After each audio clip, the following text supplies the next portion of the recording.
Good morning, ladies and gentlemen, colleagues, land friends. Welcome to day 2 of the Young Lawyers Symposium program. I hope you had a wonderful night and your morning is good. I hope you woke up on the right side of the bed. I don't know if that is your left or right. But if not, I hope that along the way, the knowledge that you collect makes you feel a little bit better. So yesterday was day 1, and we started off amazingly. We collected buckets and buckets and buckets of wisdom from the different sessions that we had. And my name is Joy Mbabazi, for those of you that are just joining us today, and I'm privileged to be the host for this symposium. I am a lawyer, and I'm also doing charity work. And mentorship under Dear Young Lawyer series, and my organization is called Sparrows Nook Foundation. But for purposes of this symposium, I am the team lead at Dear Young Lawyer series, which is all about mentorship and legal education for the young lawyers. Yes. So the theme of this symposium is legally balanced, mastering practice, purpose, and personal life. The whole essence is for us to be on a 360 angle. That is a phrase that I learned, and I think I'm going to overuse it or abuse it. Because then we're talking about family, we're talking about finances, we're talking about practice, we're talking about communication, all those kinds of stuff. And yesterday, probably a recap for you, once again, if you missed, we had an opening remark from the most perpendicular Vice President, Counsel Anthony Asimwe, and then we had an address on law, leadership, and legacy, positioning yourself for lasting relevance, and that was done by the Chief Justice Emeritus, Bat Katureve, and he talked to us about, the question he started with was, why did you choose law? You know, why are you studying law, or why are you practicing law? And he says that is the good start of to center you, to figure out what your purpose is. And then he also emphasized the need to know what it is that you want, and to work on a legacy. What do you want to be remembered for? You know, when they mention your name, what should come in people's minds? And of course, he called on us to be honorable, to be honest, and to remember. I think he emphasized the need for humanity, and says that people are not just robots. They are not case numbers, case files, and all that, but they're human beings. And he says that we need to implement and remember that even as we handle our cases. And next, we had legal writing for young lawyers, 360 angle. That was done by Counsel Semambo Rashid of, he's the managing partner, Semambo and Semambo Advocates. He was very, very thorough, and he said that he has OCD when it comes to writing. You don't just give him pleadings that are shady. And I think that the thing that I remember was that his team, if they're working on a case or a file, they read it 8 times. 8 times for 8 different days, and I'm still trying to wrap my head around that, but I think that is why he's even into legal writing. He's a perfectionist, and that means that excellence is key, and of course he says you need to be able to do the same, and the emphasis was on telling the story, and he was pointing back to the stories that we normally hear, and they say once upon a time, which is to mean that a story should start somewhere. Even your pleadings as you're writing, whatever it is you're writing, let it be, where did it start, where is it going, etc. and etc. So that is a little bit of off-head for those of you that missed. Next, we had a panel on winning beyond the law books, mastering the human side of legal practice, where we had soft skills and how to move the needle. This was done by Mr. Batanda Gerald, the managing partner at Signum Advocates, and there was a lot to learn as well. And he says that if you cannot read, then you cannot write. Yeah, so you need to do that, but also it's very important the way you position yourself, the way you relate with your colleagues, the way you approach the seniors out there is very, very important, and for you to learn beyond, you know, this that we read, the statutes and all that, have something to add on to yourself. And we had courtroom communication. That was the last panel. No, that was the last session we had before we had a panel. And this one was done by Mr. Julius Ojok. He started this off in, he was online. So he called in and said, okay, Joy, tell me, what do you see in the room? Is it hot? Is it? So I said, it's hot. There is a chair, there are blinds, the door is open. And I said, okay, that is not what I was looking for. So he painted a picture of, I'm sitting right here on a table, the weather is this, there's a mic, I have a plastic cup or this, that. So it was a whole kind of communication, giving us an angle that communication is both verbal and non-verbal. And even as you're in courtrooms, you need to be able to pay attention to that, see people's postures, the tonality, the way they speak and all that. That can help you, especially to determine, because a client can come to you and they are trying to withhold information, but as you observe, as you listen and pay attention to that body language, you may be able to crack down their walls and get more information that you may need, and probably even your clients. Okay. Sorry, your count, the opposing counsel, yes. So that is a little bit of a wrap up. And of course, we had a panel discussion on ADR, from registry to resolution. We had a full spectrum, and we had Miss Anne Namara Musinguzi, Mr. Isaac Sekabanja, and Council Zubeda Namugenyi, and this was moderated by Angom Ruth. And we had a very, very good interaction on ADR and why you need to go for it and why you should be interested in it and all the avenues that you can be able to get the information that you need regarding them. So today is a brand new day. We have different programs lined up for you, and our very first panel is also already in place, and I'm going to be handing over to them after this. So we're going to be having a panel on personal branding for lawyers, which is very, very, very important. And it's a build-up from yesterday, especially on communication, especially on soft skills, on all that. So I'm glad that it all ties into each other. And as you sit there and listen, remember to have a pen and a notebook, or if you're digital, have your notepad open. Thank you very much. So I'd like to pass it over to you, to Councillor Samuel, to take over your panel. Thank you. And good morning, panel. Thank you very much. Today we are going to discuss a very interesting topic. I would like to welcome all the members that have joined in online virtually to listen to our great panelists. I would also like to welcome our great panelists for sparing their time to come and talk about personal branding. They have built their brands, as you will hear from them and also from their profiles. I would also like to thank Uganda Law Society, the partners, and also the partners, Praxis, Conflict Center Limited, Bluebell Legal Advocates, Muslim Arbitration and Mediation Center Uganda.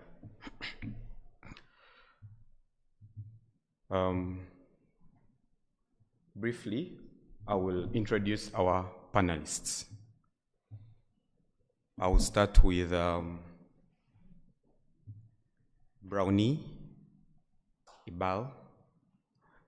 She's, excuse me, she's a globally recognized legal, governance, and philanthropic leader with over a decade of executive experience across the public, private, and non-profit sectors. Brownie Ebal is a 2024 Global Award winner in the legal services and currently serves as the principal legal officer at National Water and Sewage Corporation, where she oversees governance, litigation, and property portfolios exceeding 10 million USD. Brownie is also a philanthropist and founder of Chitabu Book Project, a local NGO that has impacted over 2 million children through book donations and advocacy, reflecting over 10 years of leadership and experience in the NGO sector. Ms. Brown is also a board director with sharp strategic instincts. She has spearheaded institutional innovations, expanded regional impact in education, and built ventures that scale African enterprise. She is the youngest board member of the Uganda Law Society Elections Committee, underscoring the high levels of trust and competence she commands. Brownie is known for her cross-sector agility, policy depth, and high-stakes legal leadership with a passion of driving sustainable development through law, governance, and social impact. You're most welcome, Ms. Brownie. Thank you. The next panelist is Ms. Zuria Nagadia. She has walked the same halls as many of you are walking now. She's a lawyer by training, but life had other plans. After leaving law due to illness, she rebuilt a whole new career in the digital world. Today, she's one of the leading voices in the AI automation and personal branding strategy on the African continent. She helps CEOs, lawyers, and business leaders show up with clarity, confidence, and builds AI systems that help businesses increase revenue and make success sustainable. She believes your brand is your career insurance, and AI systems and automations make this even better. Please welcome the founder of Thrive Response and Company, founder, benefit from AI, a lawyer turned AI system consultant and personal branding strategist, Ms. Zuria. You're most welcome. Our third panelist is Ms. Bridget Kusima Biarogaba. Ms. Bridget Kusima Biarogaba is an enrolled advocate of the High Court of Uganda and all subordinate courts there too. She's a member of the East African Law Society, the Uganda Law Society, and the Industrial Court Users Committee. Additionally, she serves as a notary public, commissioner for oath, and a chartered certified company secretary, accredited by the Chartered Governance Institute, UK and Ireland. Ms. Kusima holds an LLM honors from University of East London, LLB honors from Makerere University, and postgraduate diploma in legal practice from the Law Development Center in Kampala, where she earned the Uganda Law Society accolade in recognition of her excellence performance as the third top graduate of her academic year. She currently positioned in the commercial and corporate department of the firm. Ms. Kusima specializes in corporate governance, mergers and acquisitions, aviation law, technology and communication, insurance, and general commercial law. She also heads the NGO Immigration and Industrial Relations practice areas. Her expertise in these areas has been recognized by the IFLR since 2016. Ms. Kusima has received notable recognitions in the Uganda legal and business community. She was featured in the 2015 as number 5 of the top 40 inspiring women under 40, and highlighted by the Observer in 2016 as a phenomenal woman to watch. She also brings international and regional experience, having worked in London on secondment with North Rose, Fulbright's London office, and the East African Development Bank. Beyond her professional career, Ms. Kusima enjoys to actively mentor the younger generation, among others. You're welcome, Ms. Kusima.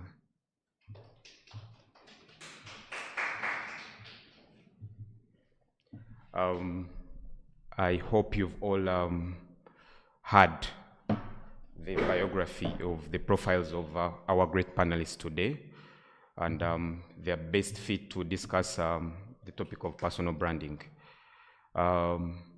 Many young lawyers aspire to admire other lawyers, but the admiration only comes because the other person has branded themselves. and you only wish to become what they are. Today, the topic, again, is personal branding for young lawyers. I will ask a few questions to our panelists, and then they will give us insights on how how they have personally branded themselves, how the personal branding has impacted their career and also the community. I think I will begin with Miss Brownie. Miss Brownie, once again, she's the Principal Legal Officer at National Water and Sewage Corporation. You document your court work and community initiatives openly. How do you decide what to share without crossing professional or ethical lines while branding yourself? Thank you for that question. In regards to that, in law, the challenge isn't just what you do, it's how you do it without crossing ethical lines. That means I represent National Water and Sewage Corporation, which is a public company that most people know. So you have to understand that there are different stakeholders involved in this. So whatever you share should not breach the confidentiality rule, but it should focus on the lessons learned or what a lawyer would gain from it. So not maybe going too deep into the strategies, but into, now for us in National Water stakeholder engagement, one of the key issues is to ensure that the public knows that we are fighting against illegal water use, that we are steadfast in ensuring that their meters are not stolen, because those are things that touch the public. So through sharing this, it is stating to the public that we are working on their grievances. It is not just you go and report a case in the police and it ends there. It is to show we are result-oriented and we are trying to ensure that you achieve what we have set out to do. So that increases the public trust in National Water and Sewage Corporation, and also in the brand that is now in terms of what I do. So if you are working in an organization, in-house lawyers, or even a law firm, do not go out to say bad things about your firm or your organization.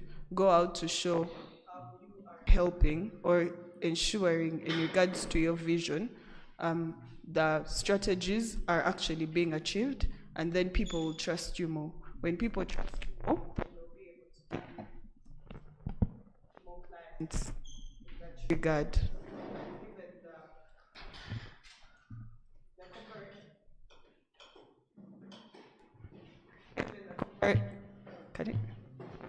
It's working, okay. Be able to in-house, one of the biggest is they want to see your value. So not just lawyers in a law firm, you are lawyers with other people in the business. People do, how they get money, the sales people, but you are in-house. How are you till of the company that you are resolve their issues? So in that regard, you understand what you share, so that you enable people know you're working, you're trustworthy, you're credible, and then more clients and more work will be able to follow you. Thank you.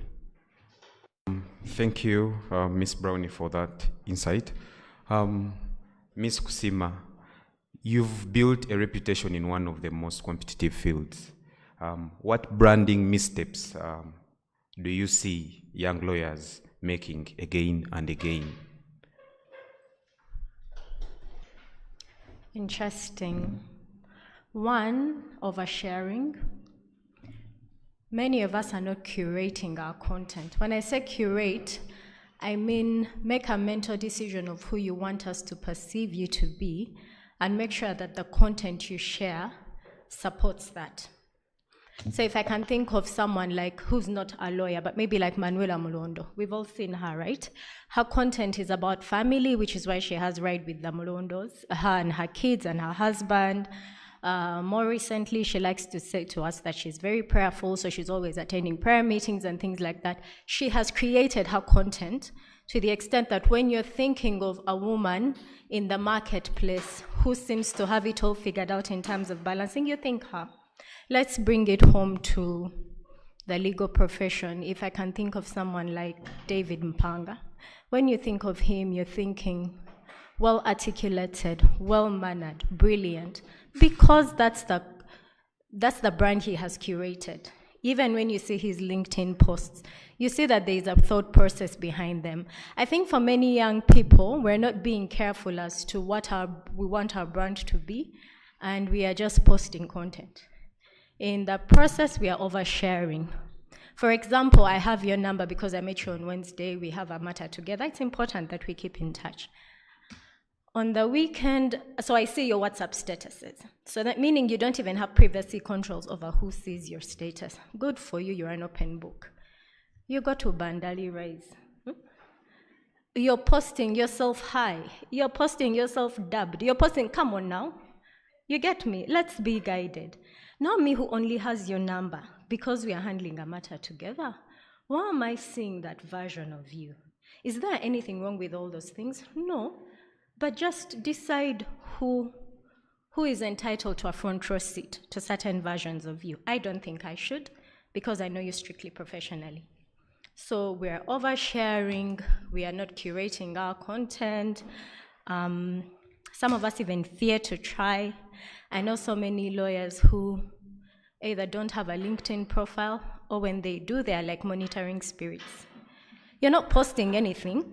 You're just there to watch other people and develop a story about them. So what are you doing? How is that helping you as an individual build your brand? Now, I know as lawyers we're not allowed to advertise, and because we're not, many of us fear to even take that step. But who's going to tell your story better than yourself? So if you just choose to either not be on professional sites or just be there and observe, then I'm not sure you're doing a disservice to anyone but yourself. You get me? Something else that comes to mind is familiarity in the way we interact. I believe the older generation of lawyers we have today is more approachable.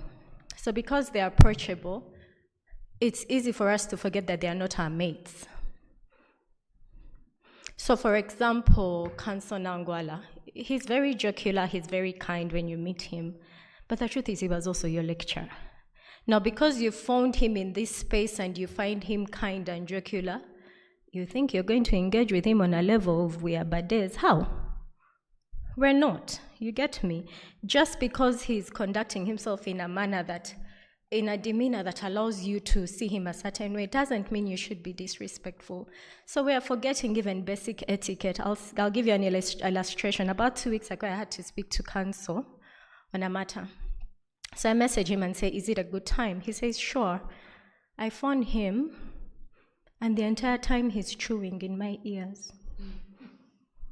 Initially, I thought there was a crack in my phone because I was thinking, but Kanso, I asked you if it was a good time. All you had to say was, give me 20, or let me phone you when it's a good time. You said yes.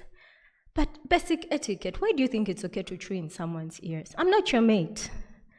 I'm not your friend. Even your friends, why are you chewing in their ears? This counsel is 6 years my junior, but even if we were at the same level, is it proper? So we are failing to appreciate basic etiquette, and all those things go to your branding. I promise you, because we are human, every time I think of him now, I just remember that incident and I tell myself, oh, wow. We're not taking our branding seriously. Sometimes we are posting more about everything else but our professional careers. Good for you, you're a money lender on the side, but we know you more as a money lender than a licensed advocate. Is that what you really want us to know about you? Yes, we need to know you're a money lender so that you have customers, but isn't it more important that I know you first as an advocate and a money lender on the side? We're just not taking branding seriously. It's the sad truth. Oh, thank you, Ms. Kusima. What I'm picking up is oversharing, and I think this is so common amongst lawyers, young lawyers, who believe that if you overpost your life, even what is not supposed to be in the public, as you've said, someone must stick to the professionalism, then people will never take you serious. Even if in the things you post, there's some serious content, but people never. But Ms. Zuria, many young lawyers think branding is for influencers and AI is for tech people. How can we reframe that so it feels useful and real for us as young lawyers? Thank you, Samuel. And I want to just add on to what these wonderful ladies have spoken about. I feel like we don't really understand what branding is or what personal branding is. We confuse branding with posting and having an online presence. Lots of the lawyers, when I was coming up, most of the firms, the top firms that we knew, KAA and there are quite many, Katende, Sempewa, they didn't have an online presence. They were not trying to post every day to get known. But the way I look at branding, or the way I like to explain it to people and young people, is that think of personal branding as your commercial fingerprint. Look at this, we all have a unique print, even twins have a unique one. You have a story that no one else has in this world. Yes, we're all lawyers, we've all gone to law school, we've all had these lessons, we've all had all these things, but your experience was different, your results were different. The way you understood and perceived whatever you were taught is different. So from your own experience and your life, this is how you should be branding yourself. And the reason I say commercial is posting is not fun. It takes, like she talked about curating content, it takes a bit of thought. Thinking about what people are going to, how will people perceive this? What will people say when they hear this? So it takes preparation. So you're not prepared, you're not doing this just for fun, you want to get paid. I've personally lived off my personal brand for the last 5 years, and I've built a business on just creating my content and curating it very intentionally. So when I say it's your commercial fingerprint, it's the one thing that you have. And in this AI world, which most of us are very uncomfortable with, it's literally the only thing we're going to have left, your personal brand. Because with robots and not sure if this is this person speaking, we're not sure if it's their AI twin, we're not sure if it's a clone, we're not sure. All you have left is your story and your personal brand. So get very clear on, first of all, who you want to serve, who you want to talk to. She talked about people showing up as money lenders. If you're choosing to show up as a money lender, well, that's fine, if that's what you want to be known for. So who are your customers? Who do you want to borrow your money? And where are they? On which platform are they? What problems do they have that you can solve? Who am I serving? What problems do they have that my expertise and my experience can solve? Right now, I speak to business owners and CEOs and executives, helping them build brands online and also automate their businesses with AI. So when I'm talking about the content that I create, I make sure I share the problems that they have. They're overpaying for their admin services. They have all these people who are stressing them in their offices sitting on TikTok, and when they can have an AI receptionist do this for them. We have these customer service centers. Please don't hate on me because your job might be taken. It's just the truth. We have customer service centers where people are waiting for a phone call from a customer in MTN the whole morning and the whole night, and all they're doing is just texting back and forth with their friends. Unfortunately, one AI agent can actually handle a whole customer center by themselves. So how then do you show up? How then do you show up as Miss Brownie here that she's an in-house lawyer, but she's known. This is the career insurance I was speaking about. You get to be the person who is not easily fired. You get to be the young lawyer who shows up, who the firm is proud of, who is bringing in more visibility and more customers to the business because you show up intentionally. You go and solve problems for people.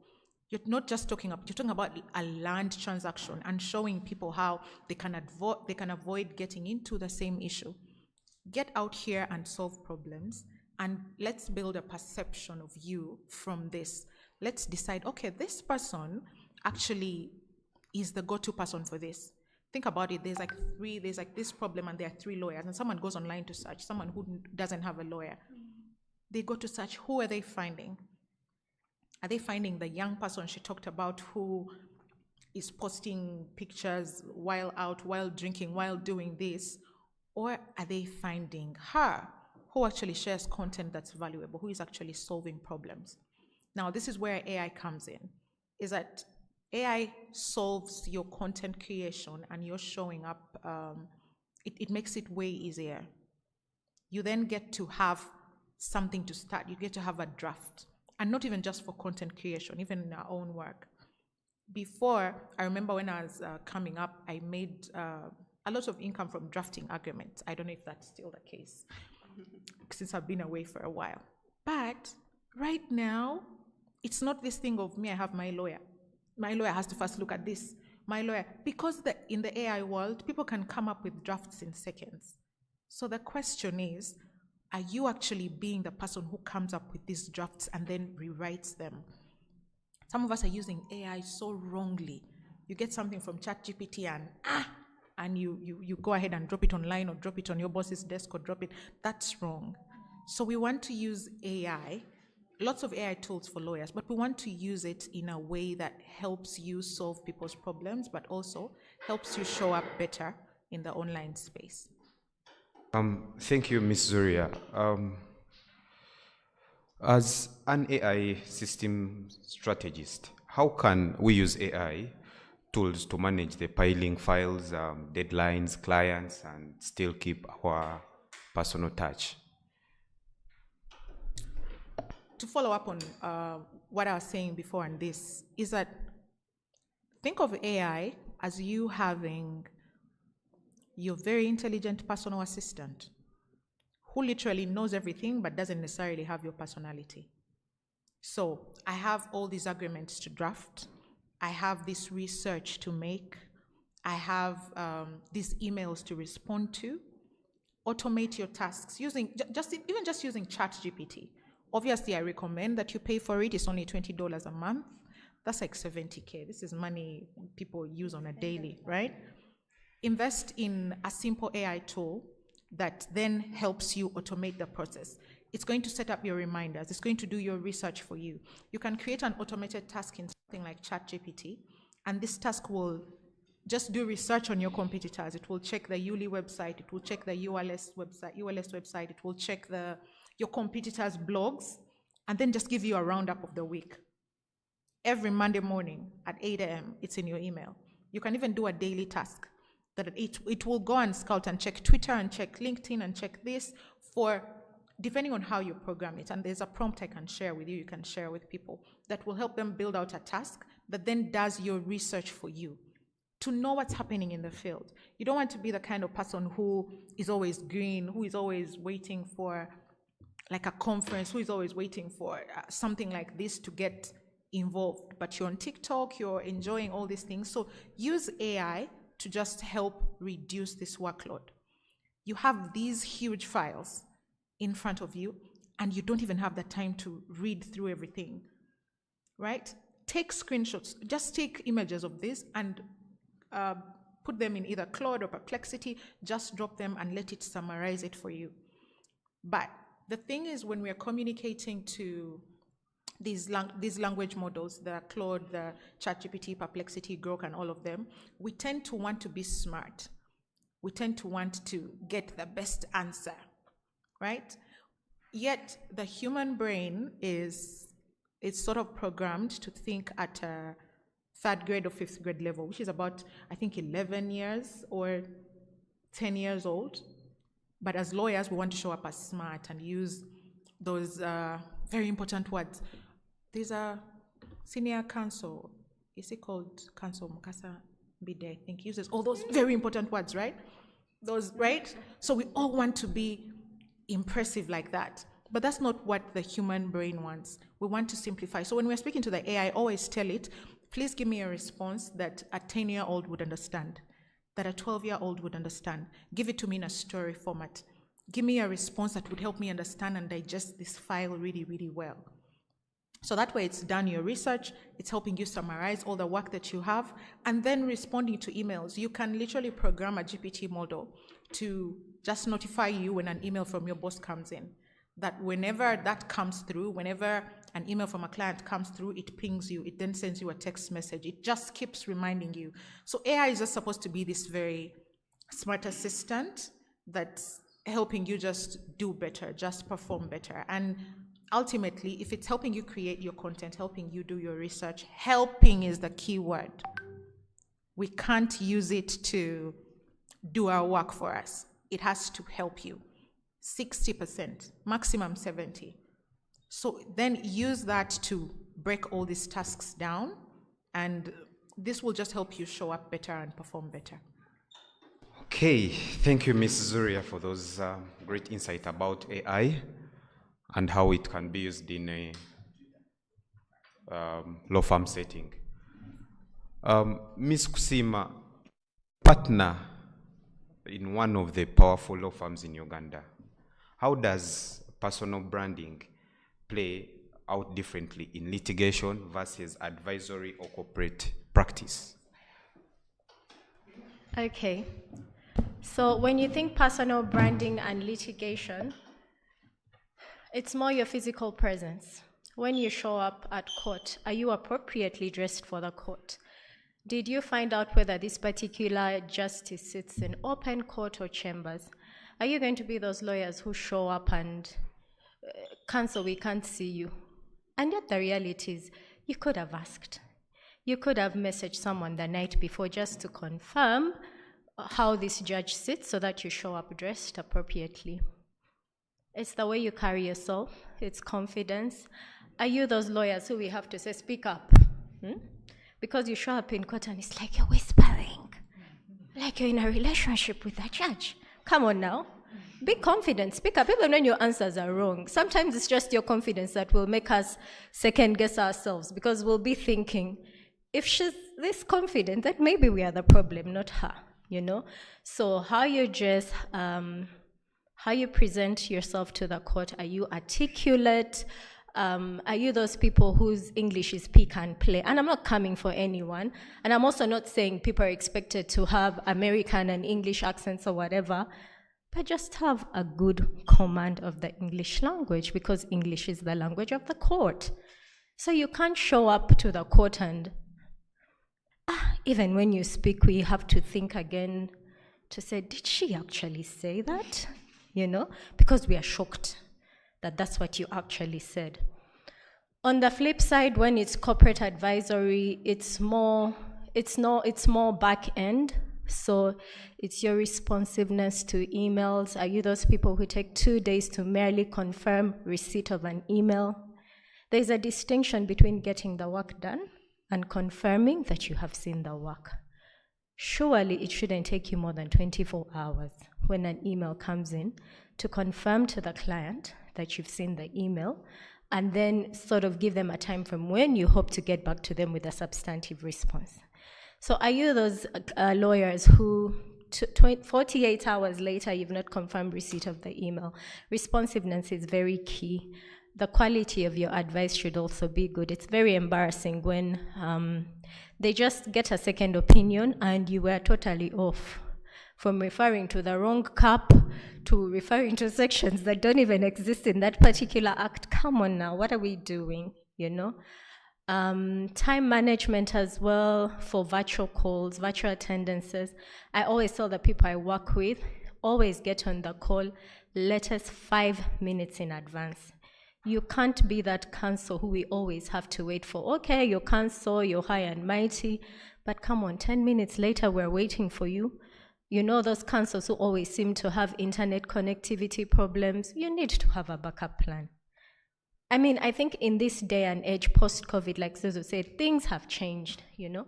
Before, we're always having to physically show up at places. Clients have appreciated that it saves more time when you do these things virtually. So you need to have backup plans for internet. Either you're able to use your phone if the office internet runs out, or you're able to use a MiFi. So really, ultimately, it's that experience. I keep saying to people that all of us have been well-trained. All of us can do this work. It's the experience that the client has while they're getting their work done that will make them refer or come back. That will also impact your personal brand, because relationships are personal, you know? So for a client to consistently come back to Bridget, it can only mean that among many things, they like the brand that Bridget represents. She's responsive, she's timely, she's respectful, her advice is solid. Those are the things that we should be looking out for on corporate advisory. And then on the other hand, I explained, it's all about how you show up in the marketplace, how you show up at the court, whether your arguments are solid or not. Are you confident? Are you speaking decent English? Are you showing up on time? Or you're those lawyers who we are always asking for your matter to be stood over for 10 minutes, 15 minutes? It can't be consistent, because then at some point it's your brand. Eh? It's you who's disorganized as a person. Yeah. Oh, thank you for that, Ms. Kusima. Hope the members have really understood that. I also experienced some at times in court. On a Monday morning, you have court less at 9. You're meeting counsel, the opposite counsel, to discuss about maybe the case, or having a normal conversation, and they are smelling alcohol. It usually happens on Monday. For some people, every day. I don't know how. Every time you talk to this lawyer, so there is no way you will ever respect this lawyer. Yes, it's okay, you can do whatever you're doing, but show up in a presentable manner. And build your brand by showing that you can be admired by other people, you can be respected by other people. Because if you don't respect yourself and then you come to court when smelling alcohol, they would never respect you. So Miss Brownie, you also do mentorship, right, and the projects you've talked about. How has giving back to your community shaped your brand and the opportunities you attract as a lawyer? This is something very dear to my heart. Kitabu Book Project is a local non-government organization that I started in my 4th year of law school at the University of Dar es Salaam. It was built from the perspective that every Ugandan can give back. Ugandans are not giving back is not a white man's thing, it is a humanity thing. And we wanted to change the stereotype that even young people can give back. When we started in 2016, we were 2 ladies. When we would go to seek for funding, the first question someone would ask is, where are the white people? That broke my heart. The second question they asked is, where is the man? That broke my heart twice. So when you realize that the perception of society is so low, we have a very low opinion of ourselves, it just pushes you to actually say, I need to change this. The only way you can change it is through action. So when we started it started with books from my family and my immediate family. And then we went to donate books in St. Joseph's, Chirinia. Now, when we did that, we literally used personal branding or branding in terms of social media. We're very big on Facebook when it just came. And we shared widely. Now, through sharing just on Facebook and creating a WordPress blog, we were able to attract national television, that is NTV, World Vision, and some other partners outside. So they partnered with us to now do donations nationwide. So when the ladies here talk about personal branding or branding in general, it is the power that can move beyond the ordinary. I got to study in the United Kingdom for my master's. And in the street, a Ghanaian woman literally came running after me. And she's like, "You're Brownie from Facebook." I'm like, "Yeah." She's like, "Kitabu book is so good. I want to start something in Ghana." So you inspire people beyond borders. So for me, when people look at charity, and sometimes they be thinking, where are you getting money from? Or in Furinawa, they want a tangible result. I debunk that. Please, let us love our country, let us love ourselves, and give back to those people. Through Kitabu, we have been able to go to the UN General Assembly to talk about education. We have been able to go to Oxford. We won a prize, giving me and my co-founder, was able to win a competition, and we went to Oxford University to talk about how charity impacts, local charities are the way. It is not through bigger donor funding. We were able to also present a paper in Strathmore in regards to education and fighting for education rights for people. I was able to win the 30 under 30 Heroes, Uganda Heroes in 2016, and the Queen Young Leaders Awards for the Royal Commonwealth Society. So I'm a fellow cause of that. Now, using these connections, you're able to, one, increase your exposure, increase your client base, increase your referral base. Yes, I am in-house, but some of the work I've done aside is also because of the charity work. When I joined Rotary, please join Rotary or any other way of giving back, even in your church or in your mosque or even at work. Now, when I joined Rotary and all this, there was already credibility that there are places I was able to meet, let me say the MD of DFCU, that I would not meet ordinarily in my role as principal legal officer. It would probably be the director or the managing director.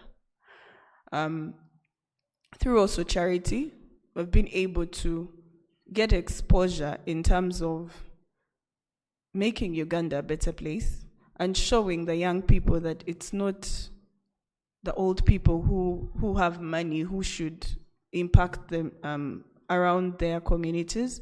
It is you. So one thing I would want members to take away from it, I read a post where someone was saying, you are privileged. The fact that you're just reading this post, you're privileged. And she went on to explain that you're among the 1% that actually has internet access. You're among the 1% who can actually read and write. You're among the 1% who maybe has a job. So when I hear young lawyers complain and all these things, in my head I'm like, you should just be grateful. Because if you go to those schools, if you see these children, you may just cry. Because they are not even on trees, under trees, they're in the hot sun, blazing sun. You're in Kampala, in air-conditioned rooms, or with your suits, and you are acting so, I don't know. So just flip the humanity in you and use it for good. So when you have an opportunity to be on all these social media platforms, give back, do your best to promote others, and let them rise with you. Thank you. Oh, thank you, Brownie, for those insights. But Brownie, let's talk about mental health. Young lawyers enter this profession, they know it's demanding. How can they build a personal brand that showcases their competences and ambition without putting their mental health at risk? I'm just building on what she said. Use AI. I personally have the paid version of ChatGPT.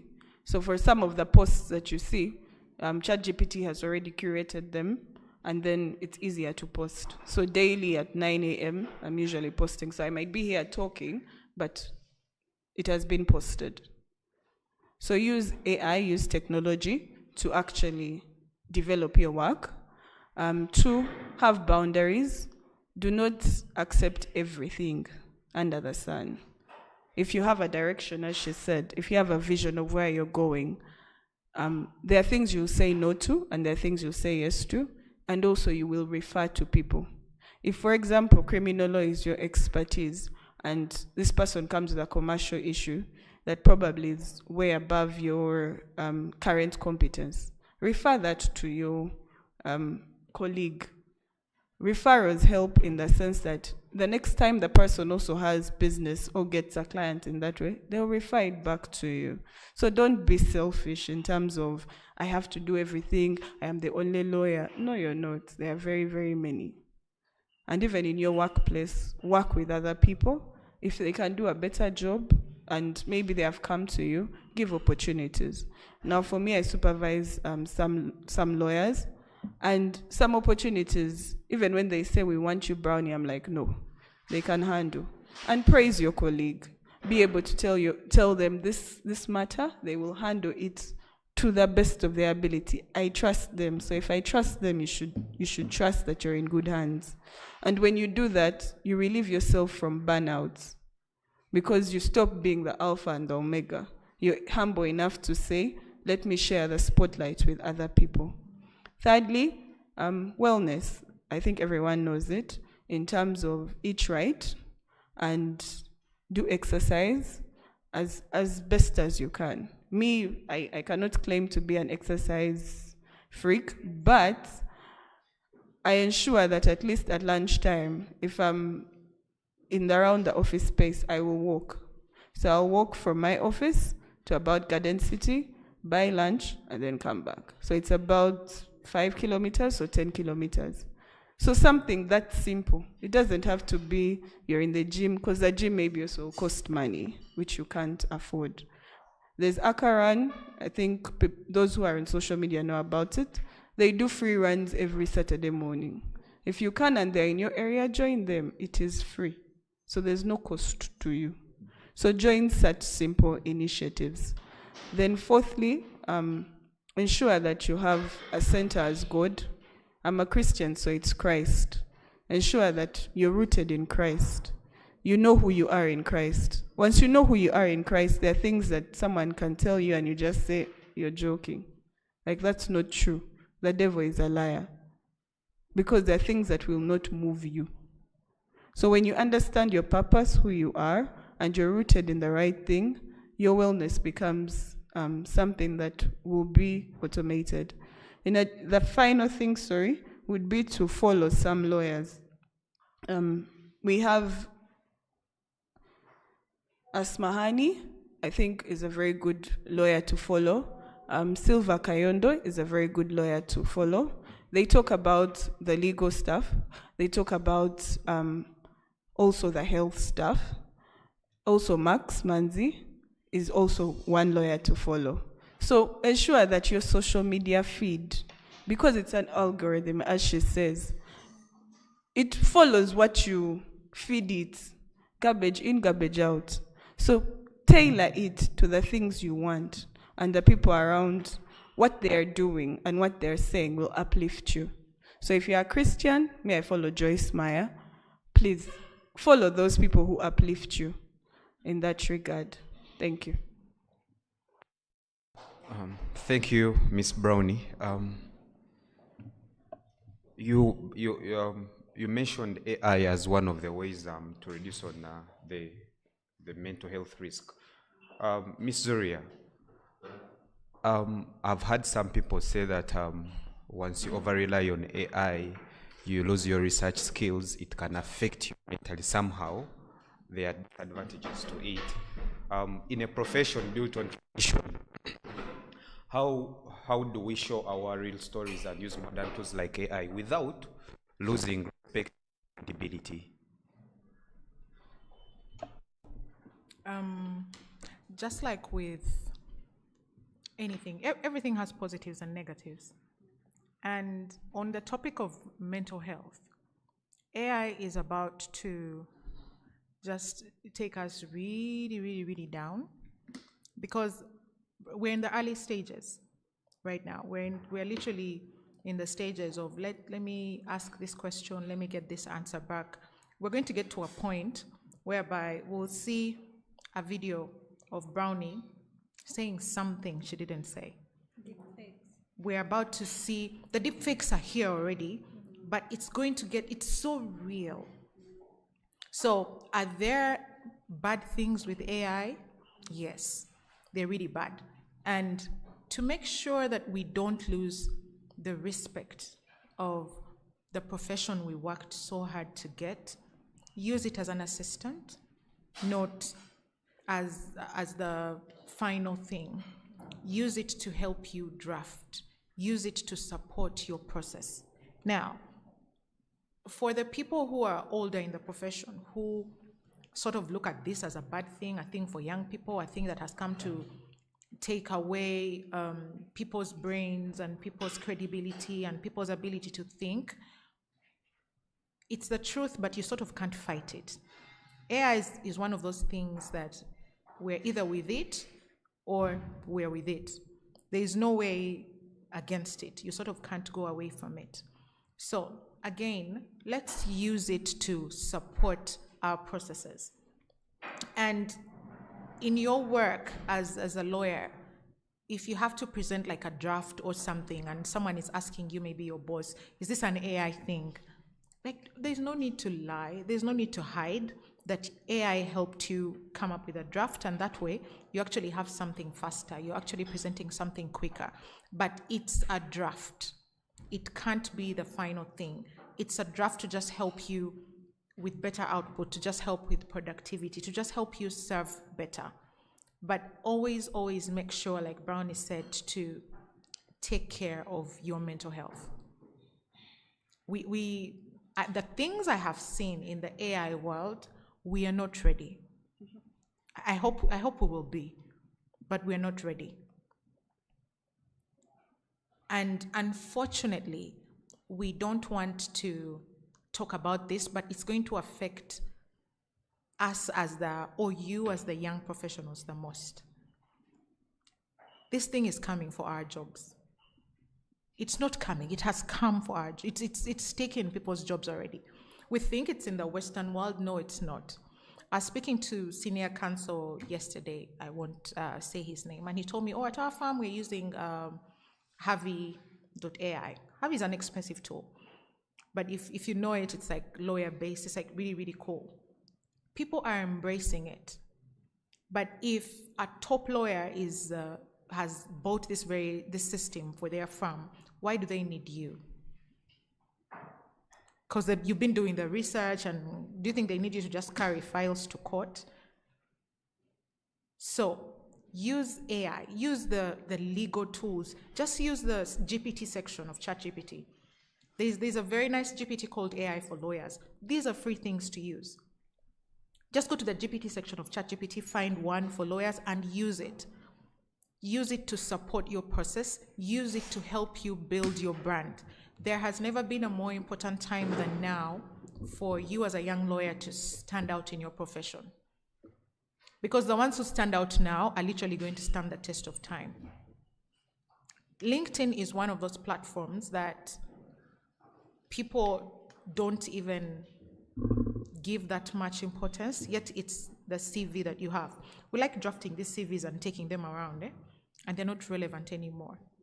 Like the first thing, you just think about yourself when you look up someone. When I was told that I was going to be on a panel with these ladies, the first thing I do is go to LinkedIn. So if that's my process, it's probably someone else's process. True. So do you have a CV online? Do you have a very clear, visible CV? That the people who are looking for a team member, the people who are looking to hire someone and add them to their team, can go and check you out. Because then you're going to be valuable. You're going to come in and you're going to give us more visibility. You're going to take us a step further. You're going to take us beyond the borders of the country. So is it cringe? Yes. By the way, posting is very cringe. As a person who does video content, it's very cringe. It's annoying. It's scary. You're literally talking to yourself. When I started posting, I respected news anchors. They do the toughest job in the world. They have to talk to a microphone with like a team of cameras around them. So it's cringe. But who cares? At the end of the day, this is what's taking you further. This is what's getting you seen. This is what's bringing the opportunities in. When she talks about her NGO and the visibility it got and the impact they've been able to make from just sharing the work that they do. Just sharing the work that you do. So just think about it. Have a conversation with a ChatGPT thread. People, if there is anything you take away from today, ChatGPT is your best friend. Use it to just curate who you want to show up as. Go and tell it all your dirty little secrets. I can't confirm that they won't come out in future. I can't confirm. But just go ahead and tell it, I stole sugar, I did this, but I am very good at this. I'm very good at land, I'm very good at communication, I'm very good at corporate transactions. I like this, but I'm not really good at it. So guide me, how do I build a brand around this? Take me step by step because I'm a total beginner. I am scared of showing up. It will tell you all the nice things. It will massage your ego a little bit, but it will help you show up. It will support your process and your daily life and your professional brand so that you show up well. We can't avoid AI anymore. It's here, it's with us, and it's taking over. So the question is, how do you show up? As maybe a tool that people might not know about. I don't know if any of us here uses Genie.ai. It's a lawyer tool. There's Genie, there's Harvey, there are quite many. But Genie is only, I think, $38 a month. And you can use it with your friends. Just have one email that you all sign in and use. If you can't afford that, just use ChatGPT. Go to a GPT thread and find one for lawyers. It's probably been trained on international law that's not here. Go ahead and train your own thread. Literally, just go to Yuli and download things and upload them there. Go and upload them there. Train it to give you answers that you want. But use it, you can't afford to not use it. Not in 2025 and beyond. Okay, thank you, Ms. Zuria. I think some other time we shall have a discussion about protecting privacy of client information, other than just getting everything, putting it there, because another person may try to use the AI on a different subject and they bring the other person's client information. Ms. Kusima, as you give your parting shots, what are some of the practical ways to build a strong professional image while still respecting the traditional ethos of the legal profession? Okay. One, decide your niche. Your niche is who you want, what you want us to think when we think Samuel. Do you want us to think governance specialist like Manzi? Do you want us to think AI professional like Suzu? We're all different because God created us different. So what I'm passionate about is not what Zubeda is passionate about. But ultimately, you need to be authentic as you're deciding your niche. Otherwise, you'll be an epic fail if you try to be who she is. You'll struggle. So decide who you are, who you want to be in the corporate space, and then curate your content so that every time we're thinking personal branding, we're thinking Bridget, because she has been deliberate about showing us content that makes her flag bearer for that. Something that people take lightly is invest in professional images. Load. I have seen megapixel pictures that I don't even know the telephone that took that picture, and you post it on a professional website. For me, it just speaks of you just being a very disorganized person. The way you have money to lavish on whatever you do with your money, invest in a professional photo shoot once every 2 years, where you have good headshots, where when you're given speaking engagements, when you're given opportunities where you need to show up, you have a decent picture to share. I had a conversation with someone, and I've shared this before, where I wanted her to speak somewhere, and I asked for her profile and picture, and she sent me a picture. First of all, it was a selfie like this. Like, she didn't even have the decency to ask someone to take the picture. She took the picture herself, and she was in her gym clothes. I said, wow. I didn't engage her any further because I realized we were not aligned, you know. So if you actually care for it, take it seriously. Invest in having a professional photo shoot once every 2 years, once every 3 years, once a year, depending on your budget, you know. Curate your content to decide who you want us to think when we think Bridget, when we think Sam. Moderation as well. We need to appreciate that the legal profession is conservative. So while I appreciate that it's important for you to be authentic and show up as you, also be mindful that we are working within boundaries. So for example, if you're a lady and you care for lashes, don't do the lashes of Cardi B when she's going on stage. And you think those are the ones you're going to wear to work every day. Come on now, let's be guided. No, you will be so distracted figuring out your face that we won't be able to understand anything beyond your face, you know. If you're a guy and you're into your looks and experience, happy socks, purple suit, I love that for you. But maybe your purple suit should be for the days you're going to meet clients in-house, in chambers, and not when you have court appearances, because then you're clowning, you know. Really, these things are very simple. It's you to just sit down and have a conversation with yourself, you know, and decide, this is what I want to show up as. This is my trajectory. This is where I want to be. Let's work towards that. Thank you very much, Miss Kusima. Miss Brownie, as you make your parting shots, I would like to ask you, what would you say to young lawyers who think they are too junior to have a personal brand worth showing?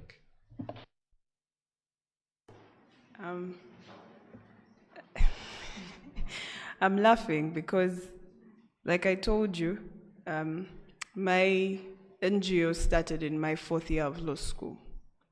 That was a brand for the NGO. So if an NGO starts in 4th year of law school, like, what are you doing? Secondly, the way you show up from even childhood is what actually gets you referrals right now. I am an Amagunga old girl and a Green Hill old girl, Green Hill Association, and then Nabisunsa, and then University of Dar es Salaam.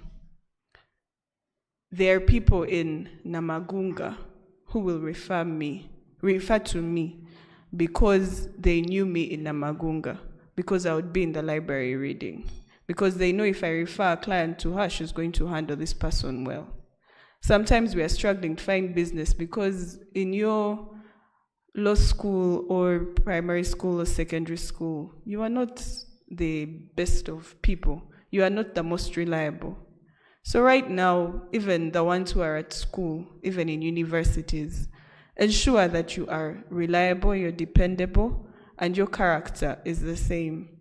Because 10 years from now, the people who were with you in your school will be the same people who are starting businesses, who are becoming members of parliament, and if they need your help, they'll start from there. I remember how they were in law school, I remember how they were in primary, how they were in secondary. So just be reliable and dependable where you are at. It doesn't matter how old. Yeah. Okay, thank you, Miss Brownie.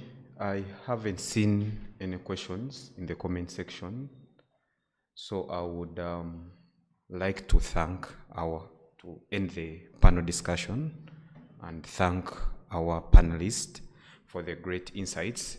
I believe the young lawyers have benefited from this discussion. Building your personal brand is what will market you. in our profession that has a lot of lawyers with special skills, if you're not outstanding, then you won't really benefit from the profession.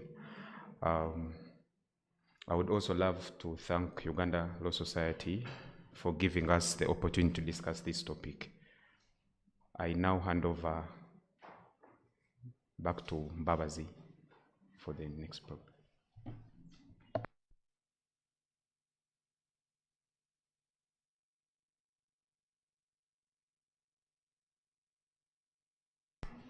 Thank you very much. I think that was very, very insightful a session. We're talking about personal branding for lawyers. And this is day 2 of the Young Lawyers Symposium 2025, organized by Uganda Law Society, organized by Bluebell Legal Advocates, Praxis Conflict Center, and MAMC, that is Muslim Arbitration and Mediation Center, Uganda. We have heard from the ladies, and Gloria, I think you're saying, thank you so much, women of valor. I've been inspired. I've learned to find myself, my passion, and show up smart always. Monica, Gerald, Pauline, and everybody that is online, I see you. We do appreciate you. We're trying to chase time, but just in case you missed and joined along the way, the sum up is mind what you say and how you wish to be perceived. Use AI tools to your advantage.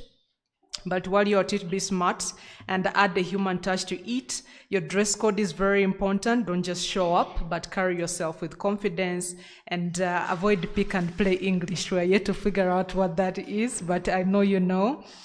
And responsiveness is key in terms of email or messaging, time management as well. Mind your health, have a clear CV online, because at the end of the day, that is where your resume is going to be found. And while at it, find a niche and use professional images, invest in yourself. So I hope I have represented the whole panel in that simple sum up, but we really, really appreciate you. You could help me appreciate them once again. Thank you very, very much. Okay, so right about now, we're going into another panel by Miss Christine Bidabwa Nsubuga, and she's going to be talking about practicing law while maintaining ethics and integrity within a corrupt society. And I think you guys should be ready for her. She's already in the house, and I'm going to ask that she's led to the table. Yes.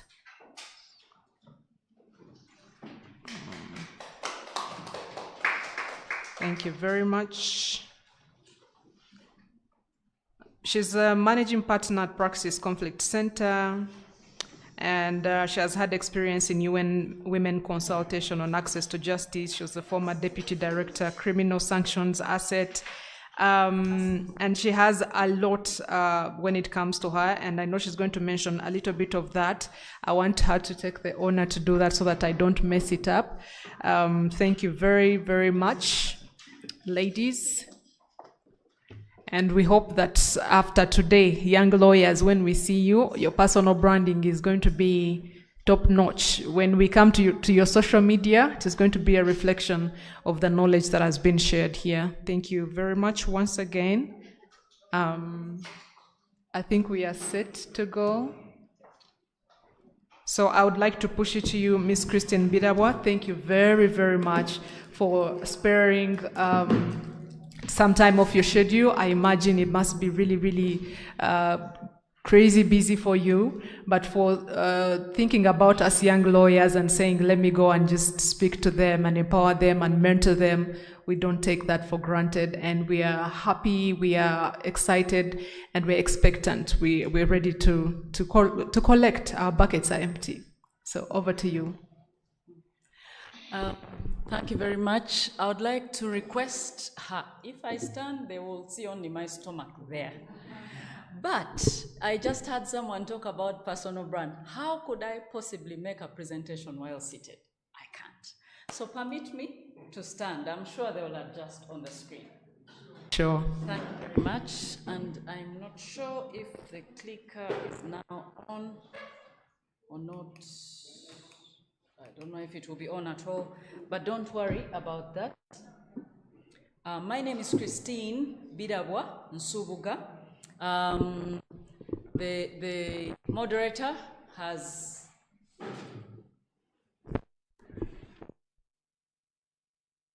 do they hear me on the online? If it's impossible for them to hear me, I'll sit, but it will be very tough. Yeah, I think that is, we were trying to get a cordless mic, but I think there's an issue with that. Okay, So we'll just kindly request that. Thank you very much and pardon us. In the meantime, I'll sit and try to talk while they do that. I work here, like they said, at Practice Center. I'm glad that you invited us to be to partner with you in on the for the young lawyers. Thank you. Thank you for putting this together. We really just are benefiting from that.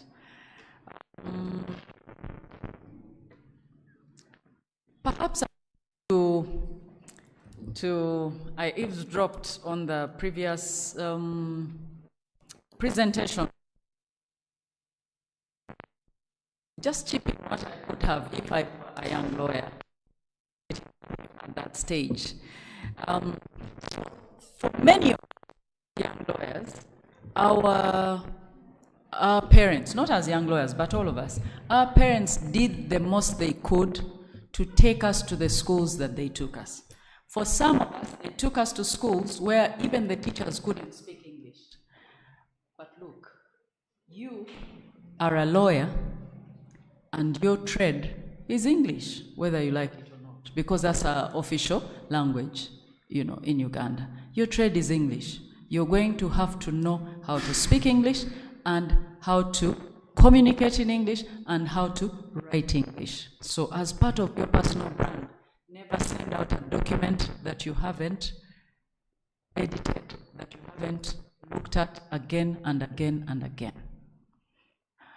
We have to learn to not think in a certain language that is like English, that is not English. We have to learn to think in English as we do our work. Never communicate to a client with Y, the word Y, with letter Y as the word Y, or letter U as the word U. Those kinds of things. You can do those with your friends, but in your profession, when you're doing your work, personal branding, things like that. Never lie to a client that I am here, I'm there. Never. So many things you can do as young lawyers to present yourself in a manner that will attract you as many clients as you want, and also that will give you respect. We could go on and on and on. Young ladies, hair. If your hair is natural, wash it every day, or every 2 days, or every 3 days. If you have braids, they can't stay forever. Never leave your house without brushing, the edges of your hair. These are basics, but they're important, Some people, they do all the makeup, but then the skirt, the dinda, do you know dinda? The fold at the bottom of your skirt or dress is half out. And, part of the skirt is torn, or even the pants. The men, their ties are black here from not being washed for many months. And many other things like that. That's not mine today. Those are just small things I want to talk about. I don't see my presentation there. I hope it will be. But let's start. Someone has told us about me, where I've been and where I am. I had wanted to tell us that for the land division and a mediator, generally speaking, from the year 2000 as a mediator to today, and an arbitrator. And also, this is important, I am an entrepreneur. Okay? Of course, I'm a mother, I'm a wife, and many other things. Wanted to tell us a bit about Praxis Conflict Center. It was established in 2019 and then re-established in 2021 when the former Chief Justice joined Praxis. We re-established it in 2021. We do ADR here.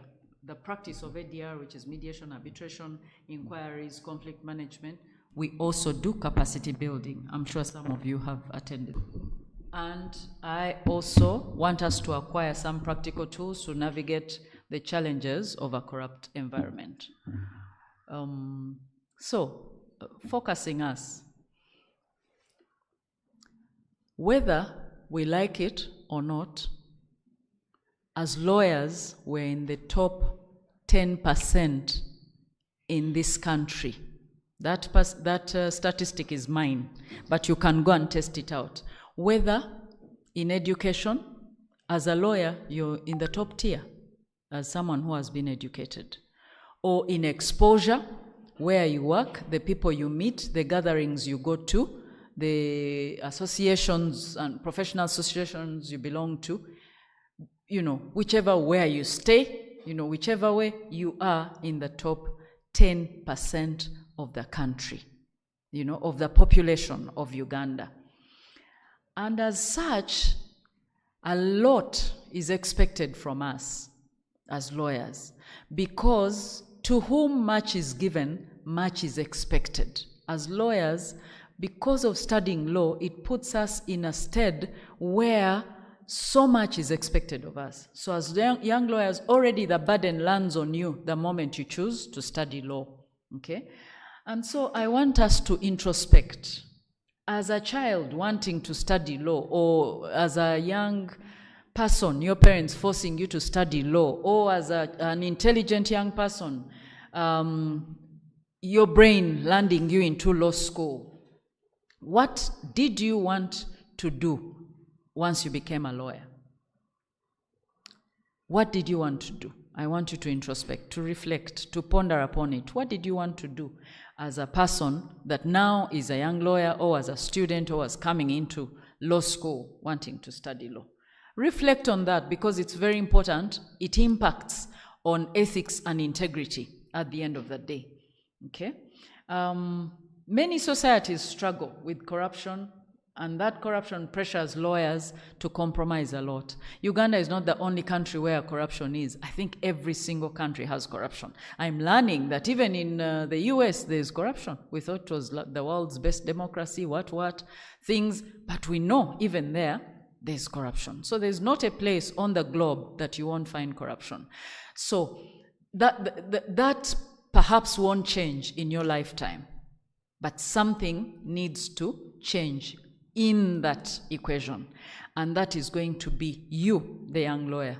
How you choose to behave in that corrupt world, in this corrupt country of ours. I think in this room and online, there's nobody who is going to say they haven't experienced some form of corruption, whether by the traffic police people, or in the courts where you practice, or in your relations with other people, other professions, or many different places. There's not a single person who is going to say they don't know anything about corruption.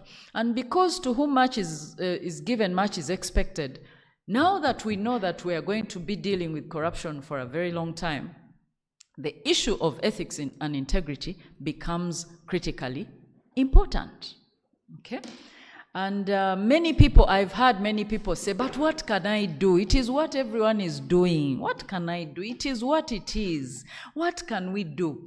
And my response to that is that you can be different. Each of us can choose to be different. It can be done.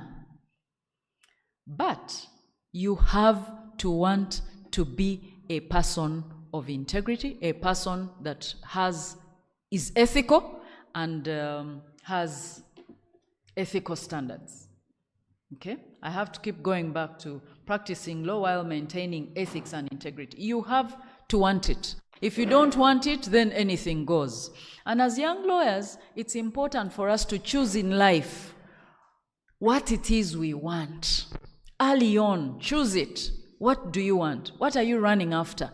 There are many people who have studied law, or whose parents have advised to study law because they said, there's a lot of money in studying law. A lot of money? We'll see to that. And because we come expecting to make a lot of money to drive, the best ML in town, as soon as we're out of law school, we come out, reality strikes, and then we start to look for ways to get that Benz, to impress the people in our villages, to, respond to what my parents expect of me. once heard a story of a judge called Justice Oder.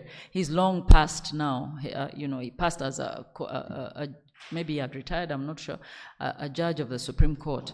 Justice Oder, when he was a judge, the people in his village, he came from one of the places in the north, the people in his village used to tell him that, you keep coming here, in a good, but you're not doing anything here in the village. We need you to do. Then they said, look at so-and-so. So-and-so as a magistrate in that area, in that district where Justice Oder came from. And they said, look at so-and-so. He has done this, he has done that, he has done the other. And the person they were referring him to as a magistrate, and he was a judge, I think maybe by then even of the Supreme Court. And they said, you know what we propose?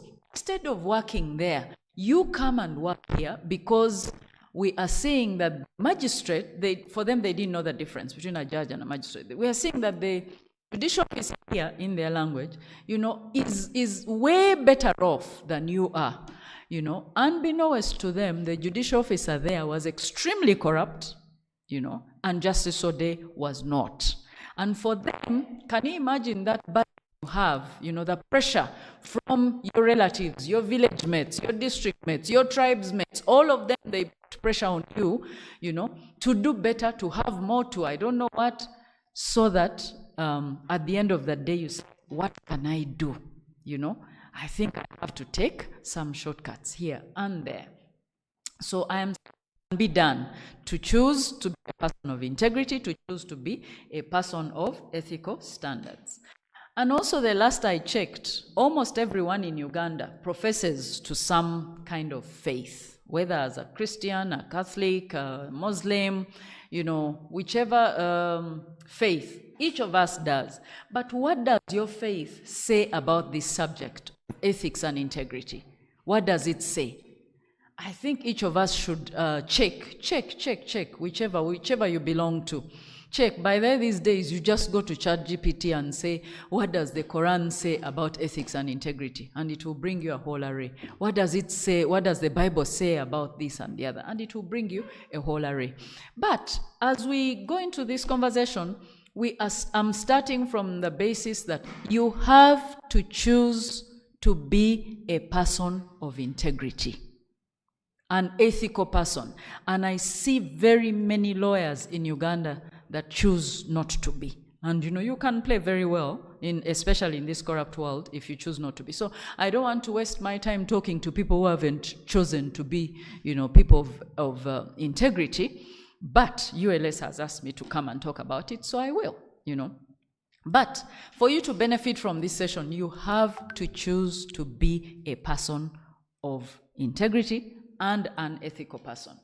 Otherwise, it's not something that you stumble upon. It's not like serendipity. Hey, I was walking here, then I landed on something. Now I'm ethical. No, it's intentional. It's a decision you must make. And if you haven't made it already, I would like to encourage you that it's a good decision to make.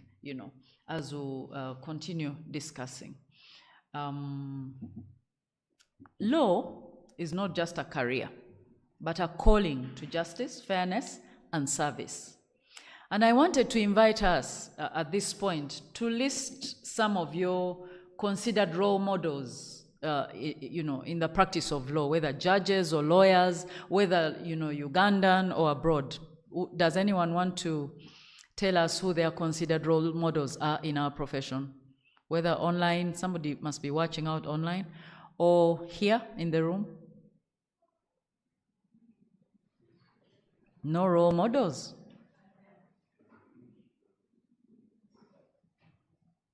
Someone is moderating, so you're welcome to find the people for me. Yeah. Anyone? Yes, please tell us your name. My name is Alfred Miak. Yes, Mr. Miak. One of my role models is in the room with me. It's called Max Manzi. Another one is... One of your role models is what? Is in the room here. It's called Max Manzi. Max Manzi. Yes. Okay. Another one is Deo Kalikumutima. Deo Kalikumutima. Why? Why are these people your role models? They are practicing Christian lawyers. They are practicing Christian lawyers. Yes. They're not just that they are Christians, but they practice it. Okay. So when they are practicing their law, you see that they are actually practical Christians, and that comes through in their work as lawyers. Yes, I Thank you. see it. Thank you. Anyone else? Someone online? I think there are some people online. Online, we have Gloria is saying Rebecca Kadaga. Rebecca Kadaga. Gloria, can you tell us why? While she does that, someone else? Professor Sempewa, that is Solomon. Solomon, tell us why. While they do that. Anyone else? Richard, do you want to give it a shot? In the room here, do we have any others? No role models? We are just moving like that, like that? You can try to be louder, hopefully. Do we have only? There are two here. There are two here. Can we pass one? Oh, there's even another one there. Don't take too long. They've cut my 1 hour to 45 minutes. The Speaker of Parliament. Anita Among is your role model. Yeah. Okay, good. I love her way she does multitasks at the same time. The way she multitasks. Yeah, and at the same time knowing the law. So in other words, is she a lawyer, by the way? Yes. Oh, I didn't know. She's a lawyer. Okay. Another one is Mwema, Council Mwema. Senior Council. Okay. I like how they give him those huge cases that seem to be difficult, but to him they are like so tiny, like he can solve them. And to him, he welcomes any kind of cases mostly. Okay. He doesn't say that this, I'm specifically doing this or this. He's a general practitioner. Yeah. All right, thank you. Online, Solomon and somebody had.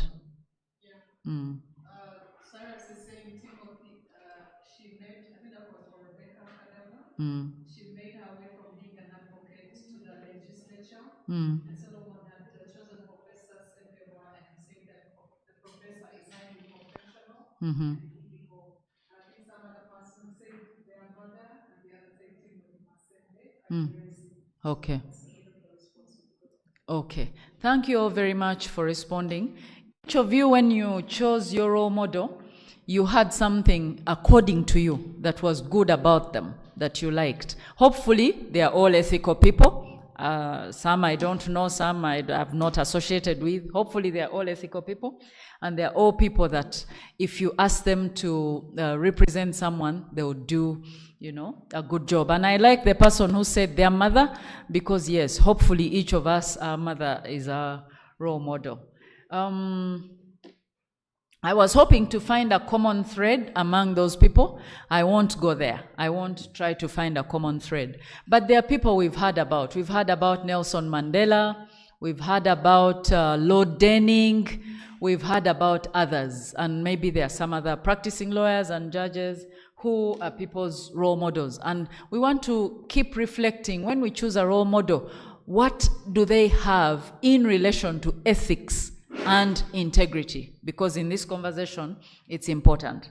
I thought to give us a background to the legal profession, and when I checked, the earliest account I could find was in the Bible, in the book of Exodus, chapter 18, verses 13 to 26, when Jethro, I think it was the brother-in-law of Moses, instructed him to appoint capable, trustworthy men as judges. The earliest account I could find on the legal profession was for an instruction to Moses to appoint capable, trustworthy men as judges, because Moses was listening to everything and it was going to wear him down. So they advised him.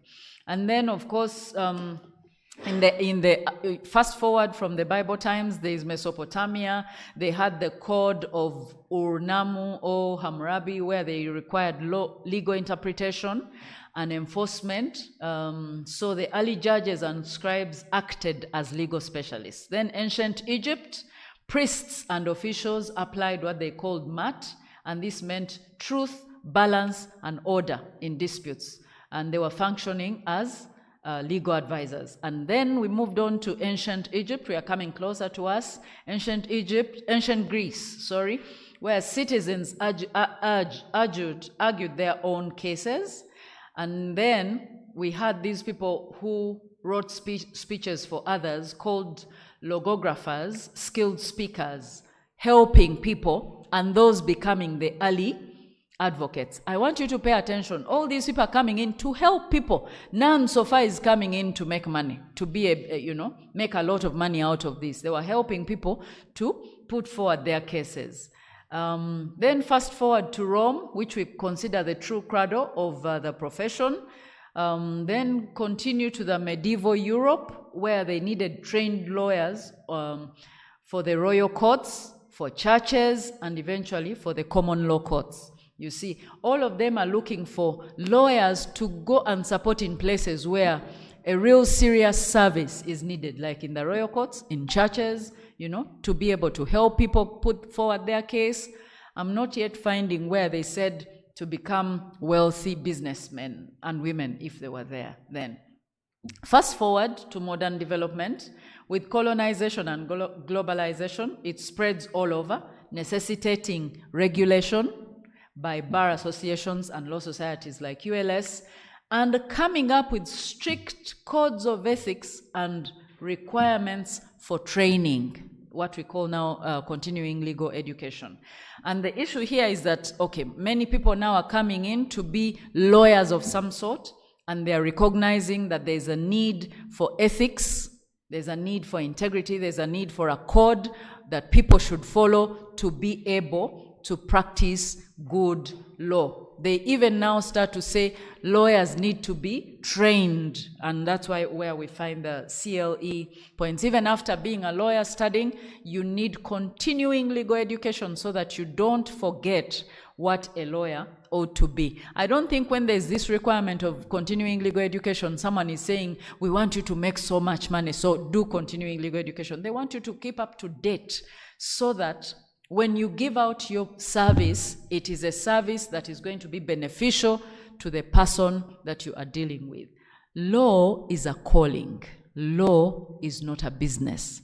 If you're in it as a young lawyer, as a business, you are in the wrong business. Please never forget that.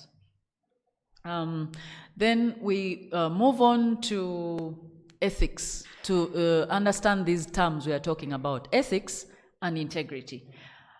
What do we think ethics is? Just quickly, real quick, around the room and online. If you have something, you say it quickly so we save time.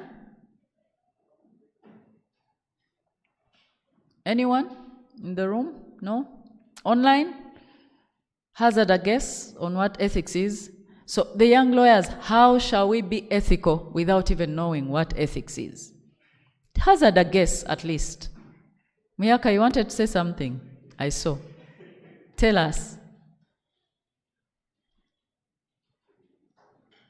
Yeah, thank you.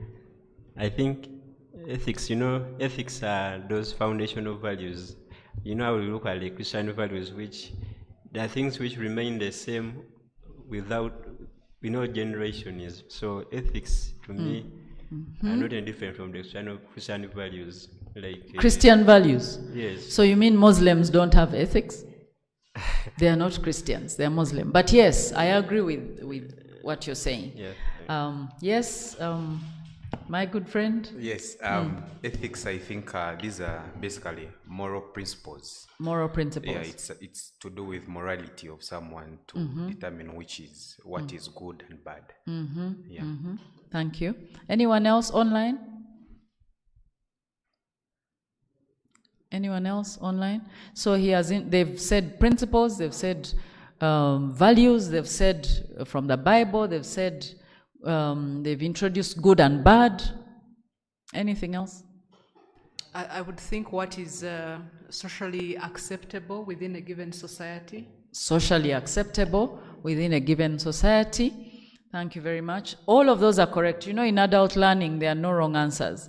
All of those are correct. Yes. And just to wrap those up, I want to add that ethics are that which is equitable, fair, and just when dealing with people.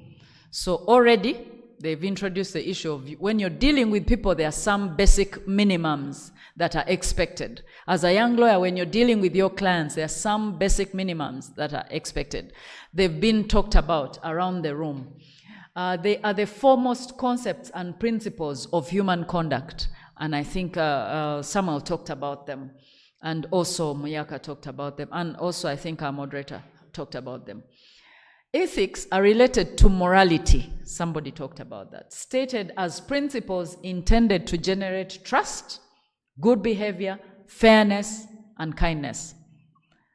You as a young lawyer, when your client deals with you, do they feel that they trust you? You're the one to foster that trust. Do they feel that you have good behavior? Do you know there are some really badly behaved lawyers? Do they feel that you're a good lawyer? In this room, I was mediating a matter about now 2 to 3 months ago. And a lawyer was representing one side, and we took quite a while talking. This was a family matter. You know, it presented through the land division, but really it was a family matter. You know, a man, 2 wives, one side, after the parents are gone, sold the family home. So we talk. At 3 o'clock, we started probably at 10 or 11. At 3 o'clock, you know, it's bad to mediate a matter for so long because people get hungry around 12:30 onwards. So at 3 o'clock around there, I asked them, okay, so what do we do? Then the parties start saying, I think for me, I don't agree with, and yet they had been making progress. The lawyer got so angry, he got up, picked his phone, threw it down on this floor, and started shouting, "Why are you not settling? Why are you not settling?" The lawyer was so super angry. And he said, "I have a patient in Mulago dying and you're not settling." Hey, bad behavior, first of all. Secondly, why didn't you ask another lawyer in your firm to come if you were hard pressed? You know, common sense. You know, why? They were talking about the brand. You have to have common sense as a lawyer. You have to know, be in and out of season. Know when to be in a place and not to be. Know when to speak to your client and not to speak. Okay? So, bad behavior is one of those things that ethics expects that should not be there. You know, fairness. Everyone you deal with, everything you deal with, every case you deal with, look, think, fairness. And kindness, of course. If we are not kind, there are very many clients that, hey, it can be tough to deal with. These are the ethics, again, we are talking about. Minimum standards of appropriate conduct within the legal profession as established by codes of professional responsibility, case law, rules of conduct, duties of lawyers, you know, and you can add to that, like you have already stated. Being ethical is conforming to professional standards of conduct. And I wanted to say, in our profession here in Uganda, do we have professional standards of conduct by which we operate? Do we have? Which are they, according to you? Is there like a code of conduct for lawyers? Where do we find it, if there is? Is there? Miyaka? Don't worry if others are not offering. What can you do? Is there a professional code of conduct that lawyers are bound by here in Uganda? Yes, there is. There's advocate professional regulation is, I think they are... Professional what? Advocates and professional regulation is, I think they are of 2016, but their regulation is governing advocates. Do we know about them? Yeah, we know them, especially Council, who they said was a role model, do we know about them? Yeah, we know. No. Do we have them? Do we know? Who hands them to us when we are setting out as lawyers to practice law? It's part of what we are taught in LDC. And what else? Yes.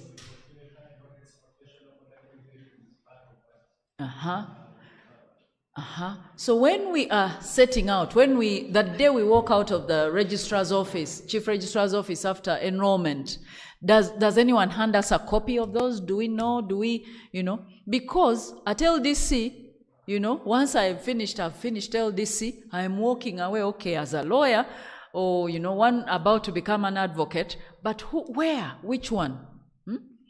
When they take you to law counsel, is there anything they open and they say, you know, this is what you should have followed? You had a book when you had it handed to you and you've gone against it. Maybe the law society. Is the law society here? Yes, law society. These are the things. This is going forward. You know, when we learn about this, we need to know where should the lawyers go to be reminded every day about, you know, ethics, about their professional conduct. We can't say, no, they know in LDC. Now me who left LDC 24 years ago. In LDC they taught us. Yeah, you know, is that what you expect of me? That they taught me, therefore I should know? Or a good lawyer is that one who knows where to find the law, isn't it? That I should go sniffing them? No. The law society needs to help us here. Okay? Check out the law counsel. The matters that your clients have filed, most of them border on issues of ethics and integrity. Go and check. Okay, that's what I've found when I checked. So, duties of a lawyer, rules of conduct, professional responsibility. Where do we go to find it, to be able to hold ourselves accountable? We want to conform to those standards, but do we know them? Do we know where they are? Can we find them? Even in the room, you know, we are not sure. They are somewhere there, but we are not sure. We need to be sure. What about integrity? Someone online, tell us what integrity is. Please. And when you want to say something, I think you can even put your hand up. I see there the hand. Tell us what integrity is. Someone online.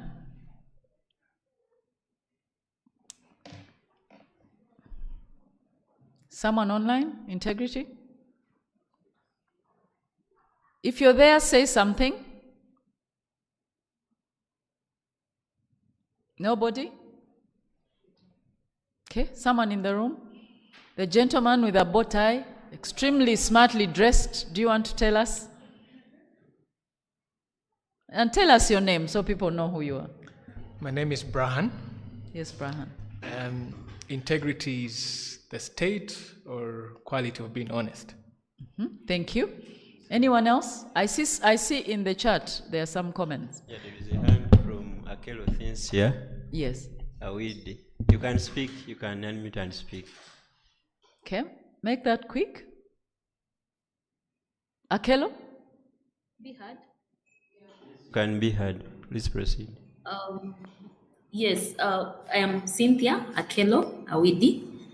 Personally, I would understand integrity as being trustworthy and faithfulness as well, and being honest to yourself. Thank you, Akelo. Anyone else? There is one from Chenga Emmanuel. He's saying that integrity is doing the right thing even when nobody is watching or giving applause.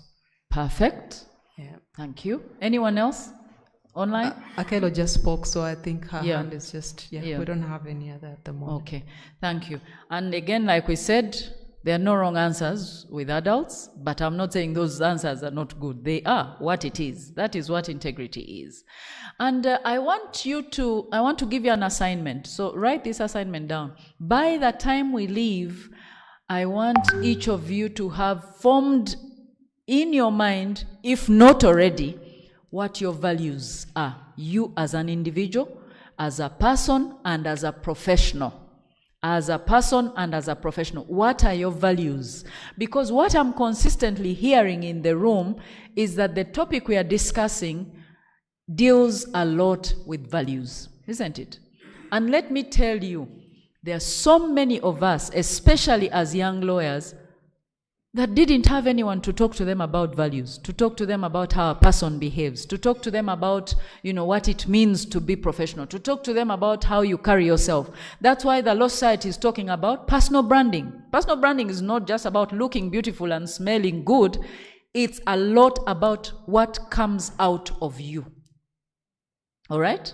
What comes out of you. And if you have no values, it's going to be a real problem.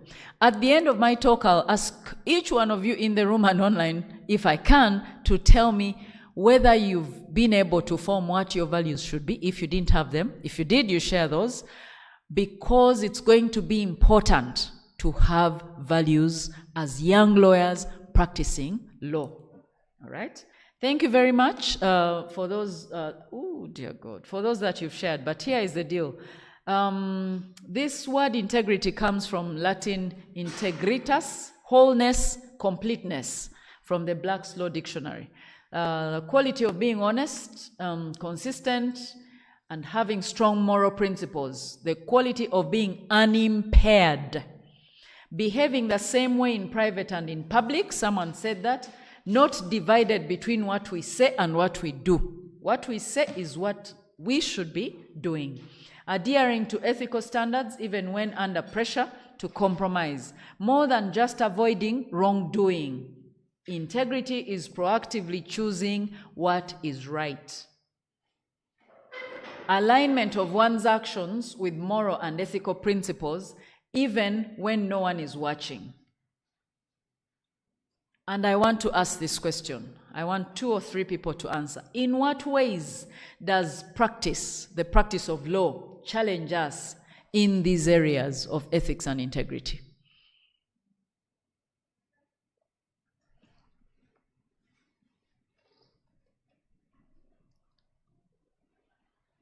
Guys, are we saying that, we've been consistent, nothing has caused us to be dishonest, we've been the same in private and public?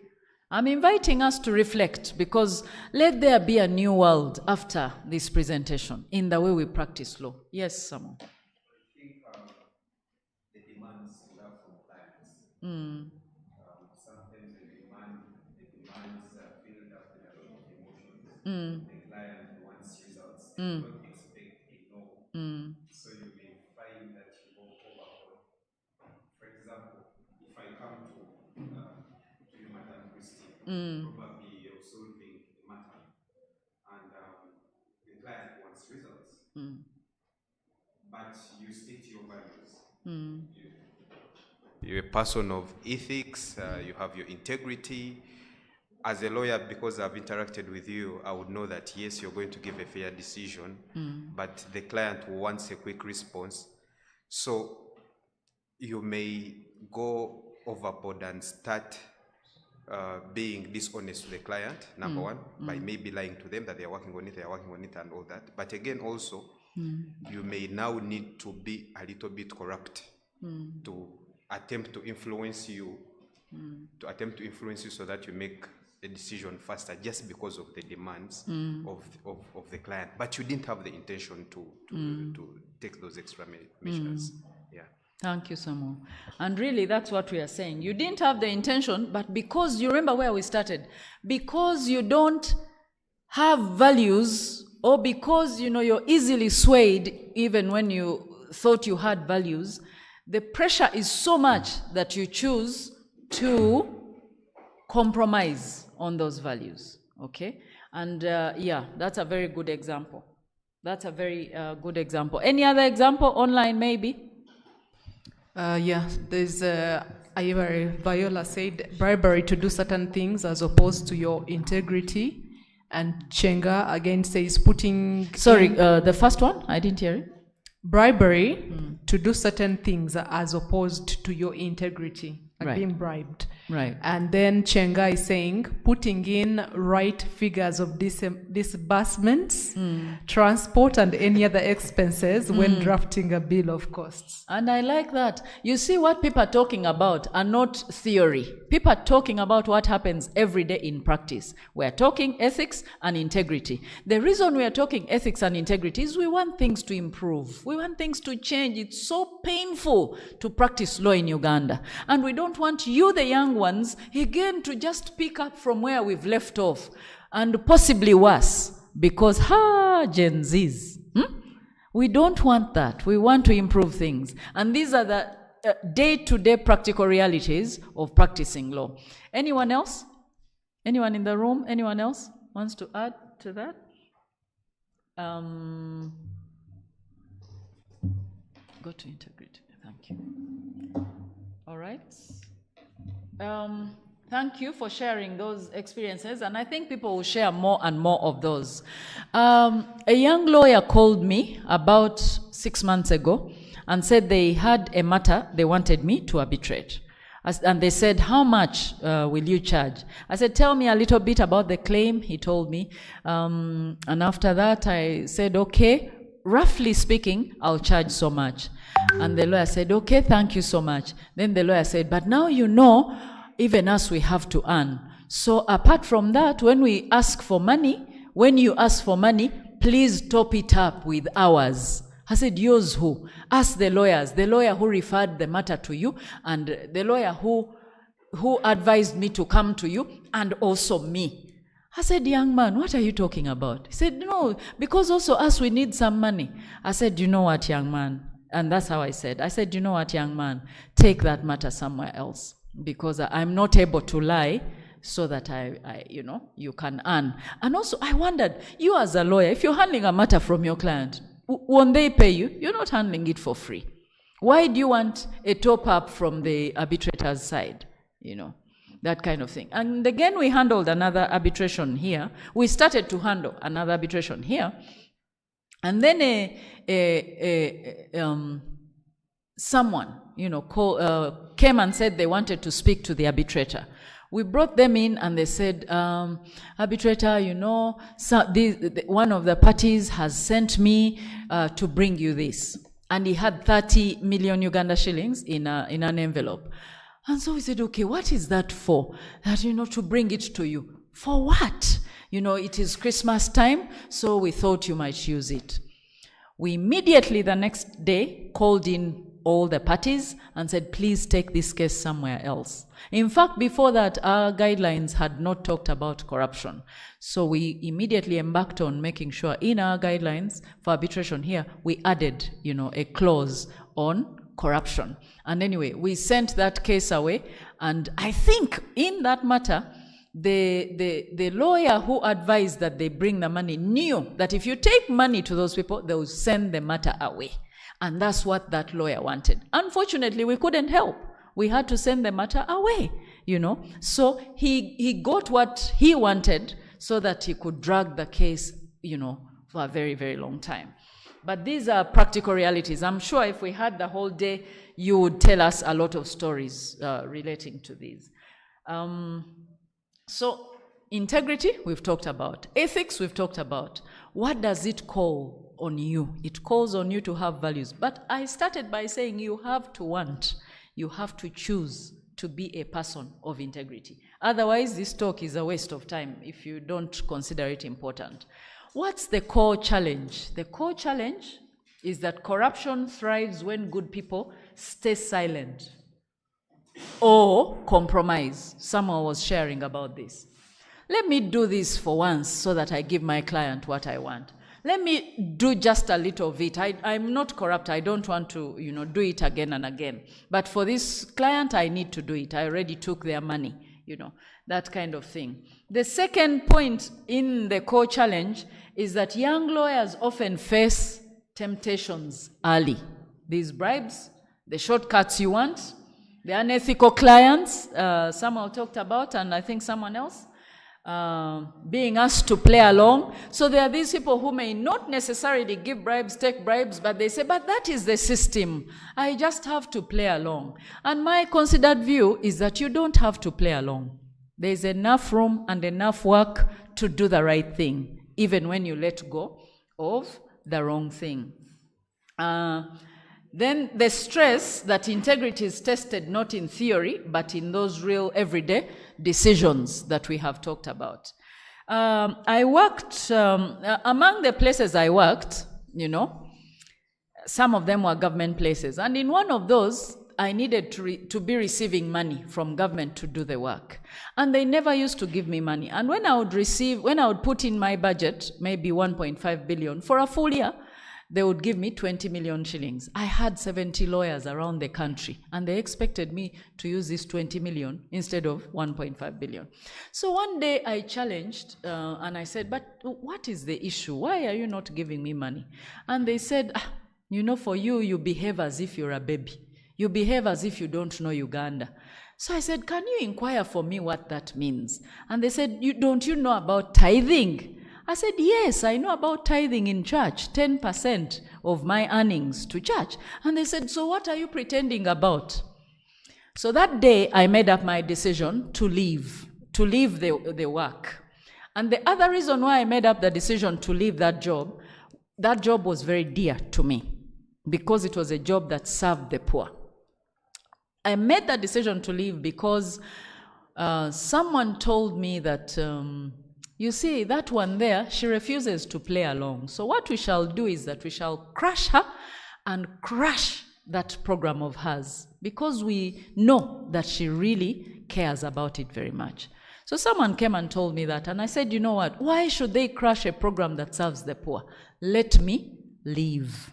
I left without any money because I used to earn so little. There was no gratuity, there was no what. I left without any money.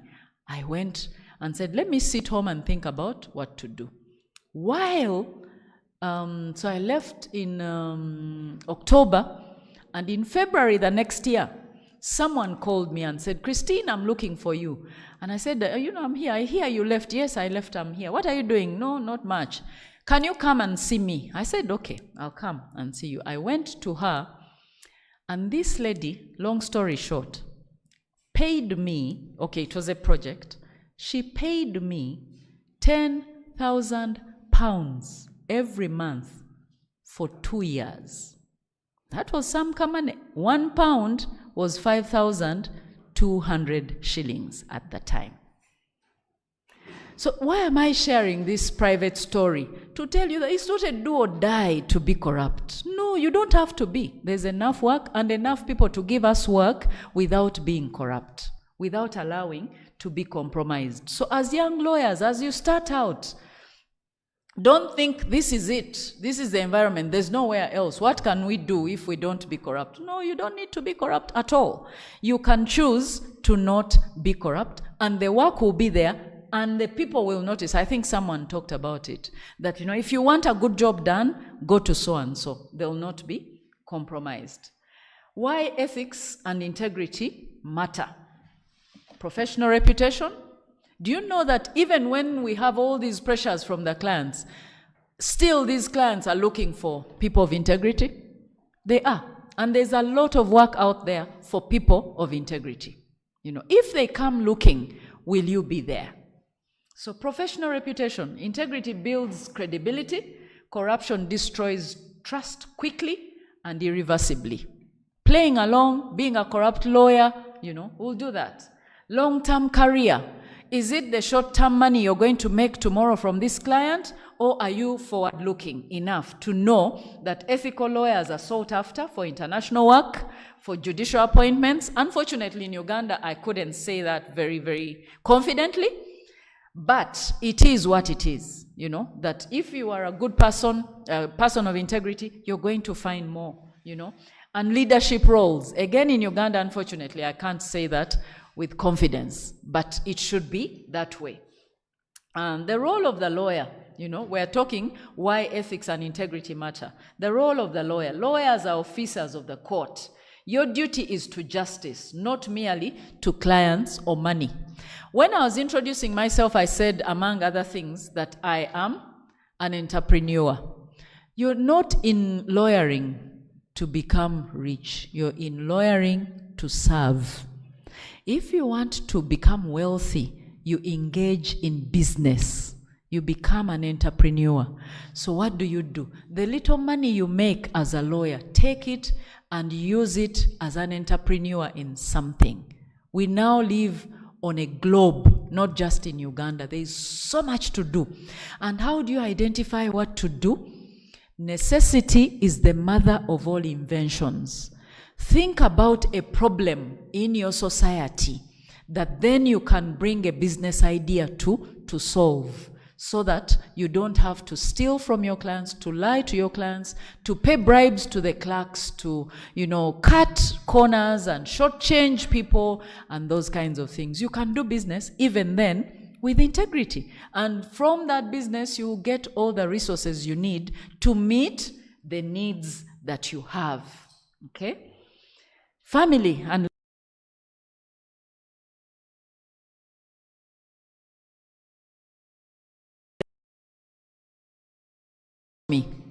We've heard of people that have been convicted of corruption and sent to jail. And their children, what do they tell their friends at school? When in those kids that are mean, what do you do? You know, when your kids are now taunted at school, your father is a thief, your mother was convicted of corruption. You know, think about, not just about yourself, but think about even your children. What legacy do we want to leave behind? What do you want to leave behind for your children, for your family? Okay? I'm sure you know about people that have gone, but everybody. Do you know that in Kampala, so I'm relatively older than everybody here. And I know lawyers in town who, my own uncles have told me, when I was starting to practice law, my family would tell me, do you know the family of so-and-so? I say, yes, I do. You know, families. That man was a lawyer, but he was a thief. And do you know his son so-and-so? He's a lawyer in town and he's a thief. Christine, don't be like that. Do you know that people will talk about you during and even after you're gone? Do you know that that is the name and legacy that your children will carry? You know, as a lawyer who would stop at nothing to make money. Is that what you want? For us in the Bible, it says you bring curses to yourself to the 3rd and 4th generation. Can you imagine your great-grandchildren carrying the burden that you're occasioning today? You also get personal peace. A compromised conscience eats away at dignity and self-respect. This presentation is there with Doreen. You'll be able to get it if you want it. A compromised conscience eats away at dignity and self-respect. You walk and you're saying, I won't pass there because that man knows me. I took money from him. I can't go to that meeting because the other one. You can't. You can't sleep. You die of stress. But you know, when you're not corrupt, when you make just a little money, you'll be happy. You sleep like a baby every day. No stress. People are dying of stress. Don't die of stress because you've chosen to have no ethics and integrity. Practical guidelines for staying ethical. I gave you an assignment. What are your values as a person, as an advocate, as a lawyer? Those values are going to be your starting point. Know your code of conduct. I asked and we were not sure where to find it. Go today after here, print a copy and put it on your desk so that you refer to it every day. If you intend to live a corruption-free life and practice. Okay? Set boundaries early. Okay, and remember I said if you want to, you can only want to be a person of integrity. Set boundaries early. Refuse unethical shortcuts from the start. The first compromise often leads to more. The first compromise will lead to a second and to a third. If you tell a lie, you need to tell a second lie to protect the first lie. And to tell a third one to protect the second, which protects the third. I'm sure you have experienced these. Choose mentors. I was asking you about role models. Choose mentors. Choose wisely. Choose wisely. Choose wisely. Align with senior lawyers of integrity. Do you know any? If you do, I was going to ask you to list some, but we don't have the time. There are a few in town. Look out for them. Ask them to mentor you. Okay? It is doable, it is possible. Avoid role models who normalize corruption. Should I say this again? Avoid role models who normalize corruption. They're out there, you know them. Avoid them. Document and protect yourself. When you choose to not play along, they are going to come after you. It doesn't matter if you die for the right thing. It doesn't. Die for it. But keep records of instructions, transactions, correspondences, especially in slippery situations. There are people who choose, yeah, that's okay. Huh? Kindly wind up, cancel. After they gave me an hour, now I must wind up. But anyway, choose, okay? Yes, transparency will protect you from false accusations. Document, write down, go with another partner of yours or colleague so that when they try to compromise you and you refuse, they don't tarnish your name. Practice financial discipline. Live within your means. Young lawyers, if you forget everything else, live within your means.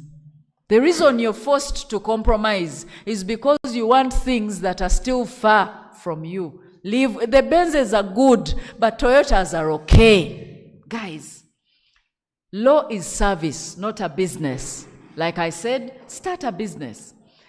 Work collectively. So, concluding remarks. Courage in practice. Integrity requires courage in the face of threats, loss of clients, or slow financial gain. Remember, it is better to lose a case than to lose your name. A name is difficult to make. Stand firm against clients, colleagues, and society. Okay? And also, these clients, colleagues, and society will eventually recognize and respect you as an ethical lawyer. Call to action. Be the example. Let your conduct set a higher standard. Defend justice. Protect the vulnerable. Speak against malpractice.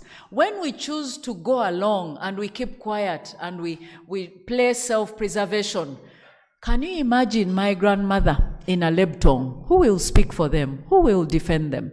Can you imagine the poorest man in the poorest village in Tororo, in Sopsop? Who will help them? Can you imagine a widow in Chanamkaka? Who is going to help them?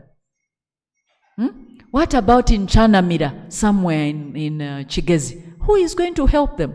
If all you're chasing for is money at the cost of everything. Shape the future. By refusing to compromise today, you help reform tomorrow's legal culture.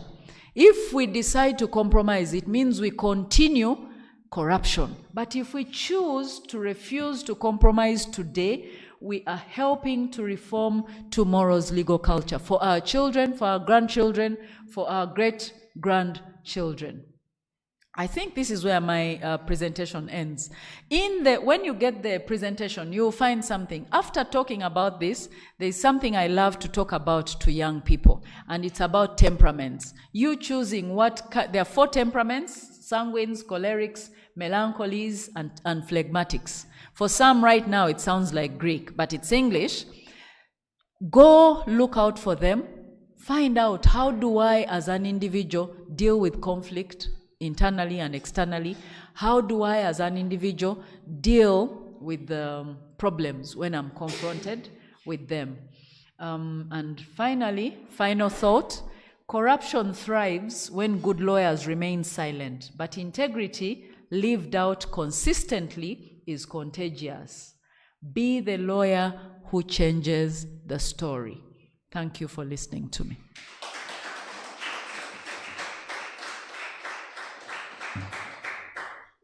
Thank you very, very much. That was very insightful, Council Christine Bidawa.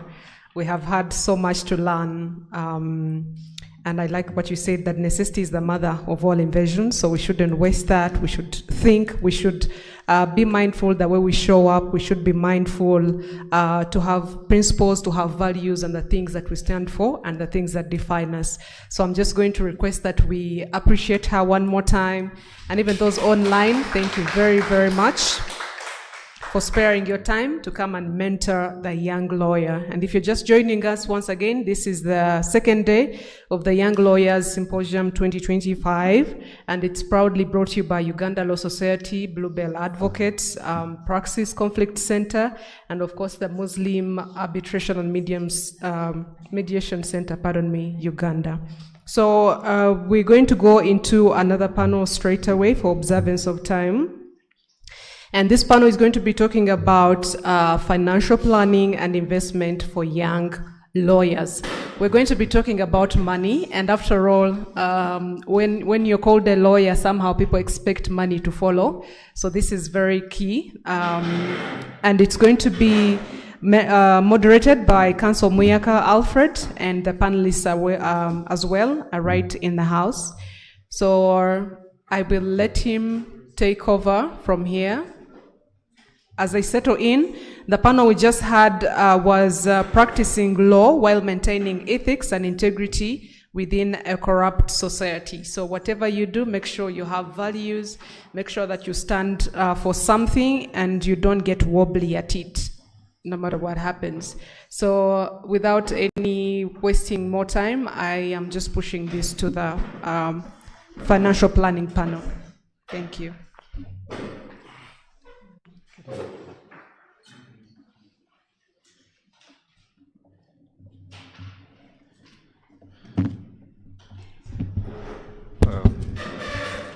Thank you, Joy, and good morning, colleagues, online, both online and physical, and good afternoon to those who may be in a different time zone.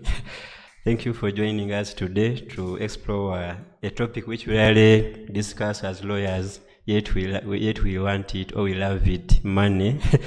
So today I'm joined by three amazing panelists.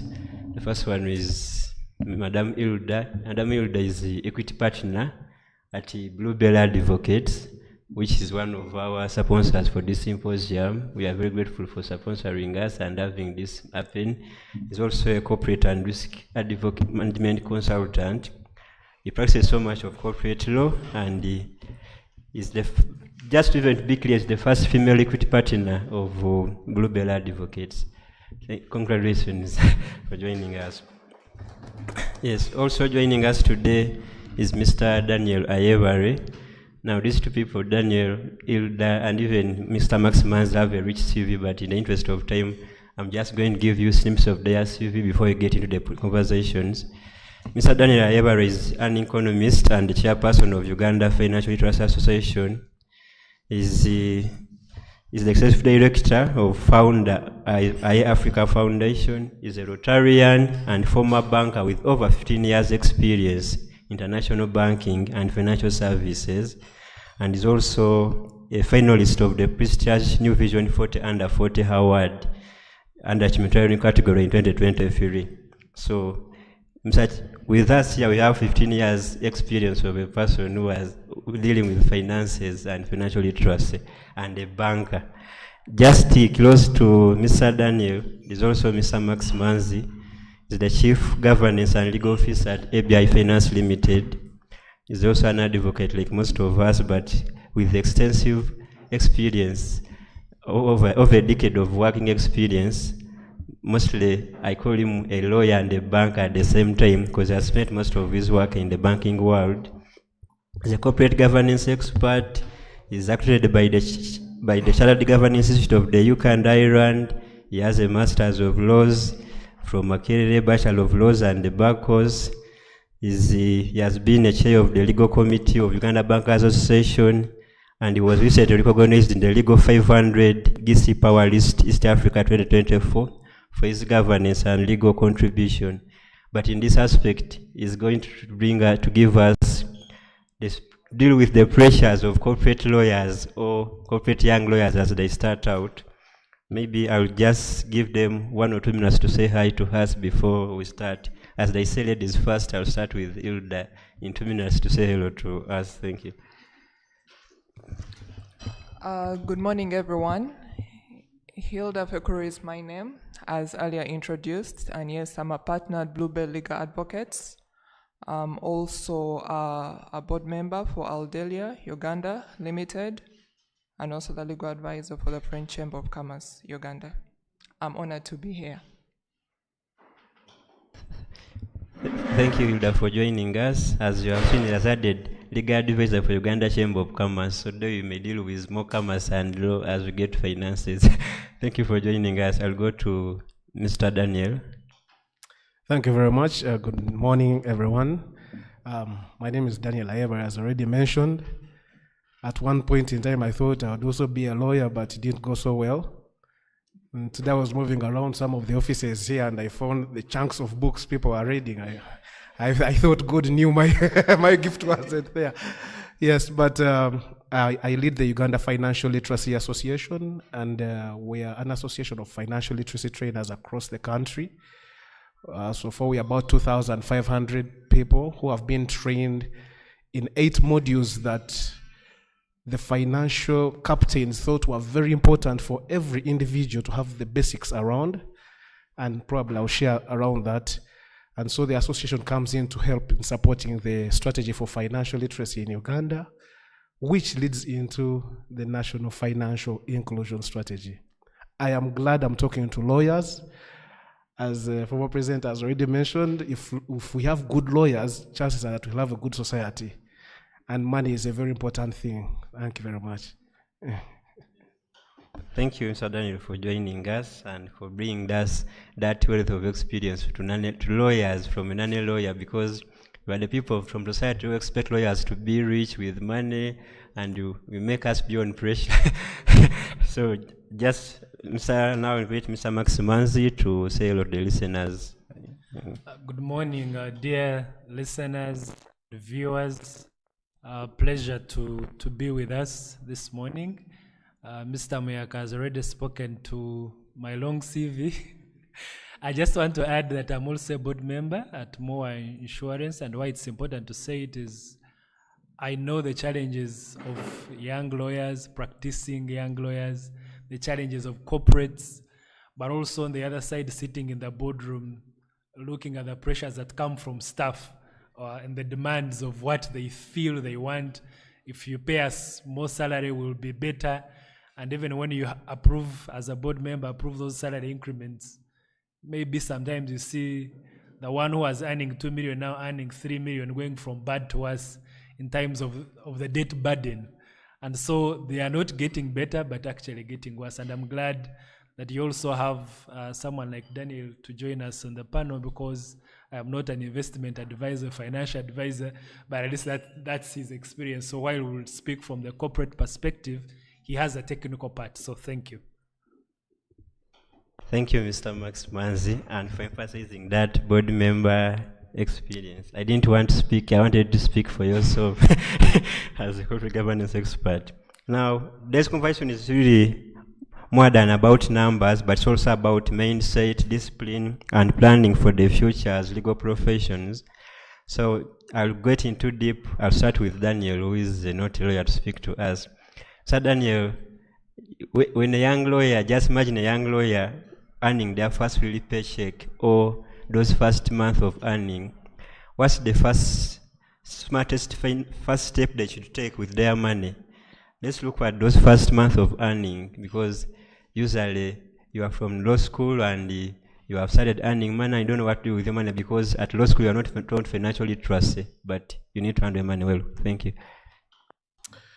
Thank you very much, Alfred. That's a very important question.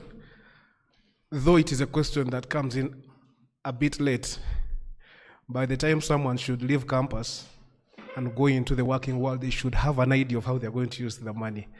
So it's a bit late, but not too late. So let me start by saying that just the way you guys, the lawyers, you had semester one, you had year one, year two, year three, year four, then you did LDC. Financial management is also a discipline that is systematic. There is a whole value chain in understanding money. Because number one, you've got to make the money, you have got to grow the money, you have got to spend the money and to pass on the money. I wish we could develop a culture where we actually think beyond ourselves and say, how do we leave a legacy for the next people that come after us? So, as I earlier mentioned, there are 8 key modules or subjects or topics that every individual, whether you're a young lawyer or you are a banker or you're at any level, that you must have the basics around. And this is research that was done by the financial experts across the financial sector, that is from the banking sector, from the insurance sector, from the investment. And it would be nice for our listeners to note them down such that they can gauge themselves and also see how they can build their knowledge around that. The first one is personal financial management. Every individual must have the basics on personal financial management. This is basically how you balance your income versus your expenses. The main tool there is a budget. Budgets are not just for organizations. Every individual must have a budget, because the budget helps you to, number one, make sure you're living either within or below your means. Now, lawyers are just like bankers. Like Christine mentioned, when I entered the bank, so many years ago, the expectation from society was that I'm supposed to be very smart, supposed to be driving the latest car.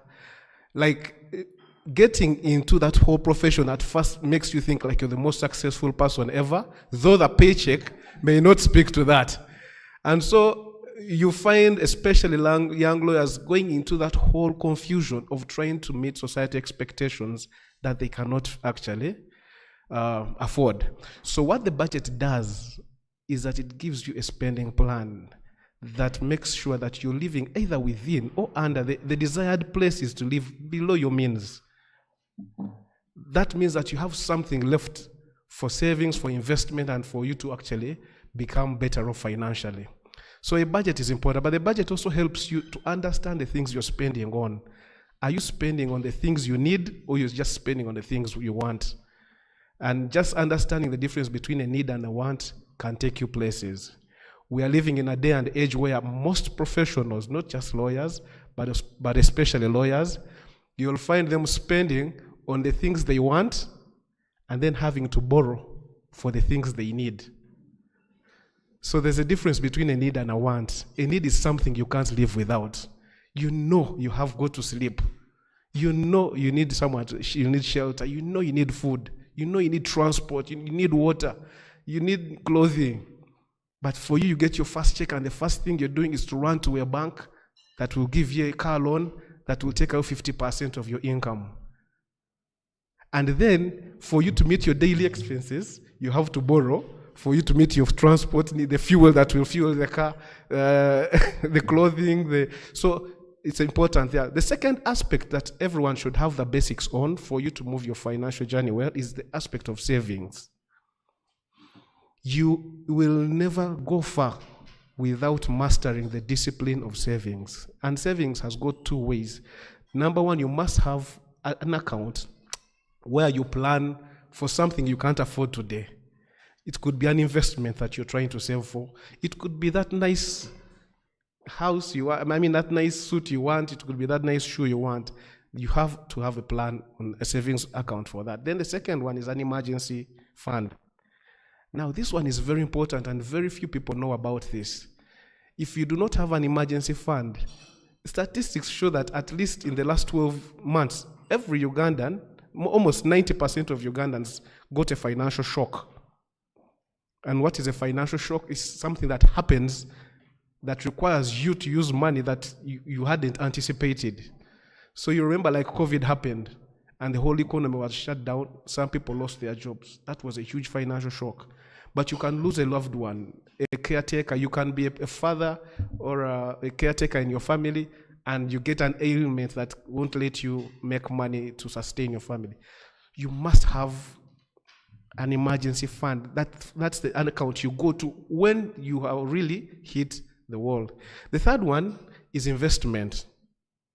So you've learned the art of managing your money. That's personal financial management. You're saving. Everyone should be at least saving 20% of their income. 20%. That's the recommended ratio for you to say you're trying to have a good plan. At least 20%. But if you can take it up to 40%, it could even be better. So investment, again, Madam Christine told us, being a lawyer is not a business. It's a calling. So outside your calling, you need to sustain your calling. So you need a business that will generate for you revenue, for you to now meet all those things you desire to have. And lawyers, again, they also have one challenge, just like bankers, because of the status society has given you. You're like me, going into these small things. How will people see a lawyer, selling retail? Yeah. So you have got to begin to have the habit, be humble enough to know that you need the extra money, and you'll be able to do a business that can actually generate you extra income for you to handle the things that you want. So investment is important. Of course, there is traditional investments that we know of, like, agriculture, real estate, but there are also alternative investments. And I think lawyers, especially lawyers as professionals, have an opportunity in taking advantage of the alternative investments. So we have areas where we have like collective investment schemes, especially if your income is still low, you could use an option of a collective investment scheme like the mutual trust funds you've heard of, where you, as low as 100,000 shillings, you can put it with a fund manager that will gather all the other little amounts, and these guys invest in assets that will make you money without you having actually to be there to monitor. But there are also a number of other investments to look at. So investment is that one. Then another one is debt management. My colleague here mentioned about it. Very, very important. Debt management has taken more professionals to the grave than anything. Because they mismanaged the first module which I talked about on personal financial management, they have had to borrow for the things they need.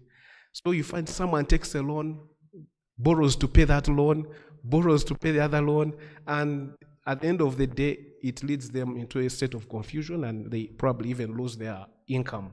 Because when someone is distressed, even their productivity is low. But it can even lead to jail when taking away your property and all that. So debt management is very important. How do you really need that loan, first of all? What is the cost of that loan? For example, as a lawyer, it may look like it's a simple thing. If I came to you and I said, I am giving you a loan at 5%, and another person says, I'm giving you a loan at 10%, maybe those who are here, which loan would you take on? Alfred, you take on 5% or 10%? 5%. What if 5% is per month and the 10% is per annum? So if someone is charging, for example, 5% per month times 12 is what? 60. So that means they're charging you 60% at the end of the year. So simple things like calculating interest. If someone is giving you 10% per annum, it's actually better than the one who is giving you at 5% per month. So some of those small things could lead you into a debt spiral, and that can spoil your career. Then we finish understanding financial service providers. Your money comes in, you work hard for your money, but you trust an institution that you want to handle this money. What do you look out for? You've seen people who have been duped. This guy comes, say, I have an investment program here. If you give me your money, I'll give you 50% return every 12 days. Yeah, you've seen, and almost every 2 years, by the way, if you see the trends, almost every 2 years, there is a scheme that comes that really messes up people's lives. Number one, at least in understanding financial service providers, is that wherever you're going to put your money, make sure that institution is regulated. So if it's a bank, Bank of Uganda regulates. If even the SACCOs, microfinance, all of those are regulated. If it's in the area of investment, there's capital markets. If it's in insurance, there's Insurance Regulatory Authority. Make sure the institution is regulated. Then we have planning for old age. As sure as the day comes after night, all of us are going to get old. These are the hard truths. And for sure, if all factors constant, when you're 60 or 70, you will not have the same energy levels as when you were 20 or 30. So smart or prudence calls for you to start planning your retirement in your youth. I think this is also biblical, that your youth should work for your old age. Yeah, that you start now. We've had people who call us, come and do financial literacy training. Because we have people about to retire or the following year. And we're like, okay, we will be there, but it's a bit late. Because probably that person has got a loan that is going to take away almost all their entire package. Someone is planning to go into retirement, but the debt burden that they are carrying is already too much for them to use their money well. NSSF has shown that, at least the statistics last year, they show that over 90% of people who took their retirement package wasted it in the first 3 years of retirement. All of it was gone. Either someone came with a deal, this is where you can invest, they had no idea they could do it, this is working for, and they lost it. And remember, when you're old, in most cases you're frail. Your medical bills are high. We are in Africa, yeah, we still have what you call black tax and a big culture of families around us and communities. Your expenses are actually almost higher than the time when you were younger. And so because of the distress, people die young in their old age just because they did not plan well for their retirement. So you begin to plan now, what assets am I going to begin to invest in now that will take care of my old age? What do I buy now or do I begin to invest in now that I will not have to work an 8 to 5 job when I am retired? People retire, they go back again to look for jobs. You begin to plan now. So these are the basics. Like I said, the question was someone who has just started working, what should they first think about? It is important that they understand that whole chain before, but assuming they have really understood that, the first thing is, again, the industry recommends that on your income, and you can modify that to match your own expectations, because financial literacy by definition is having the knowledge, having the skills, and the confidence to manage your money well, given your own socio-economic circumstances. And that is very important, because I can earn 1 million, but you probably can afford a car, and me, I can't even afford a boda.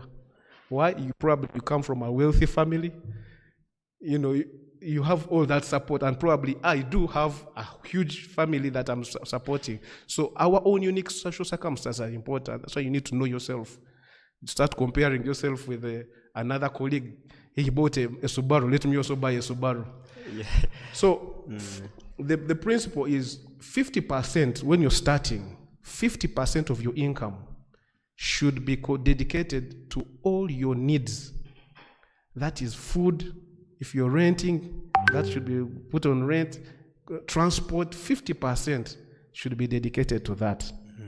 Now, I know some people's 50% is too little, but at least have it in your mind that if your 50% is too little to deal with that, then start thinking of investment options where at least 50% of your income caters for all your needs. 30% should cater for your want. That is, you want to go hang out with your friends, you want that nice bar, you want that nice shoe, you want to contribute to 30% should cater for that. Then 20% should be saved. Now, that was industry-wide, but the people who have tithe to pay, you can decide to split to take the 10% from the 30% who are on your needs, and you commit it to tithe, but at least save 20% of your income. That's the bare minimum of starting. Yeah, thank you so much. I think from what I pick, with your first money, you do savings, emergency fund, invest before you start thinking of car loans. I think that speaks of, when investment, you talk of agriculture, real estate, and this was a question for lawyers of, should I begin with the land or the car first? I think with your analogies, like you first begin investing before you think of the car loan. Just in 1 minute. No, as I said, financial literacy is personal. Okay. It is you and your own socio-economic circumstances. Yes. We can leave campus together, we go into practice together. And me, I can afford a car. Yes. And it would be crazy for you to start thinking of a car at your stage. If you're coming from a struggling background, and you have people around you that you're taking care of, I don't think a car would be the first priority for you. Yes.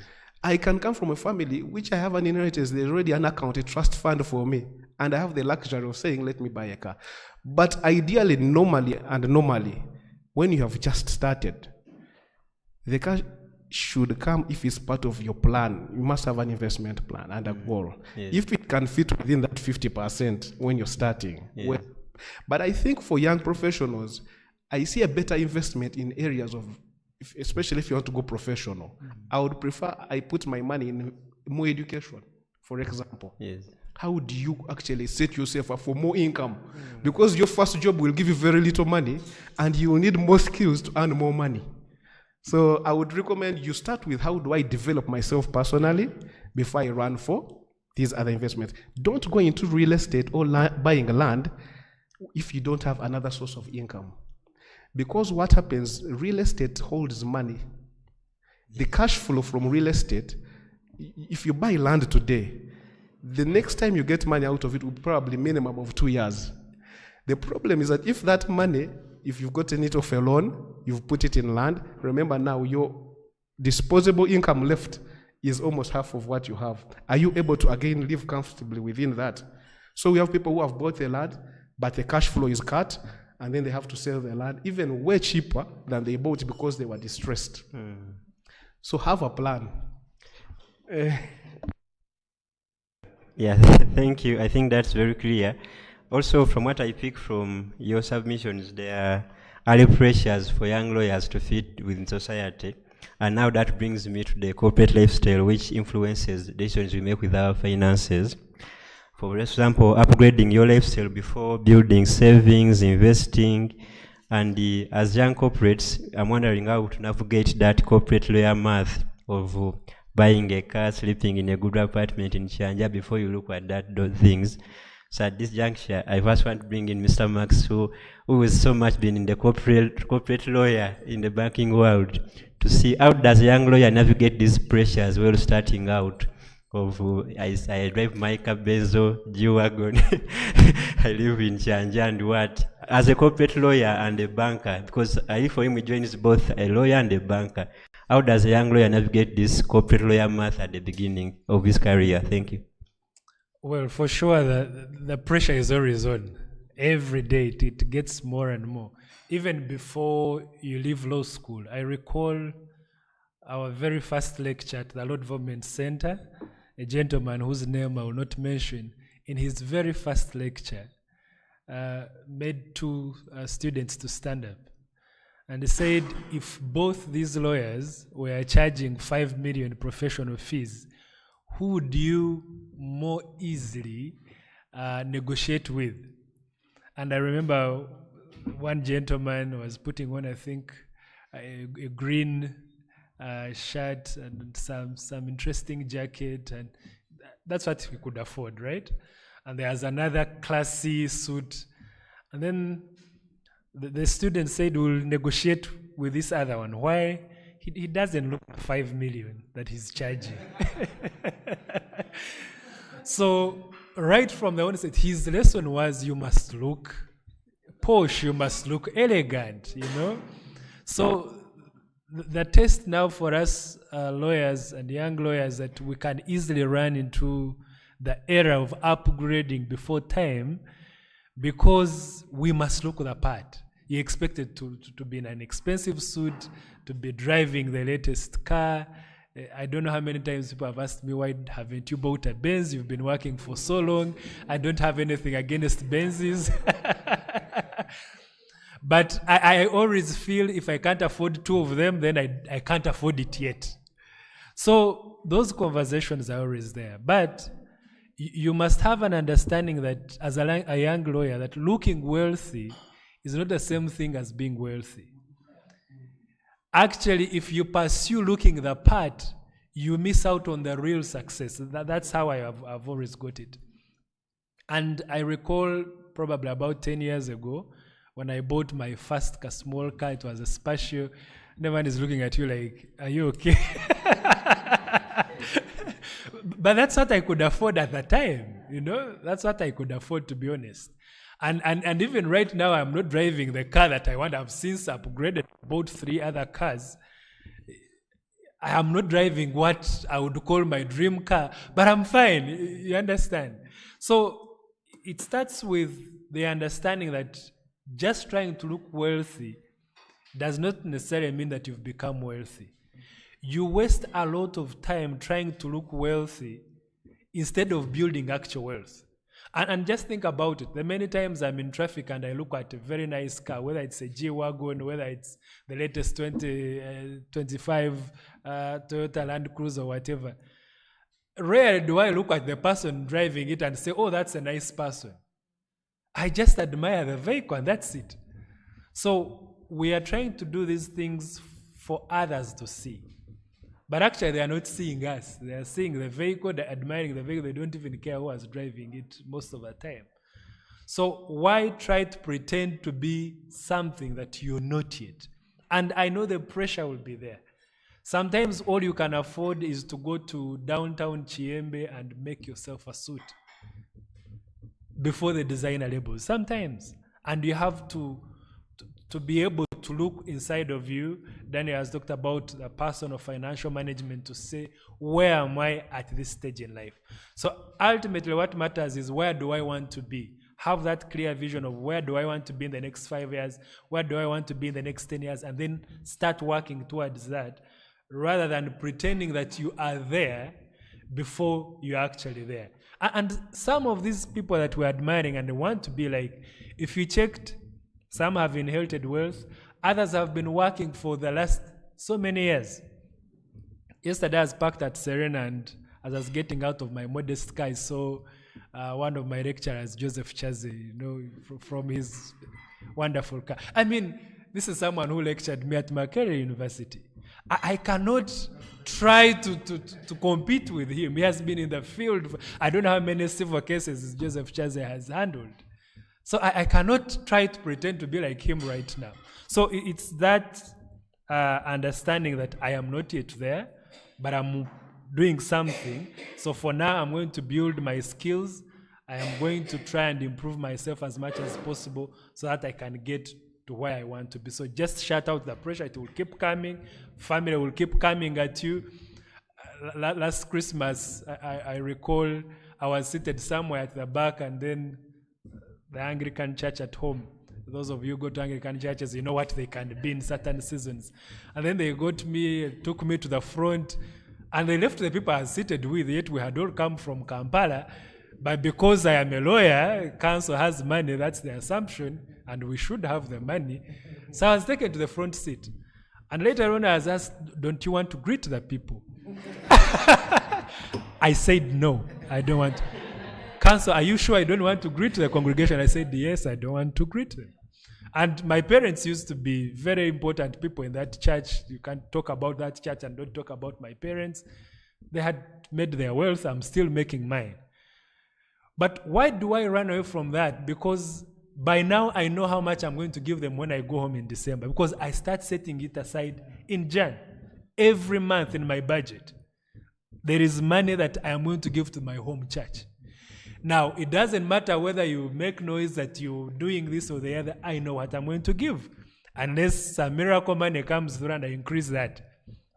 And what was interesting is that after giving them the envelope, at the end of the service, when I had reached home, then this gentleman, the reverend, comes home running and said, you don't know what you've done. That envelope was big. And I was thinking in my head, so what if I had put less, then what? But because they know they can always play these tricks, give you a microphone, what are you contributing? Then you start contributing money you had not even planned to contribute. It's not anywhere in my budget. But I've set aside in December 25th, I'll be in my home church. This is the much I'm going to give. Whether you call me counsel, whether you call me chief justice, whether you call me board member, Mr. Miyaga used to call me award-winning lawyer. Whether you call me all those titles, I know the money that I have planned. If it's a wedding, I know that I can't go beyond a certain amount. That is it. So the pressure is real. It's there. But you must have your own principles and live by them. Oh, I think indeed the pressure is there, but you must have your own principles, and you have to realize that you're not there, but you're doing something to be there, so you need to close the pressure. I don't want to use the other word which you used, but they really had it. Now, this gets me back to Hilda, who is a first female equity partner of a top-tier firm, and personally I see her as a young lawyer, and I believe she is. So Hilda, looking back as a young lawyer, what early financial lessons shaped your approach to money and investments as a young lawyer?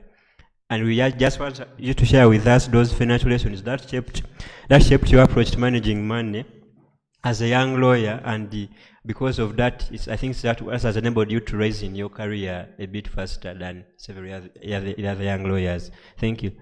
Okay. I share very many sentiments with the previous speakers, and it's very true that there are very many societal pressures You know, there is this social construct of how a lawyer should live, you know, how you should be present in society. And being the first female partner at the firm, I would not say that I have escaped the expectations, you know. I remember when I was appointed to my role, I was appointed today, and then the next day someone is talking about, Madam Partner, aren't you changing that car? I have just got the new role. This is not how things work, you know? And it is not, it's pressures from the outside world. It's not people you're working with. It's not clients. It is because the outside world has had, okay, she has got a promotion. That means her state, her life, her state of living, and, you know, how she presents herself has to change. What I can tell the young lawyers is that keeping up appearances is very exhausting, you know. Manzi spoke about presenting yourself to be wealthy when you're not. So in your mind, you're saying, I have to have this car. I have to be seen living in Kololo or Chanja. Your income does not speak to that. There is a disconnect. In that sense, you start adopting a personality of personalizing money. Money becomes your entire personality, in that when you do not have it today, it disrupts your entire state of being, because you're trying to appease onlookers who will maybe just see you today and not think about you the next day. In that, you start compromising your ethics. With financial discipline, as Daniel said, it speaks to what Christine was speaking previously, values. Here you are, you're now getting involved in dealings that ideally you should not have gotten yourself into. You're factoring in issues of reputational risk because you're keeping up appearances. What I can say is it is very, very exhausting. On my end, how I have been able to manage all those pressures is what everyone has said before, living within my means. I will not pretend to have money I do not have. In fact, I am not ashamed to pass on a basket to the next person when I don't have it. And you know, I'm not ashamed about that. And somehow it turns to, I think, financial bullying, because they will say, it's church, or it's a function. I didn't plan for it. You just reeled me in with the anticipation that I'm going to give something, and then they'll give you the basket and say, Madam Council, but I don't have the money. I'm going to pass on the, you know, the basket, because in prompting you to pay that money, they start calling you by the titles, not your name. And I relate to what he's saying. They give you the mic to speak, but I came 20 minutes to the end of the function. I don't even know what you're collecting money for, or I did not plan for it. So I live in such a way that I do not compromise my state of being to meet expectations. I do not do that. And then the second thing I learned very young was that money is elastic. That is a value that my dad imparted in me. It was a question of, you can have money today, you may not have money tomorrow. If you do not have it tomorrow, what happens? If you have made your entire personality of, I must have money, irrespective of what happens, then the next thing is you don't have peace of mind. And also the other thing is, I do not plan on money I do not have. We tend to have a tendency as young lawyers, of course you're working in these law firms, but sometimes you have outside dealings. Someone says, oh, Manzi comes and says, oh, Hilda, I have something to do for you. And you're like, okay, I'll do it on the side. And like, oh, when you do it for me, we are going to give you 500,000. Or you're going to get 1 million. It's not guaranteed. He has come to me as a third party. He's just reeling me in. I have no business on planning on that money that Manzi has told me about. So there is a bad habit of planning in anticipation of what you do not have. So I think those are my key pointers. There is a statement of I'm expecting some money. Colleagues, the money is coming. Expecting some money. And I think when I was growing, I think during my time, apart from expecting some money, it was a question of, you ask someone, so what do I expect from this, you know? Are we going to get some money or no? And then someone says, oh no, it's vibes and inshallah. So that was the time when I think I had left campus, but it is not certain. It's not certain that you're going to get that money. So why are you planning on that money? Why are you going to a phone shop and saying, no, I do not want the iPhone 8, give me the iPhone 14. I'm going to come and top up 2 million tomorrow. It's pointless because that money is not yours. You know, there could be a break in that chain. Yeah, that's what I can say. Thank you, Hilda. Hilda really says of living within your means, and that part of don't necessarily live as the council society expects you to be, but live within your terms as before being council, you were your own. Yeah, before council Hilda, there is the Hilda. So you live as the Hilda, not as the council society expects you to be. Now, this takes me to the investment part. We have all seen at the start of your career, the money is not coming, like the young lawyers have little money. But still, Daniel speaks of investing at the start of your career, and there is a common belief that investing is only for the wealthy. So, how can young lawyers start investing small while still earning a little income, and what are those entry-level investments which are accessible to young lawyers today or young professionals? Thank you. Thank you very much, Alfred.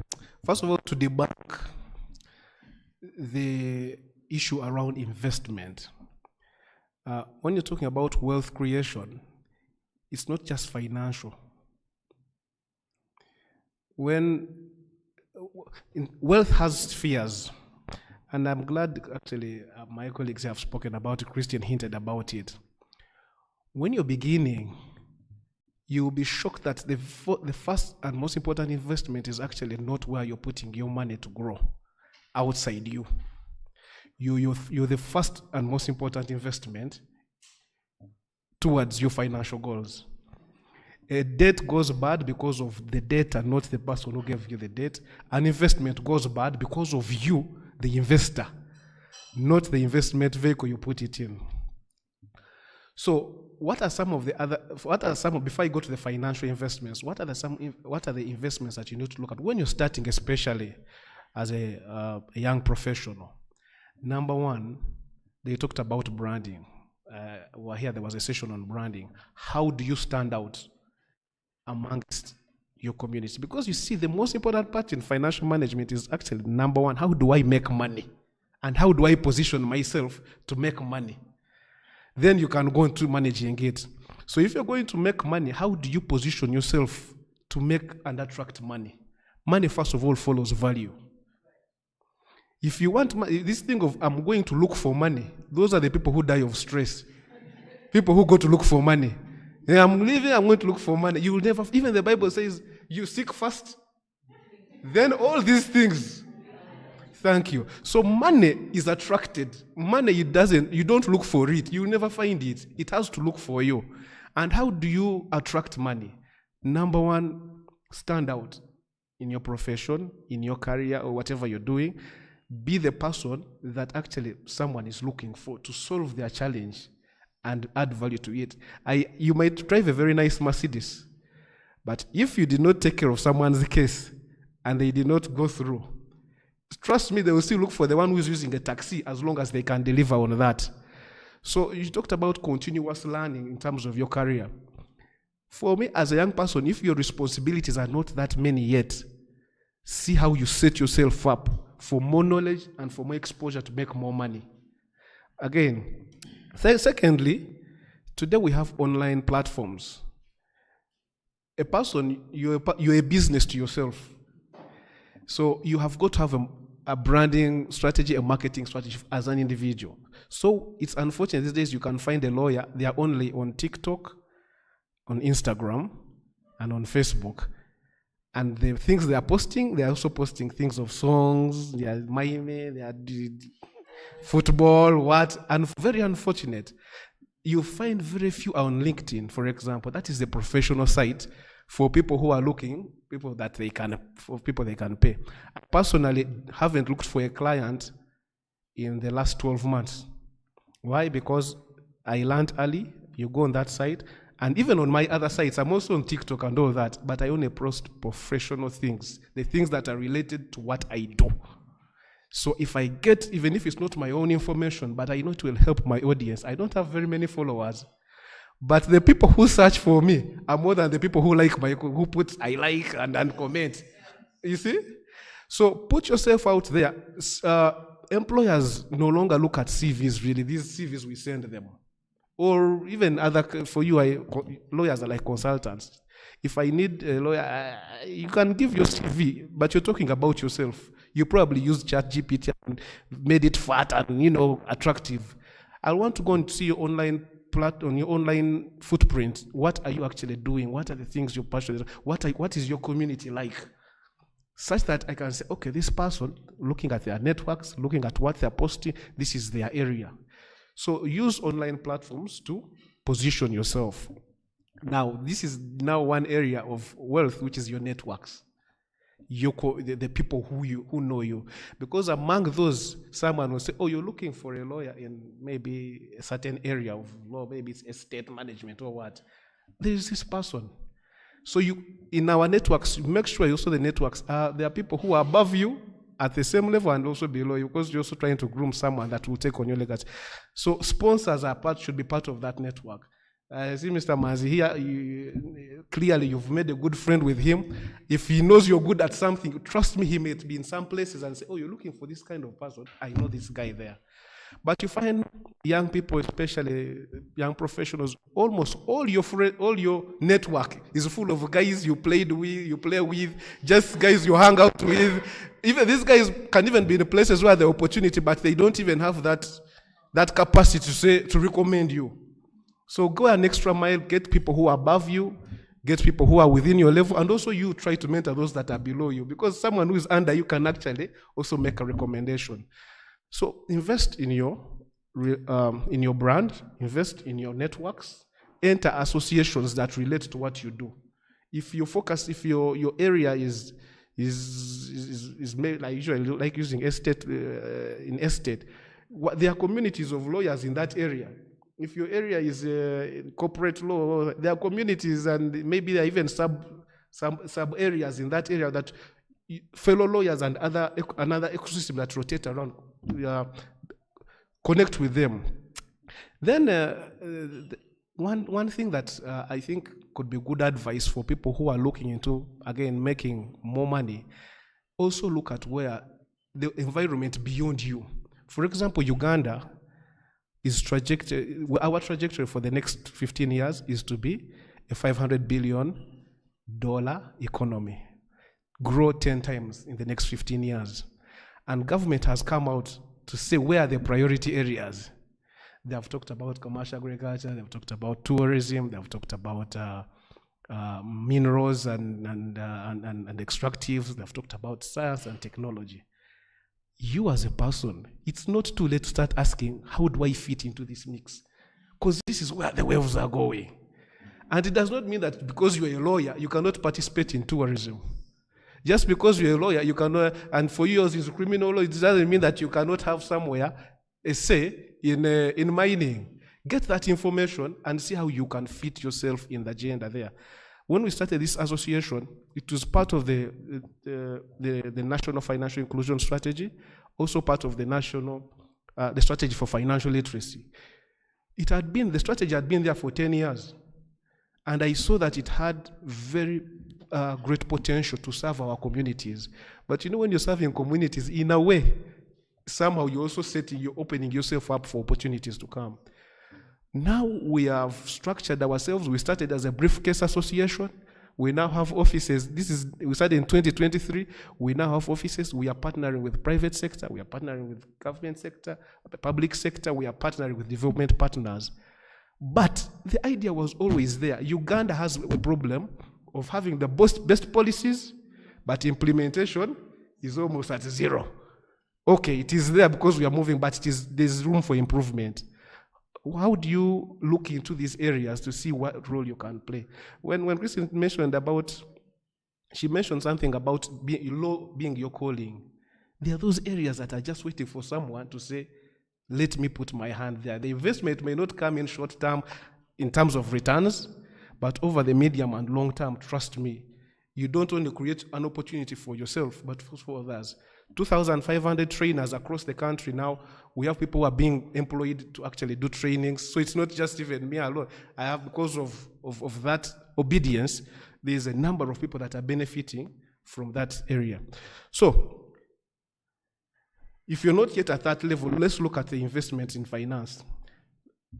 Number one, an investment option that you're taking on should be dependent on your availability, first of all, in terms of, are you going to be available? Does it require you to be there to monitor it a lot of times? Number two, do you have the knowledge for it? And then number three, can you afford it? And also wait till the returns come. Usually when you're starting, you do not have all those things.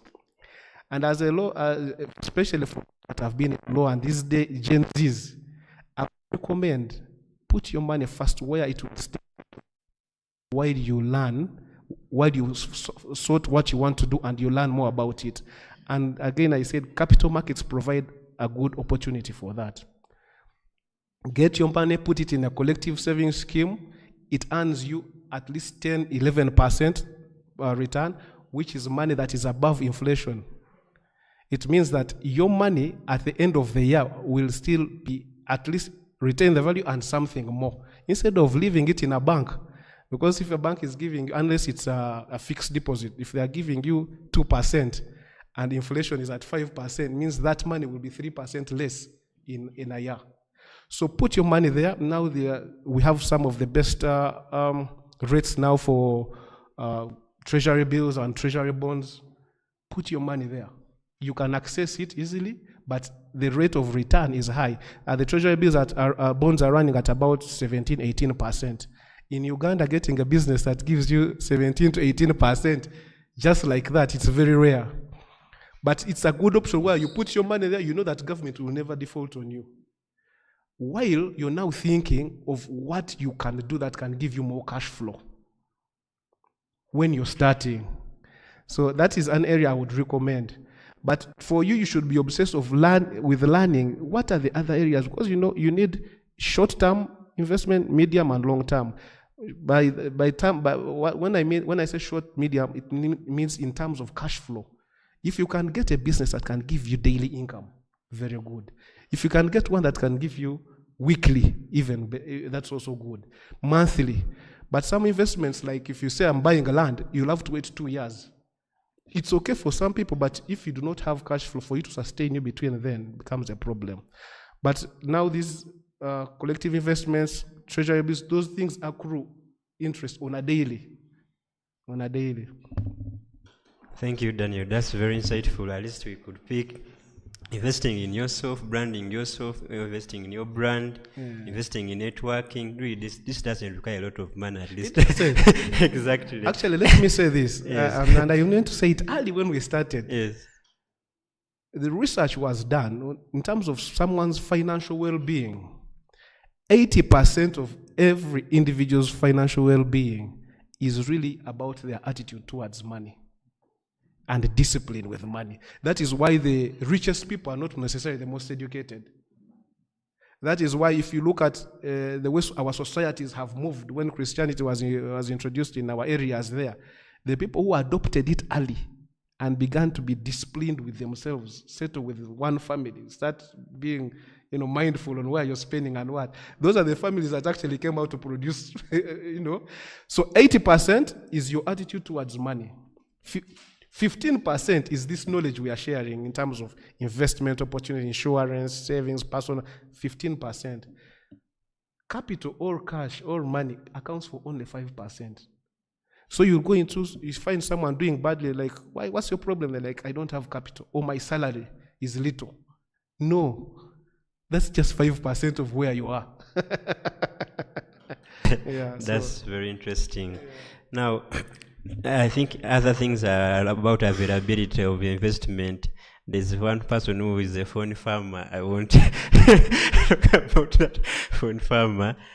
But now, talking of, when Max was emphasizing image at the expense of financial progress, young lawyers have, actually everyone looking at the image regarding as a young lawyer when you're starting out. So just to talk on society pressures and vis-a-vis investing, many young lawyers overspend on image at the expense of real financial progress because of the examples they give you. If I see this one dressing like this and this one dressing like this, whom would I hire?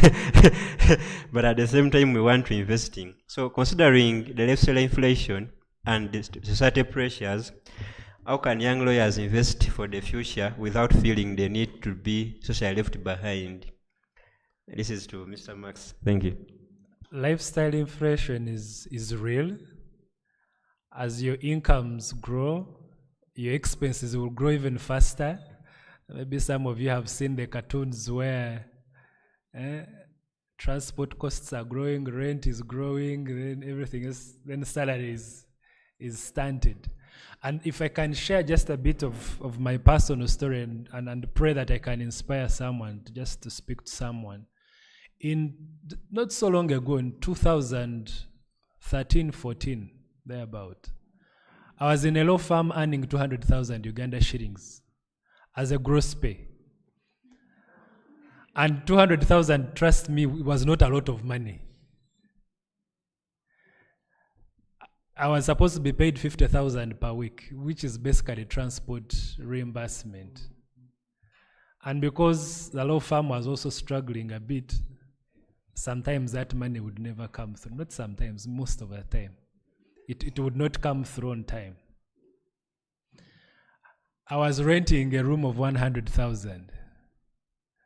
Gladly, it was slightly close to the workspace because I wanted to cut on transport costs so that I could at least walk to office. Well, later I couldn't even handle the rent because, as I have said, sometimes the money wouldn't come through and yet the rent has to be paid, so I had to go and stay with a friend. And then, but later on, I got a job in the bank, 1 million. So I think about lifestyle inflation. Max, you've suffered enough.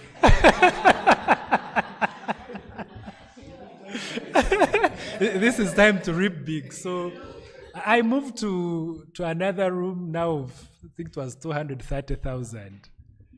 Yeah, I need to eat from my sweat, But before long, I moved to another house of 450,000 because my salary had increased to 1.5. And then 650. What am I saying? That if you do not master certain principles, you will think that's just about that the problem is the money you're earning. No, and Daniel has spoken to it. The issue is not what you're earning. The issue is your mindset about your discipline about money. Because imagine if with 1 million I could have gone like a room of 100,000. I could have kept on, But there's the urge of, no, I must show a certain status. After all, now I'm a banker. The other time I was a lawyer, now I'm a banker. And before you're taking a loan because you must have certain things as a banker. You must look a certain way. Now, once you've gone that road, it's very hard to come back. Gladly for me, it took the grace of God. But there's a point where I had a loan with Standard Chartered Bank. I had a loan from a church circle, our church circle. I had a loan from a friend who was a money lender and gladly lent to me at 15% per month. Because I had to save myself. Now, we talked about borrowing now for the needs. Because you have taken a loan to buy the wants. Because at that point, yes, a car was important, but it was a want. I could do without it. Because if you're a legal officer, you can get on a border, you can get on a taxi. Right now, there are many considerations for me to use a taxi. Because of status and societal issues, It's like if you found a judge of the High Court on a border, what's wrong? There are certain expectations. But imagine I had stayed with my 100,000 room, because the bed could go in. It was okay. I would be fine, honestly. But once you go this road of the status, the appearance, the looks, once you're used to a self-contained house with this big sitting room, luxurious sitting room, now you're dating, now you brought someone's daughter and they know that is your status. You can't wake up tomorrow and say, I'm taking you to 100,000. You can't.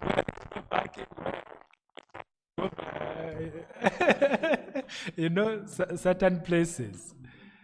So, to avoid these pressures, we have to balance, we have to think of, am I doing strategic spending or is this status spending? Strategic spending, you're investing in yourself, because there's a minimum investment you have to make for sure. You're not going to come before court appearing like a clown. You expect at least to have a decent suit. You're expected to look at least modest. You don't have to buy a suit of 1 million to look smart. You can have a suit of 100,000, 150 from Chiembe, but it looks clean, In fact, at a certain point, I would even put a label. I would tailor them and put my name. It would take 20,000 to pay the tailor. I'm life stories for of the thing. Now, my salary has since exponentially increased. Probably Mr. Miyaka will know the figures somewhere. More than 10 times. Yeah? I am not yet where I want to be, but at least I'm somewhere. But I can tell you sure as day follows night that if I didn't receive the wisdom at a certain stage to have some sense on I would be in debt, I would still be living from paycheck to paycheck. Why? Because of the status spending. But then wisdom came. I had to now do the strategic spending, where you're just investing in yourself. Maybe it's a master of laws that you need so that you get a better job. Maybe it's a chartered governance course because you want to get into corporate governance space. Maybe it's a better laptop so that you can be able to do your clients' work very fast. I call that strategic spending. But there's a status spending of I need to have an iPhone. I'm a Samsung person. I'm not holding the best Samsung right now, but it's doing the work. It's doing the work, But is this the best I can afford? Honestly, I can afford a better phone, but it's not what I've prioritized right now. Recently, in August, I had 2 trips, one in Rwanda and one in Kenya, and I paid my expenses, air ticket, accommodation, and I recall I had just switched the workplace, and they said, do you want us to help you with expenses? I said, no, I will pay. You'll pay for the next one. I have the luxury of saying that because I can afford it now, and I can spend it because I budgeted for it. I set aside money for it. Yeah. There's a time I had to walk from Mukono to Boyogere because I couldn't afford the transport. The farm had promised me money, but they were not able to pay it within time, and yet at some point I was still commuting. You understand? So have a budget, because the budget helps you to know what am I going to spend on, what am I going to save for the next that I want, what am I going to invest. And then have the mindset of delaying gratification, because we want to pay ourselves too early. Like I've told you, when I moved from the 200,000 to 1 million, I was like, now that's the moment. Like a small room of 100,000 had a place for a bathroom, but there was no tap, no shower. So you'd fetch water and shower from there.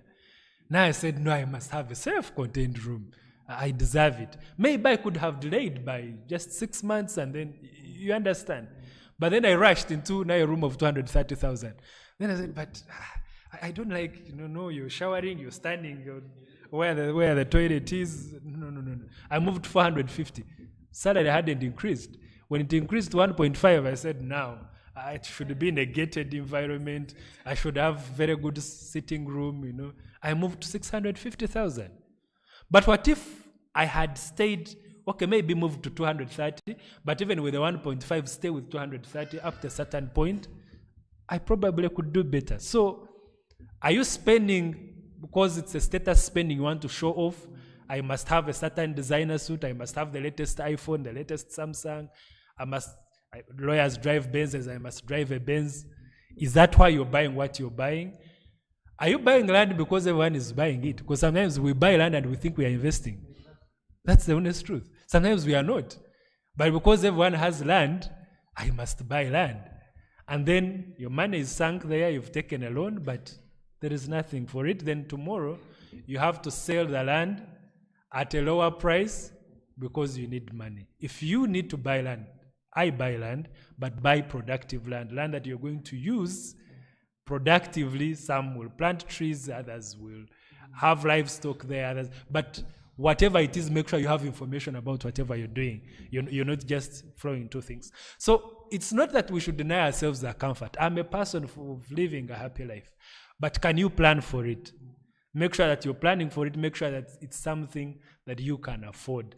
And one of the things I've learned in life, that if I cannot afford 2 cars of that type right now, it means I can't afford that car yet. That's what it means. So if you see me driving a particular car, it means I can afford 2 of those. And I've chosen to buy the one. Yeah. Indeed, it deserves a hand clap. There's that point of strategic spending and status spending. I think even me, recently my salary increased by 2 times. Don't come to me by twice. And then they could ask me, Alfred, you still stay the other side? I'm like, yes. A year later, you still stay that side? I'm like, yes. Like, because I don't want to go into static spending because the salary has increased. And that bit of planning your comfort, and if you can't afford it twice, don't buy it. Because I imagine me having an iPhone today and I can't afford it twice, and then tomorrow they switch and tomorrow I'm back on Kaviriti.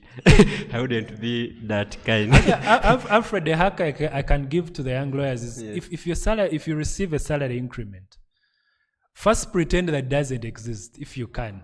I know sometimes you're already at the edge. So let's say try at least 3 months and say I will save that increment for 3 months. Saving to invest it for 3 months at least, and as you cultivate that discipline, you find that later you can actually do 6 months, you can actually do 1 year. So if you are earning 2 million and the farm has increased 3 million, pretend that 1M doesn't exist, just save it. But I understand that sometimes you're already living at the age of life, so certain figures probably, I understand that perspective, but where you can, try as much as possible. Yeah. Like our partner here now. That arrogant salary now should. Yeah, I think now this goes to our partner here, and the part of our practice involves is a risk management expert.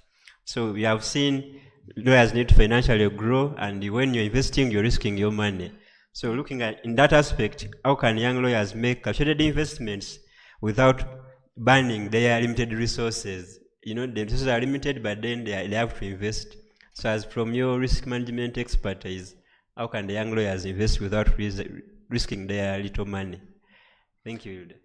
I think this goes back to what Christine had spoken about previously, about necessity, you know, being the backbone of innovation or invention. So either you have done market analysis for what you want to invest in, or you have got some sort of mentorship. You don't just wake up one morning and say, I want to set up a washing bay. You want to set up a washing bay in Kololo. Most of the roads are tarmacked. It's not that they are always having their cars washed. It's not a necessity at that point. You have not done any sort of analysis. You have not looked at the cost implications, the losses. So in that case, I would expect you to maybe speak to someone who's in that business before you invest in that business. Yes, and then the other thing is, for me, it also goes back, apart from investing in a business, it also speaks to what Daniel spoke about, investing in yourself first. Yeah, I firmly believe that your business character aligns with yourself, how you invested in yourself. it speaks to your business character. So how I have had a cheat code in that, you will not find that Hilda has property here or there, no. I have invested in, let's say, my social networks in a sense that I have strategically placed myself whereby if someone comes and speaks to me, they think I am, I am maybe knowledgeable about what they are talking about. Chances are I may not have all the specifics, but perhaps I've invested in a course, I have learned more about that. I know maybe Christine talks about arbitration. I'm going to meet Manzi, I'm going to read something about banking, or Danielle. So when I meet them, we are going to have some sort of conversation. I'm able to hold a conversation, and if they do have a client in the near future, they will think, Hilda has an idea, she could be the best person to handle this. And chances are that client may say, would you want to get on board, not as a legal advisor, but as part of this project? Let's co-create it. That is how I have tapped into the investment part, because I know I don't have the resources. I don't have the capital for it. He spoke about noticing the gaps within the legal field. It's not a question of, I'm going to do criminal law, I'm going to do land law, I'm going to do commercial law. It's a question of what is going on in the international market. Right now we notice that carbon markets is coming on the rise, sustainability, ESG, and that is something that was brought to my attention, or I was interested into it by a young lawyer. We were having a conversation and she told me, my passion is sustainability. And the first thought I had was, why are we thinking about air? Because I was not informed. I'm like, are we talking about carbon dioxide and what are we talking about? But then when I got a deeper understanding of it, I realized that I can hold a conversation in this, and I invested in a training that ideally I should not have. And then you have partners coming on board and saying, let us create a carbon markets hub. That is the type of investment. You do not have the money, but you have used yourself as a resource to invest. You have done the analysis.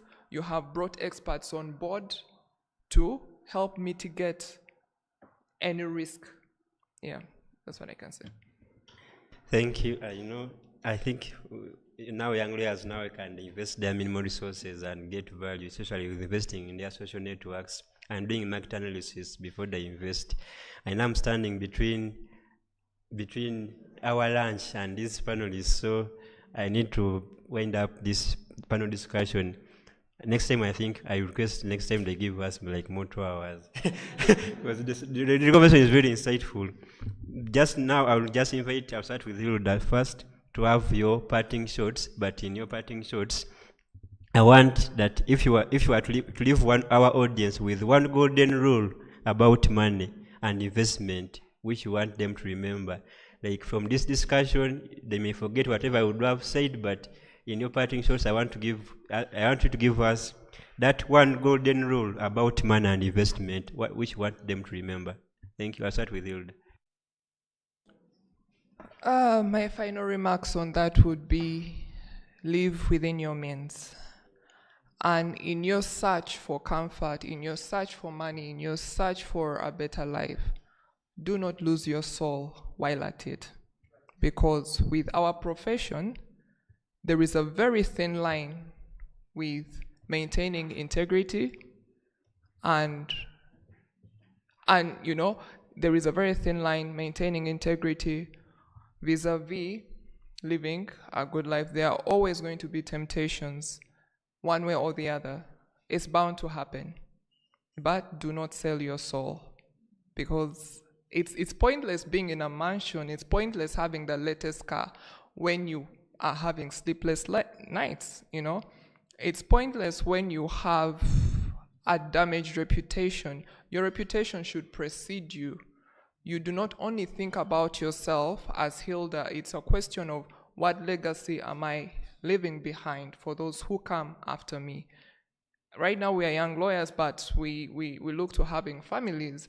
The From my personal experience, my father was an accountant, not a lawyer, but the legacy he left behind opened doors for us in places that we thought he had no business, being when he passed on and you're going to all these offices, and just by the mere mention of his name, everyone spoke to his integrity.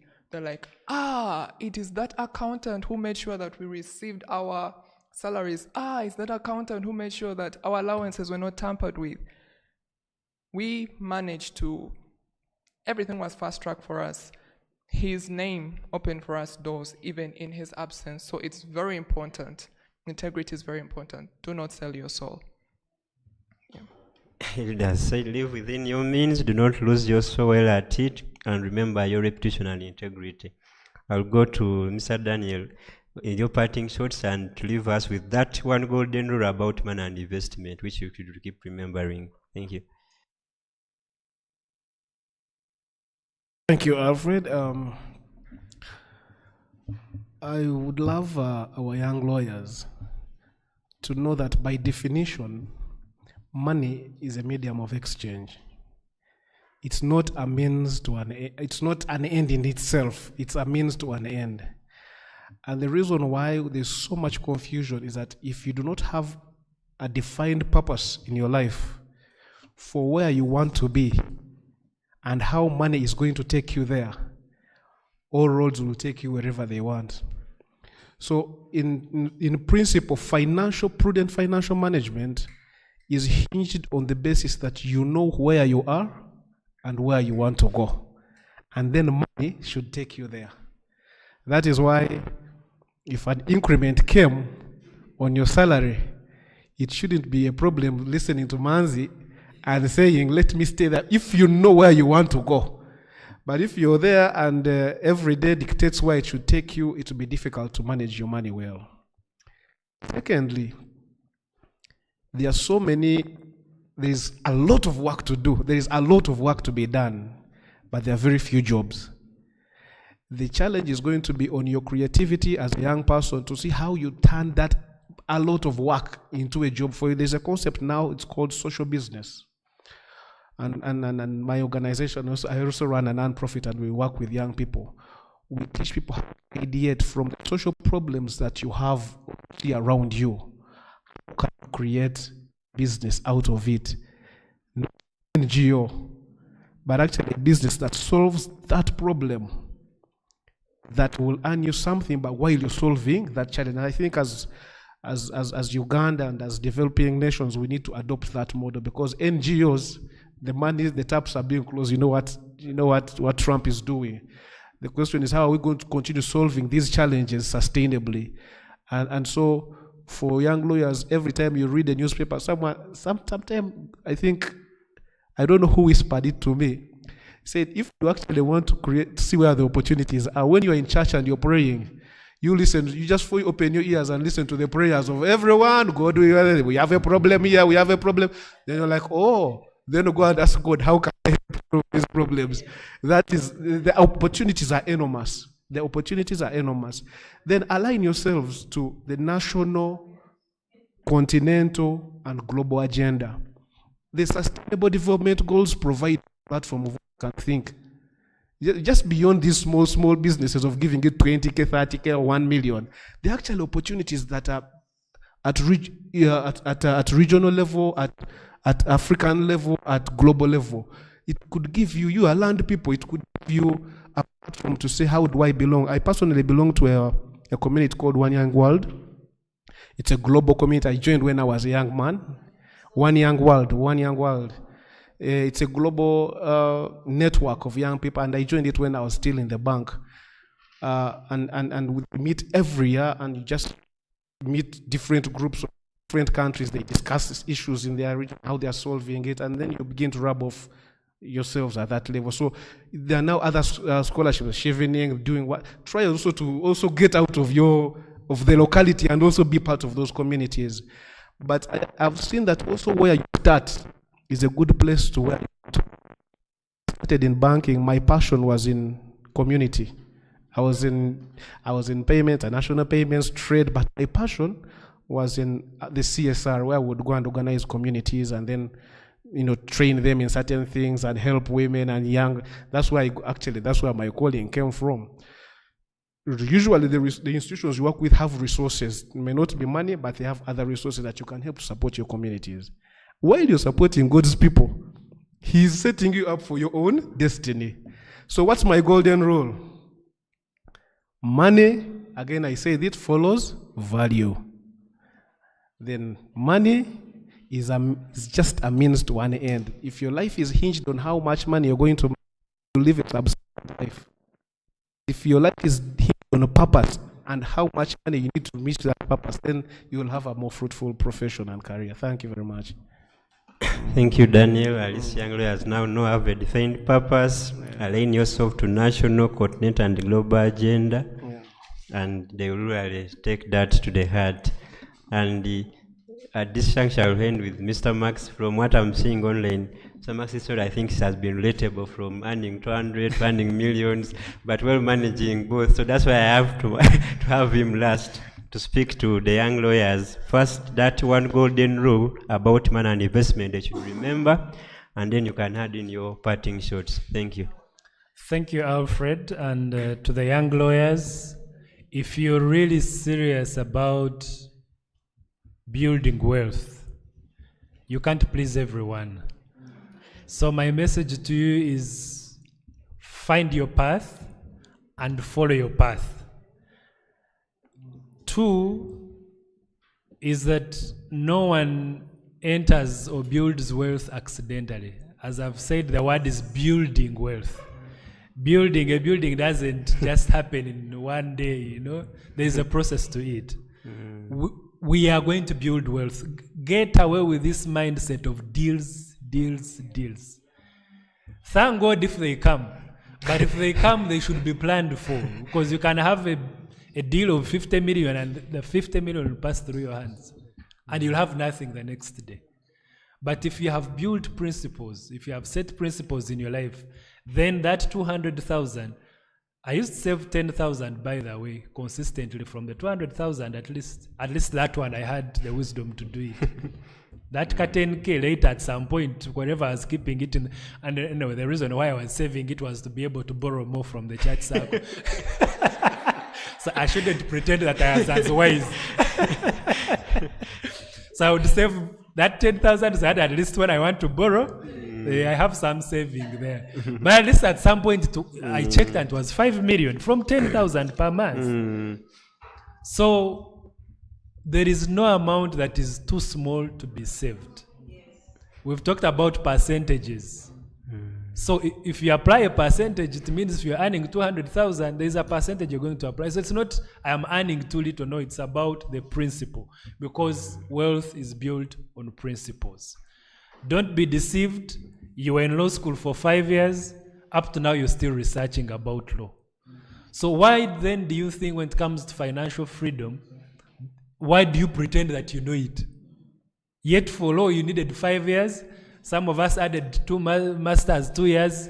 If you studied in Makerere, for instance, they will take you maybe another 3 years to complete the thesis. Then you added, there's a lot of women sent, of course, the bar course. But when it comes to finances, we think we know, because after all, lawyers are learned friends. Please don't be deceived. You need financial literacy. You need a financial mentor in this journey. Find someone who can walk that journey with you, who can talk to you about investment and all that kind of stuff. My parting shot is that let your substance precede your appearance. Don't fight to look the part that you are not yet. Even right now with the millions that Muyaka is talking about, there is a part of me that I could choose to look right now, because I have colleagues that look it. But I have chosen with wisdom, with hindsight, that I will stay at a certain level, and then one day you'll say Max Man's a billionaire, and I tell you, you guys. Like, but this guy, where did he get the money? You must be connected to State House and all. Yet it is, you'll find it will be 10, 15 years, 20 years of a certain discipline, of a certain diligence, of denying myself certain things that I can afford at this stage, but I've chosen to delay that gratification. It is never too late. You may have made the mistakes like I made. You may have 5 loans like I had at a certain point in time, borrowing from Hilda so that you can pay Daniel. Then now you borrow from Alfred so that you can pay back to Daniel, that kind of stuff. But it's never too late. Wherever you are right now, you can start. Thank you. Wow. Thank you. That was very insightful.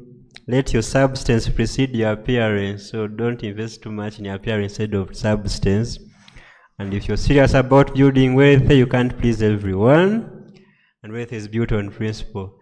That is from us. Because of time, we may want to end here. And I know our audience online, which has been with us until this time, could be having questions, but you can leave them behind. I would send them to these panelists. They will answer them, and I'll get for you the answers. Pardon?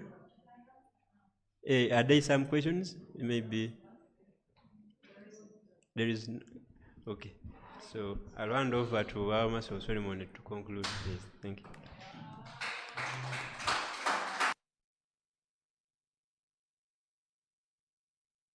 Wow, wasn't that amazing?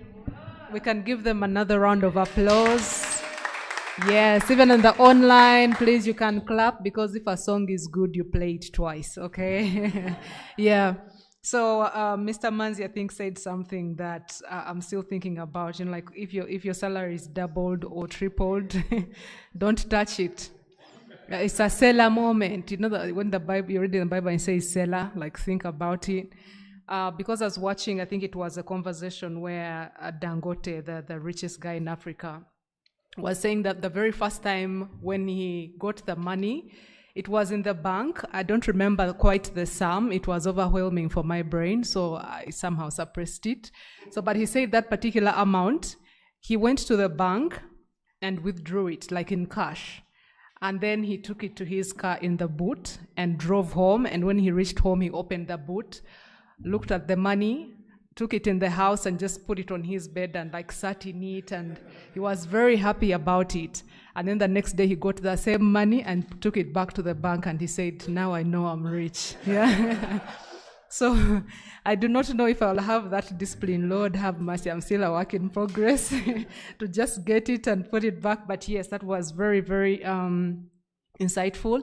And surely I know that first of all, I think we have to have the heart, and it's a test to know that we're going to be faithful with that, but also to live within our means and not to be what we are not. So thank you very, very much. It was insightful, and thank you for also sparing your time to come and talk to us and mentor us as young lawyers. Yes, please. Oh, there's a question. Yes, please. Let's pass on the mic.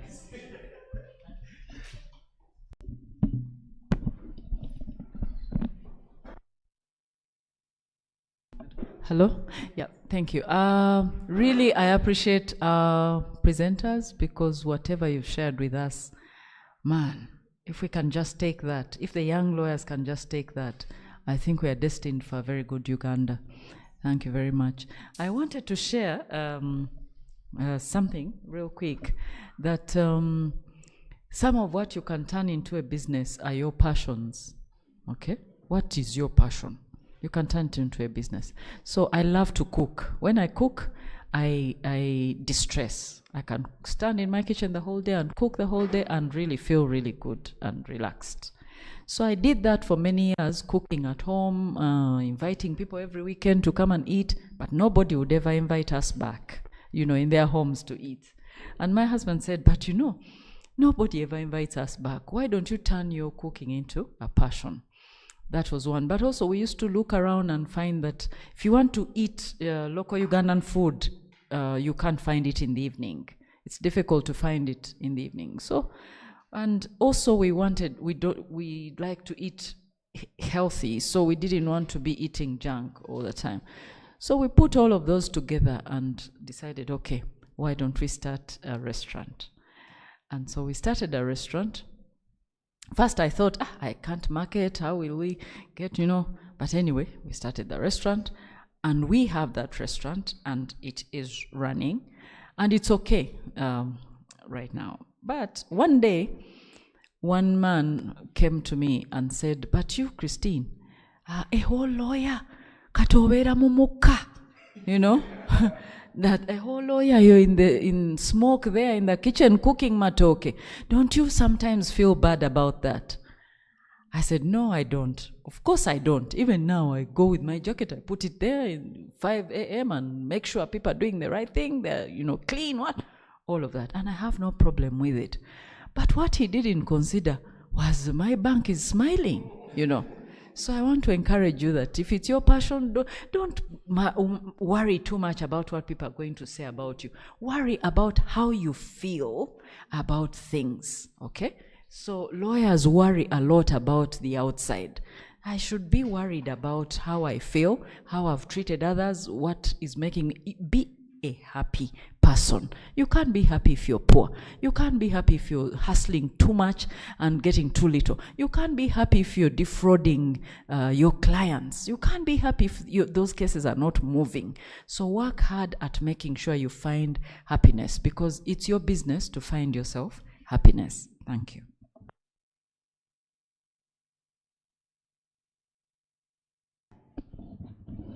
Thank you very much, our speakers, and I'm so glad that we are having such a conversation. And I wanted to make a comment. I had a conversation, I guess, 8 years ago with a Supreme Court judge that I was working with. And it really speaks to the ignorance. We think we are learned as lawyers, but we are so ignorant about how the world works. So when I joined, I think Supreme Court judges were getting about 4 million shillings. Yes, and that is about 2010. Yeah, between 2010. So I guess 3 years after, it was increased to about 9 million.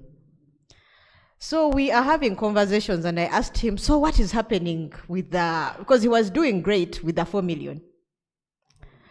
So I asked him, so what is happening after the increment? What is happening? And he said, Zubeda, I actually don't know where the money went.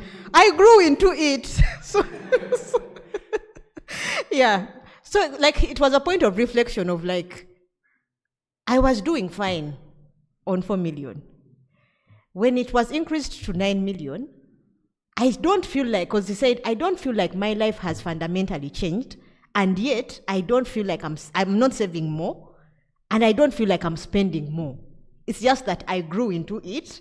And so if we see, because this conversation is being had now on a platform for young lawyers, and you would definitely think that the much older lawyers have all this information. But if someone from the Supreme Court, from the Court of Appeal, is struggling, then you know that we need more and more of this conversation. So I would like to thank you so much for sharing yourselves, and I hope we can have more of these conversations in the future.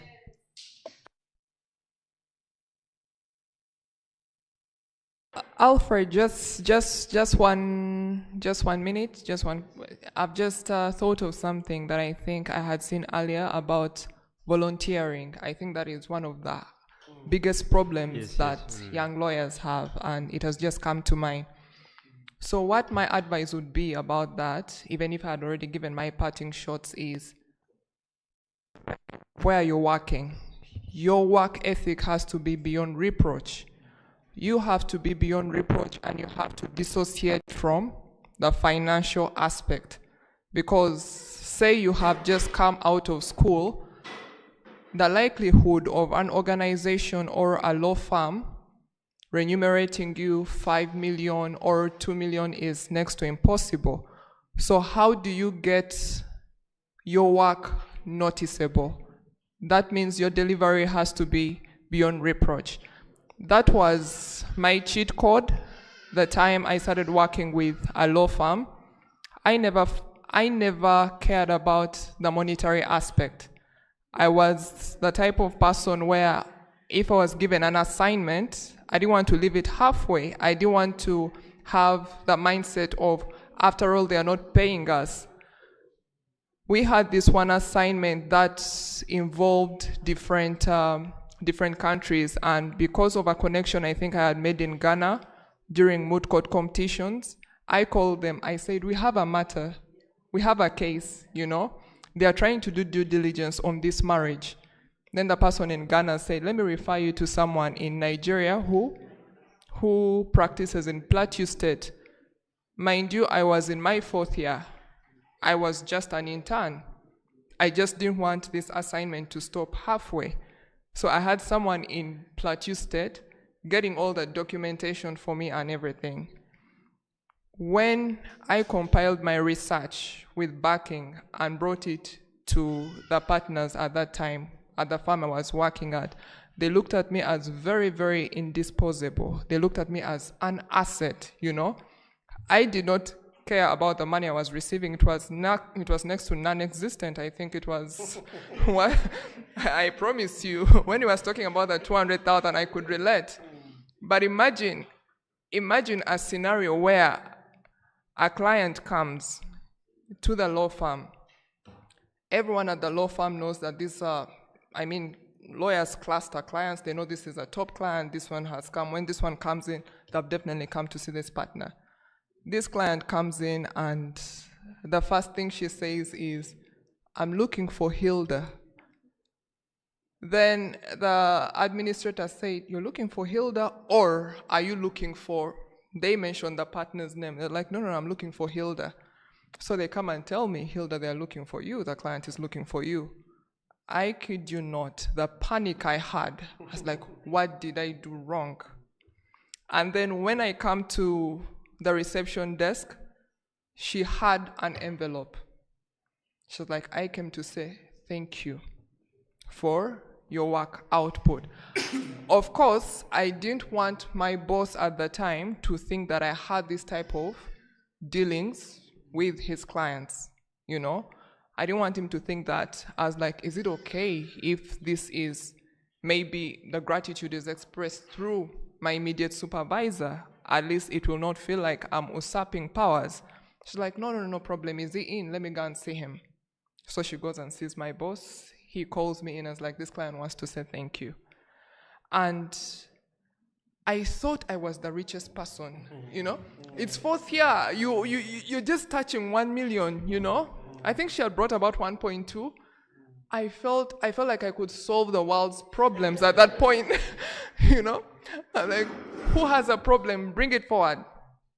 And the trust, an issue, you know, the trust was built to the point that when we're working on her estate and everything, she would say, let Hilda keep the checkbooks, let Hilda keep this. And because of that impression, my boss felt I was an asset. And because of the money that the client had given me as appreciation, when she left on his own accord, he was like, let me give you some weekend. I called my entire family and said, what do you want? Here I am. So a lot can happen. Do not focus on that 100,000 they're giving you and then you want your work output to be, it should be the equal measure of what you're being paid. Absolutely not. Your name should speak for itself. Yeah, that's what I wanted to add. Thank you. Wow. Thank you. Isn't that amazing? Thank you, Hilda, for that. There are also some comments here. Gloria is saying this is the most beautiful session I've had. Oh my God. Thank you so much for your panelists. This is indeed an eye-opener. Thank you so much, the organizers. And Patrick is saying, I'm appreciative for insight of all the panelists and organizers. Okay. And to every other person that is on there, thank you very much. We are continuing. This is the second day of the Young Lawyers Symposium 2025, and we are being mentored, we are being nurtured as all around 360 angled young lawyers. And we have different people to appreciate for this. That is Uganda Law Society, Bluebell Legal, then we have Praxis Conflict Center, and we have MAMC, all who have come together to make sure that we are gaining knowledge. And somebody said that actually, motivation, inspiration is like going in the mirror, looking at yourself, and as soon as you turn away, you forget your reflection. So I hope that we are not excited about collecting this knowledge, and as soon as we close, we have forgotten. Okay? So let us put it to work. That is the only way we are going to be better, because this feels good. We can be hyped. But as soon as we are out of here, we don't know what was talked about. So I pray that we shall put this to work. Thank you very much, our panelists. That was very, very awesome. God bless you. Now, ladies and gentlemen, as they clear, I just want to call on the next panel for the day. We are going straight into it. And the next panel is going to be talking about the double brief, managing family commitments while building your legal career. Okay? Because there was all this kind of confusion and complaints and, now I'm starting up family, then I have to make money. How do I balance all of that? So we are organized this, we have put it together for us to know that as young lawyers, even as this stage, as we discover ourselves, this is doable, this is manageable, and we have the knowledge. And this panel is going to be moderated by a very amazing woman and counsel who I can't wait for you to hear from as well, and the whole panelists who are here. She's going to introduce them, but I'm just going to tell you about her. And this is none other than Counsel Alinda Ikanza. She was also my PA at LDC, and she's a nationally and internationally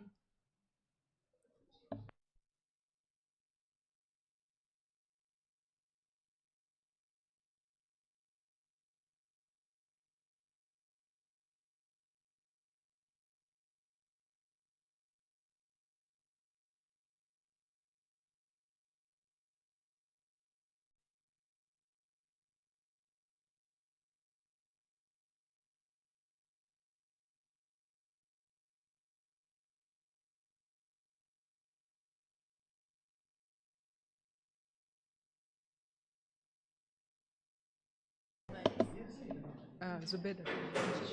Yeah. Okay, sorry about that. There's been a slight change, but we are still good. We're going for that panel that is talking about family.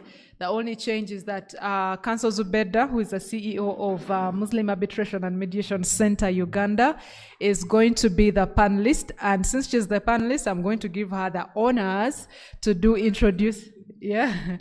the introductions. So please sit back, get some water, get a pen and a paper. Let's keep collecting this knowledge. Over to you, Zubeda. And thank you very much, Joy. Good afternoon, everyone, those present and online. I hope you enjoyed the last panel. It was amazing. It was thought-provoking. And it gave me a moment to introspect. How am I using my money? Am I spending from deals that haven't materialized yet? Okay, so now we dive into the next panel, and this is the double brief, navigating family commitments and while building a legal career. And I have two amazing people here, Mr. Ekima, who is an advocate of the High Court of Uganda and a managing partner at SEDA Advocates. Ekima has over 9 years of experience in the areas of litigation, commercial transactions, family law, and land transactions. Ekima has a robust educational foundation and business with a Master's of Business Administration, MBA, and a Master's of Law in Oil and Gas. He also holds specialized knowledge and expertise in the energy sector, with experience advising local and international clients in the energy sector. With a deep commitment to justice and reputation for excellence, Ekima has successfully represented hundreds of clients, both at an individual and family level plan, and has helped families plan their estates, settle succession-related matters in and out of court. His legal acumen is complemented by the strategic business mindset, enabling him provide holistic and pragmatic solutions to his clients. He also dabbles as a lecturer at the Institute of Petroleum Studies, Uganda. Mr. Ekima is a husband of one. He wanted me to highlight that. He said he doesn't have hackies. He's a husband of one, a father of three, Yes, and a serious family man. He also has a YouTube channel where they actually showcase excellent family foundations. Mr. Ekima, please say hello before I dive into Hello, colleagues. Good afternoon. It's nice to be here and discuss with you. I look forward. My next panelist is someone I love very much.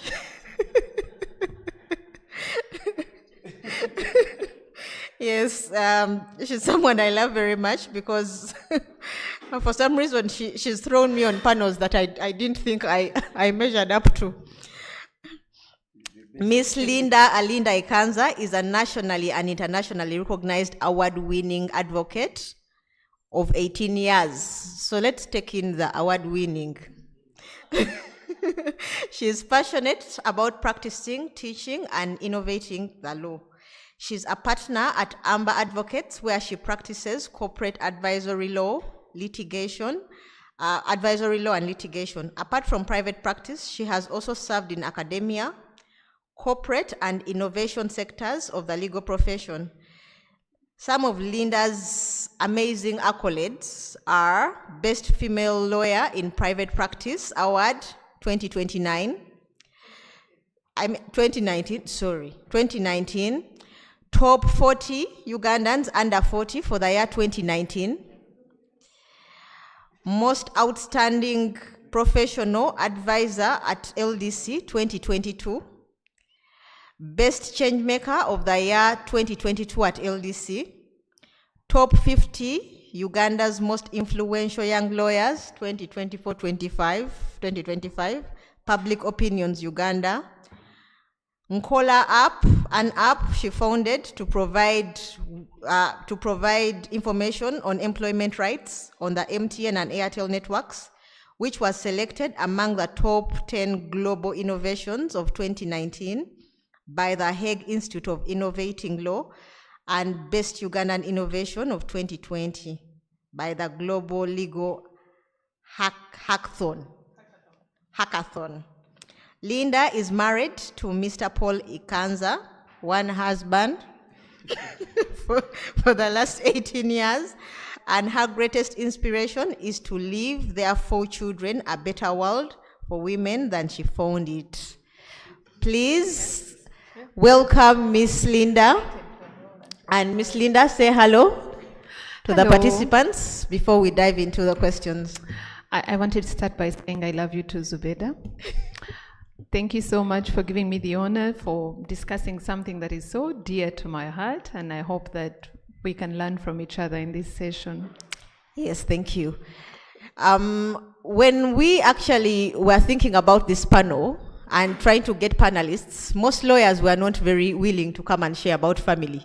They were like, what's legal about that?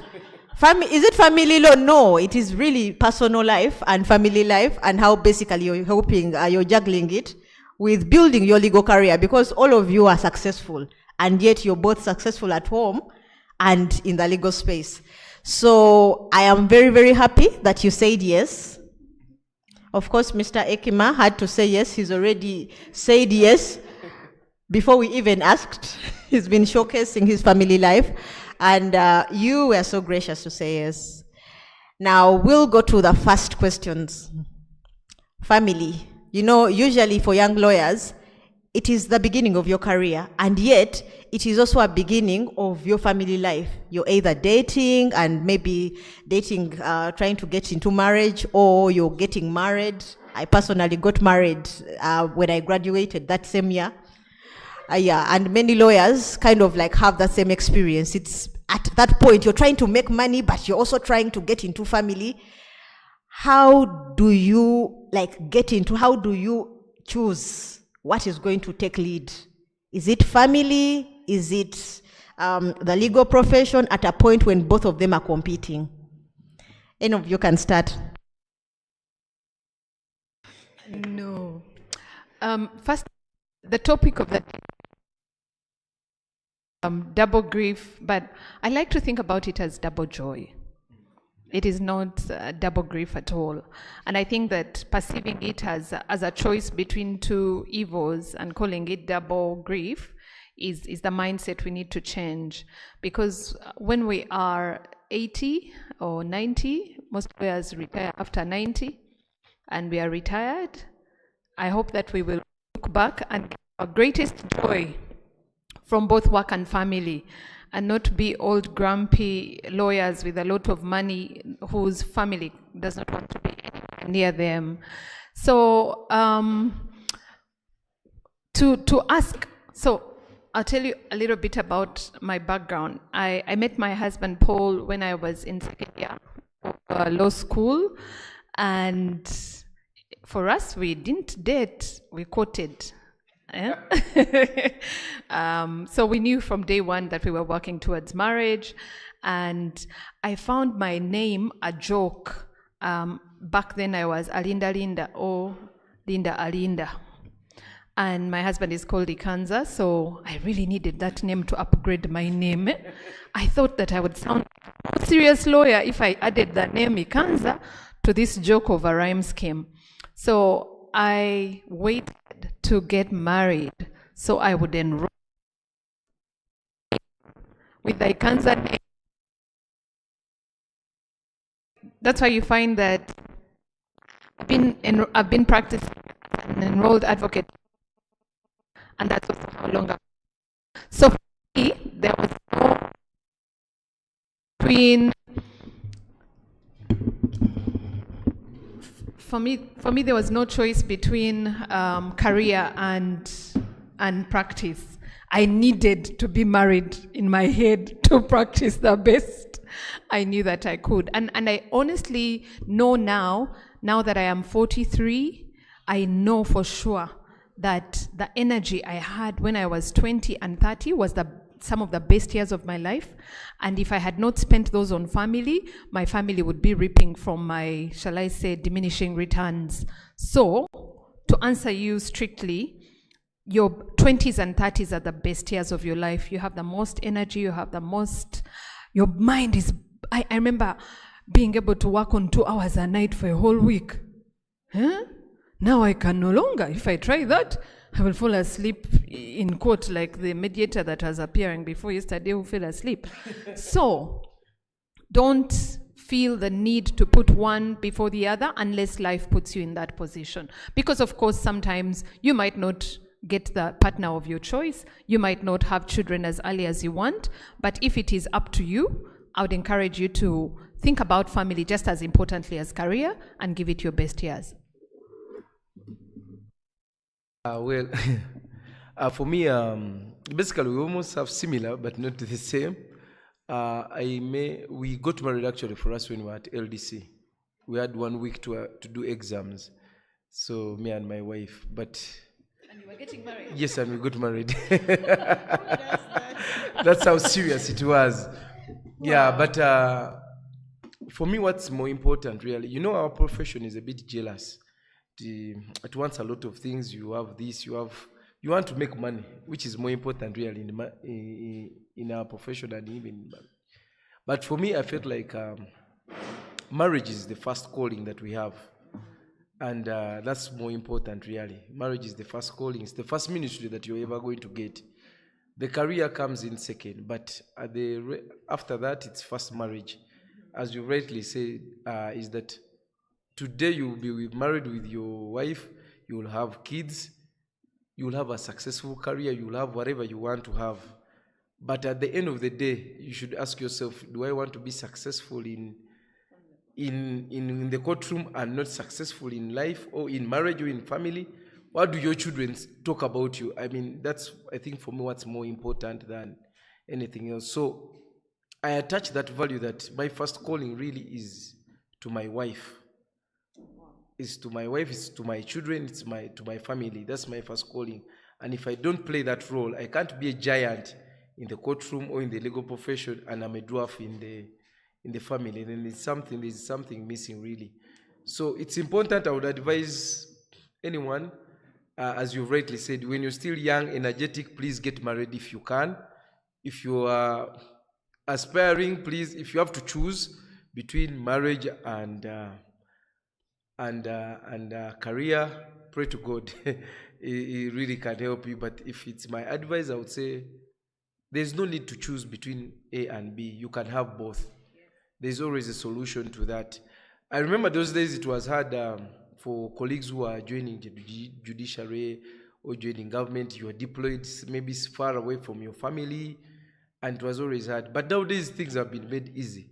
You can still request for a transfer closer to your family.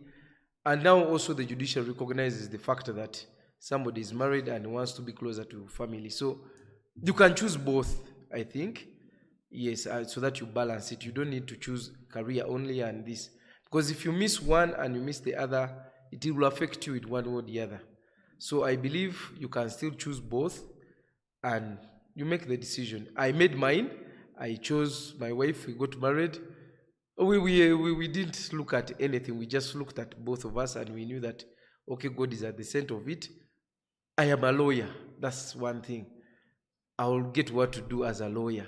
But if you miss that marriage, if you miss that opportunity that, okay, for the young people who are out there, maybe one boyfriend, one girlfriend, you're trying to get together, but because you've decided to leave that person for a bigger opportunity, that is also good and bad at the same time.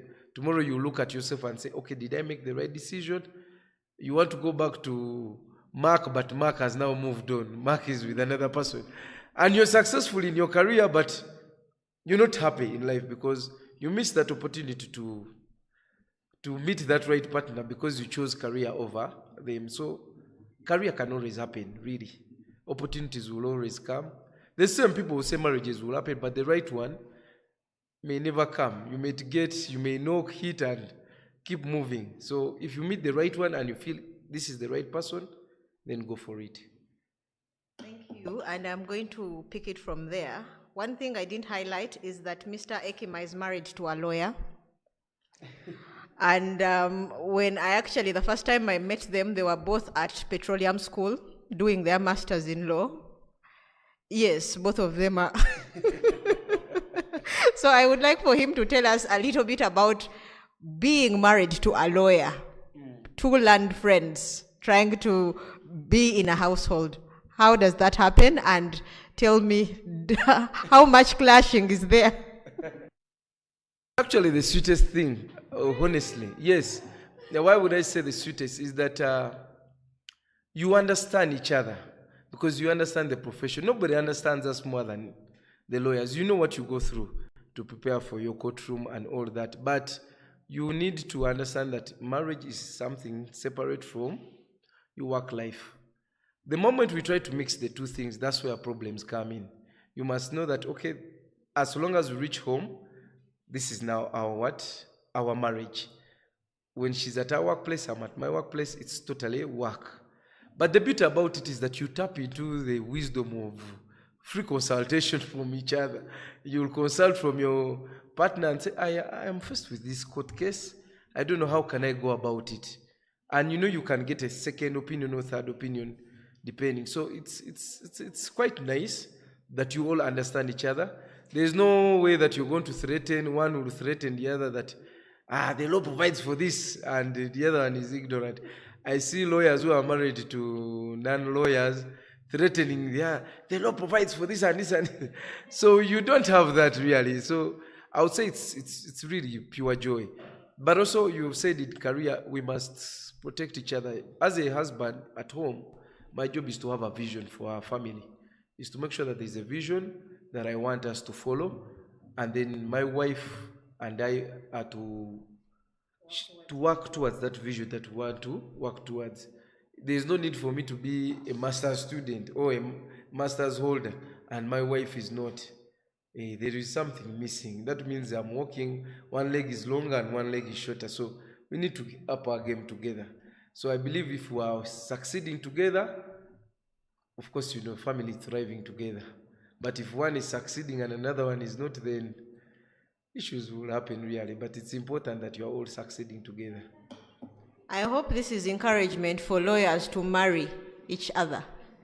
Please, it's the best. you don't necessarily have to go out of your profession.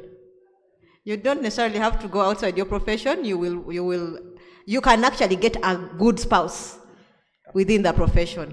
I will go to you, madam.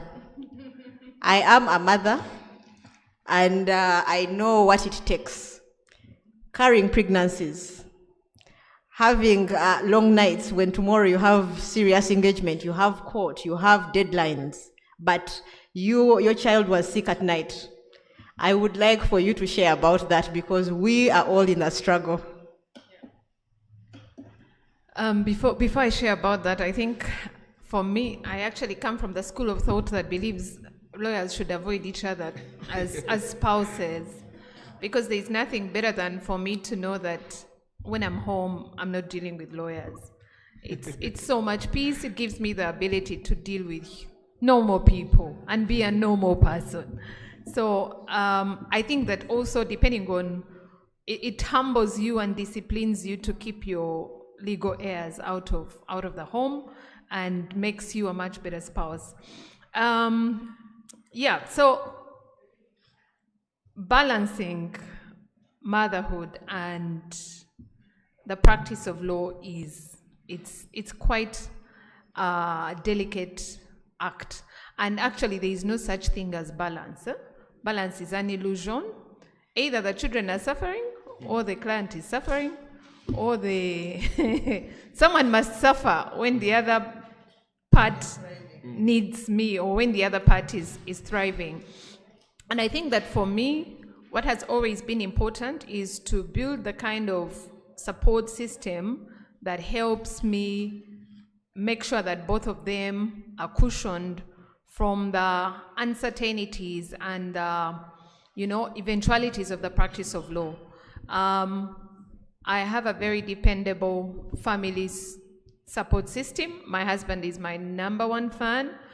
My husband knows that if he calls me 3 times and I don't pick when I had either court or class, which are the most non-negotiable parts of my practice, if I was on school pickup duty, he will set off to pick the kids. And I will rush out of court, like my brain fried, because I'm sure that I'm going to be penalized for not picking up the girls on time, and I'll find a message from him, the girls are already home. That's the kind of support that he is. And then how we treat those that support us then also becomes very important, because I think that as lawyers, we carry the arrogance of our profession, because in our profession, it is important to be arrogant, because sometimes someone will tell you some things and, you have to put them in their place. But many times we get accustomed to being arrogant for the work that we do, and we carry that into our personal relationships. And I think, again, not being married to a lawyer has helped me to always nurture the relationships I have with my support at home, my nannies, my maid. I tell you, I had one of the nannies that raised our daughters was with us for 11 years.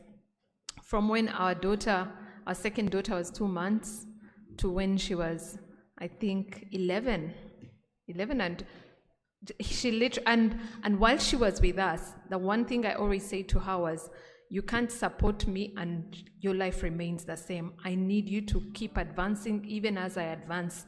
And we did things that our family members and social circles thought were ridiculous and thought we would regret, whether it was taking her to driving school, or taking her back to get a degree, or buying her a car, or letting her start working and still live in our household. We still have her room in our house, and she became my sister from another mother. If we traveled on trips, she was with us. I remember when she made 10 years with us, we bought her 2 plots of land. And I don't see lawyers giving that much back to the support around them. Instead, I hear really horrible stories about the people that support us, even in small roles like as drivers, or as home managers, or even clerks. And yet those are the people that really carry you when it comes to family. Because that driver that is known at the school, your children will probably distress to them. And if you've been using them as a punching bag for all your frustrations, they're going to put that frustration on your family. So for me, that support system is what helps cushion the two sides from the from suffering when one is thriving? What I, yes, you might have different opinions as to whether lawyers should be should be spouses, but what I like about you is that you're all in support of supporting, honoring and supporting your spouses. Yes. The next one would really be about how now you have children, and that means your finances have to kind of match up because now you have bigger responsibilities because the family has enlarged. And I will go to Mr. Ekima first because we look to our fathers and our husbands to provide the vision for the family, but to also provide. That provision is every woman's dream. Tell us about provision and how you've managed to do it. Even at the beginning, because you were married way early into your profession. How did you manage the financial commitments that come with raising a family? Thank you so much. It's important. By the time you go into this institution called marriage, you must be ready for whatever comes. But as I said, it's important to, everybody must have a vision. I mean, it's even worse if you don't. As a man, you must have a vision for your family. What do you want them to be in 2 years, 3 years, 5 years, 10 years? You must have a plan. And every day you must work towards achieving whatever plan that you have decided to achieve. So for me, in our family, we did that. I sat down, I told my wife what we need to do. We came up, I said, this is our plan. This is what I want. In the next 3 years, I want us to be in our own home. Actually, I had that. I said I should, before I clocked 30, I must be married. I knew that, so I got married way less before I clocked 30, so that was good. So I had my plan and things that I wanted to accomplish in life, so I drove that to make sure that I got that. So on the finances, well, for us at first, when we got married, we first decided to stay home properly. We enjoyed honeymoon and everything for like 3 months. But I, as a person, I was doing some other businesses. I was making sure that I make sure I make ends meet. And my wife was well at home. So at that point, I knew that she could not, she was also expecting our firstborn. So I had to let her go through that stage where she's not worried of money. And that fell on me as the husband. So I told her, you relax, your job is to relax, eat, whatever you want to eat, I will be there to provide for you. And it's important to do that, really. I tell people, you want to know a happy home, you just look at the wife. If you enter a home, you want to know if the home is happy, look at the wife, don't look at the man. We men, we can pretend everything is okay, but you look at the wife, she will be in position to either blink or say something. And even in the Bible, you saw it when Abraham was told that they're going to have a child. Sarah was behind and she's like, just imagine if you were there to say, look at these ones. I am now 80 years, I'm going to have a child. So in everything, you look at a home if you want to know that the home is good. So I, as a man, I planned, had my visions, which businesses am I going to do, what are we going to invest in, this is what we are going to spend, this is what is around, and you must be in position to know that, okay, at this point, this is what we can afford. Our profession is so sweet and funny. We live beyond our means. We want to show, and as the previous speakers were saying, that at the end of it all, it goes back to you as a person. You know what you have. You live your life for you. You don't live your life for anybody else. What ABCD is going to talk about you is not important to what you're going through. You don't need to go through loans to impress, and you get into all whatever things you want to get into. To buy a big car, you know you can't afford a Mercedes, you want to buy the Mercedes. But your money can afford you to have a Fielder, or it can afford you to have a VTs. Start from there. Live your life how you want to live it. I mean, because at the end of it all, if you want to try to show the world that I have it, you're going to miss the vision that you have set. The money you would have invested, you'll end up getting that money and you're buying a very nice car, which you know that you can't afford. If today it broke down, you can't even fix it. I remember when we were at a certain stage when our kids had matured, we were looking for schools, and I bumped into my senior at some school there. So I was asking, how is the school? How is everything? And it's so funny that we are here on the panel. And she told me, okay, the school is this and this and this. And I also did my research. So above all, consult, as I've said, consult your seniors, consult people who have gone ahead of you. They may be in position to tell you that, okay, this is a good school, but at this stage, first try this other one. Or they may be in position to tell you that you intend to invest in the ABCD, but if you invest in it, the return on investment is so low. Maybe you can put your money here. So at the end of it all, we need to learn, we need to consult our seniors, and that's how you can build a successful financial base for your family, and you don't have any issue struggling, instead of living life to impress others. So for me, I think the vision and also consultation with those that have gone ahead of me, my seniors, and we have come up with something. So we have managed to balance, and we're doing well. Thank you very much. Back to you, Madam. You were talking about supporting your support system, because it is actually the wind beneath your wings. And all the things you were talking about, taking the nannies back to school, buying them land, all those need a financial muscle. Yes, many young lawyers maybe would like to, but cannot afford to support their support system the way you support yours. So what would be how, because I'm sure it took some gradual process for you to, now for a lawyer who is earning minimally, you have a support, you have a nanny, or you have relatives that are helping you with the children so that you can actually partake in the work you're doing. How can they support them without losing, without stealing? I think that for a lot of the support system that supports us, what matters is the effort, because these people know. For example, your clerk knows when you've gotten a good deal. So we like to think about the limits of our means when it's time to be there for them, but we don't take the same attitude when we are living in an overflow.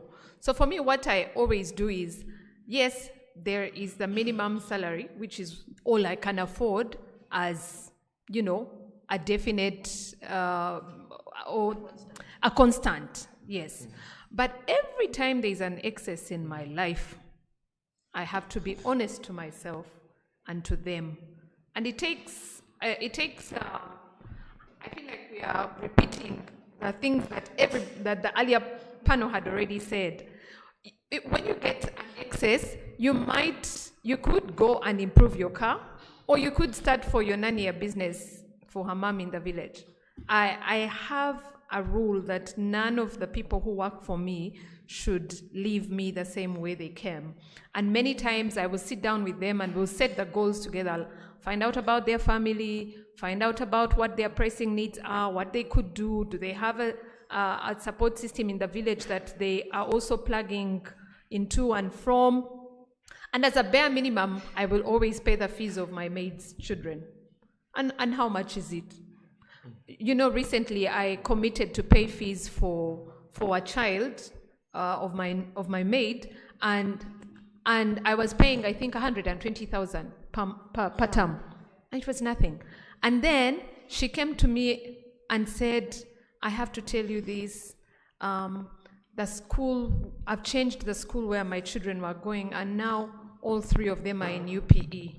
So the budget that you are spending on one is now the budget for all of them. So I don't want to steal from you. I'm being honest with you that I now need only 20,000 shillings. And I immediately said to her, no, you will still get the 120. You can now increase whatever you are doing for them. And let me tell you, I have been in and out of jobs. I've been in the corporate world. I've been in academia. I've had deals that changed my life.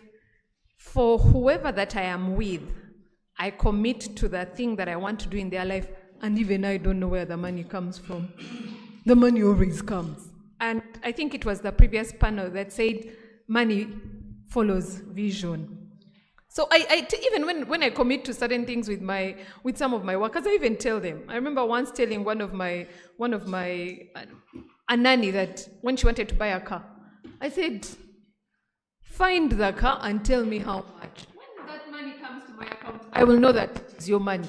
And you know what happened that month? A friend of mine wanted an apartment. Friend of mine was selling an apartment, connected them, they transacted. Friend who was selling the apartment said, Linda, I have your commission. I said, no, don't make my relationship that commercial. You did something very nice. I love your work of building. My friend has found a beautiful home for her family. I don't need to be paid a commission. She said, I pay brokers commission. I must pay you commission. Here is the check. If you don't want it, donate where you want it. Do you know that the money was the exact money that my nanny had? I looked at the check and I said, this is her money. And I took it to her and I said, I told you when your money comes in, I'll see that it's yours. And because of that, I always have an abundance of such reliable. I remember when I was breastfeeding, some of the secretaries that allowed me to breastfeed in their, or to pump my breast milk in their offices, were secretaries who had told me about a sick child or a fundraising for something. And I didn't have much, but I always said, how much do you think I should be giving you? And then they would say a ridiculous amount. I'd say, are you sure that's what God has told you that I should be giving you? And they'd say, yes, it is. And I'd tell them, if you're sure, it's going to come. And it would come.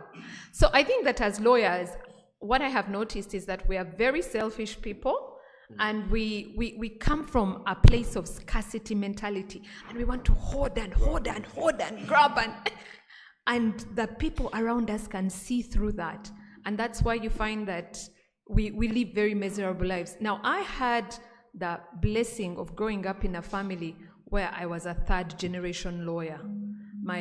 Our grandfather was a lawyer, our father was a lawyer, and I had seen through the whole lawyer mask. I had seen what it does to the family if you don't prioritize it. I'd seen how you can still end up with a lot of money but have nothing to show for it at the end of the day.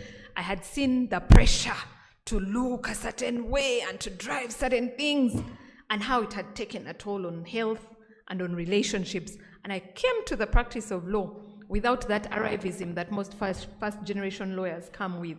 So I knew very well that my family is very important. I'm never afraid to ask for an adjournment in the middle of a hearing if my daughter is sick and I have a message. I'm always thinking about 5 years from now, will this hearing matter compared to my daughter's health? Of course it won't. And I will do what I need to do at the family level. Wow. I think, I don't think I've been looking at supporting the people who support us this way. But actually, when you think about it, if you paid school fees 120,000 for your nanny's child, the level of commitment they would have to you it's literally like a bribe. Yes. It's an incentive. Well, yes, but for them it's basically like, I have to do the best by this person's child because they're actually funding my child as well. And I think that's a very, very commendable thing to do, first of all, and I think it is something to pick from as lawyers. Now, Mr. Ekima, you have a YouTube channel which talks about family, and it's very unconventional for lawyers. And I would like for you to tell us why the YouTube channel, and also how has it propelled your career and your family life. Thank you. Thank you.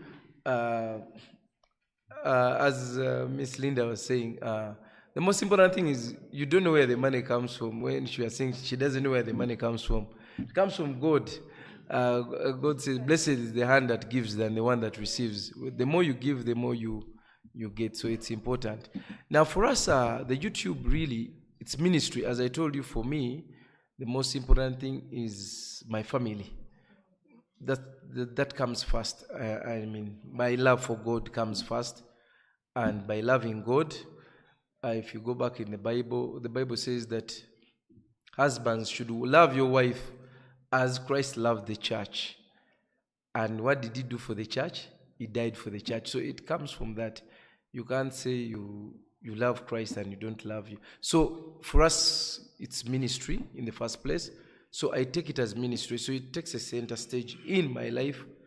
And my job is to try to impact as many as possible that we can reach out to. Tell them that this institution called marriage is good. It's sweet.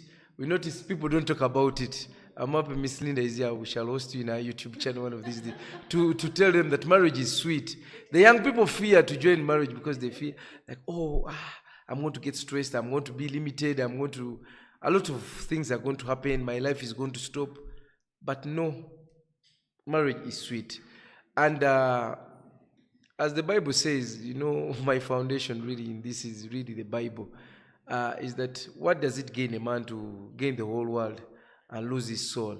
So the question you should be asking yourself, and what is the soul here? Your soul is your family. Your soul is your faith. Your soul is your health. So that is what is more important to you. As Ms. Linda said, cases can come and go. A big client will come in and go. You can even represent them, be there, and they will still choose to fire you. But your family is why. If your child is sick, he's sick. If you miss that point, it will never come again. If your child is going to celebrate a birthday, first year, second year, if you miss that, that will never come again. You will be celebrating 3-4 years the next, but you will miss that point. And I tell people, we only have a limited borrowed time with our children. I tell my wife always that we have a borrowed time with our kids. The moment a child clocks 14, they have gone. They're now listening to the world, they're listening to friends, and you have a small... So we have a small window to impact whatever we need to impact in them. And as the word says that if you do not impact, tame your children so that when they grow up, they may not depart from the word. So it's our role to make sure that we tame them to the direction that we want. So it's important that at these early stages of your life, of your career, you get that time.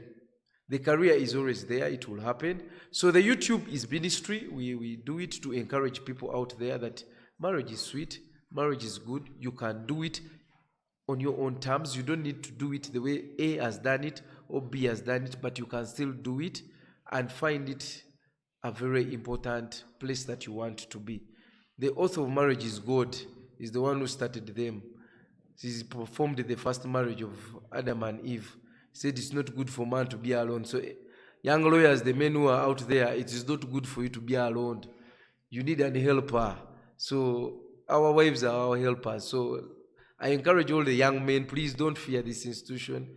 It's not good for you to be alone. That's the only time by the God said it's not good in the creation.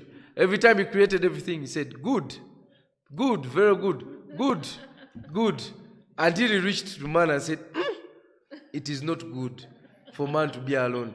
So all the young lawyers, please, it is not good for you to be alone.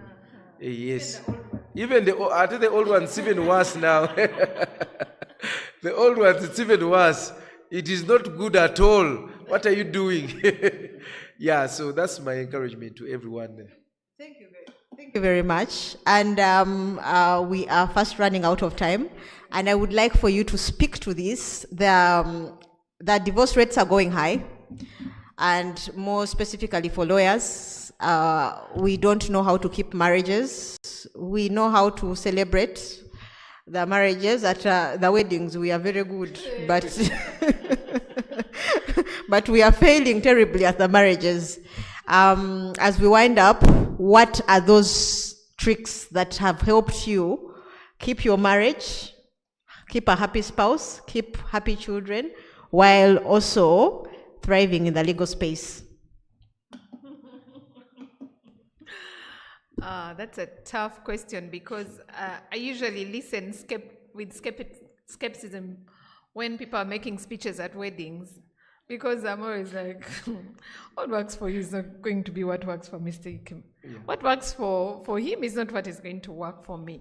So it's a very slippery ground to go into, because I found a lot of the conventional advice doesn't apply to my relationship. so sometimes I think if I was trying to do what other people are told to do, I probably would not succeed. But I think that, like all things, the foundation of the relationship is very important. Because I think that if anyone builds on sandy clays and very slippery ground for their relationships, it's lawyers.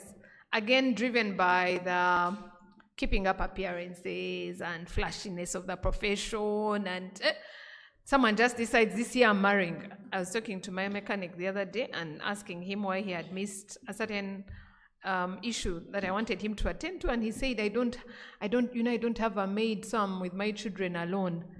And then he said, I have to marry. I told him, don't have a maid, you are going to marry? Yes, sina mkozi ngenda kuwasa. Now that is sometimes the mentality that we get into marriage with. We're looking for, maybe we are lonely, maybe we need a maid or a home manager. Then we go and convince someone's daughter or son that we should get into marriage. And nothing tests that relationship like marriage, Vanang. Everything, because first of all, as lawyers, again, we are so used to putting up an appearance about our persona in public that is usually very different from whom we are in the privacy of our homes, of our offices. So who the person dates and who they later have to live with are usually two very different people. So at the end of the day, if you build on a foundation that is not firm, you're going to certainly really struggle. But once you're in marriage, one of the things that I usually say to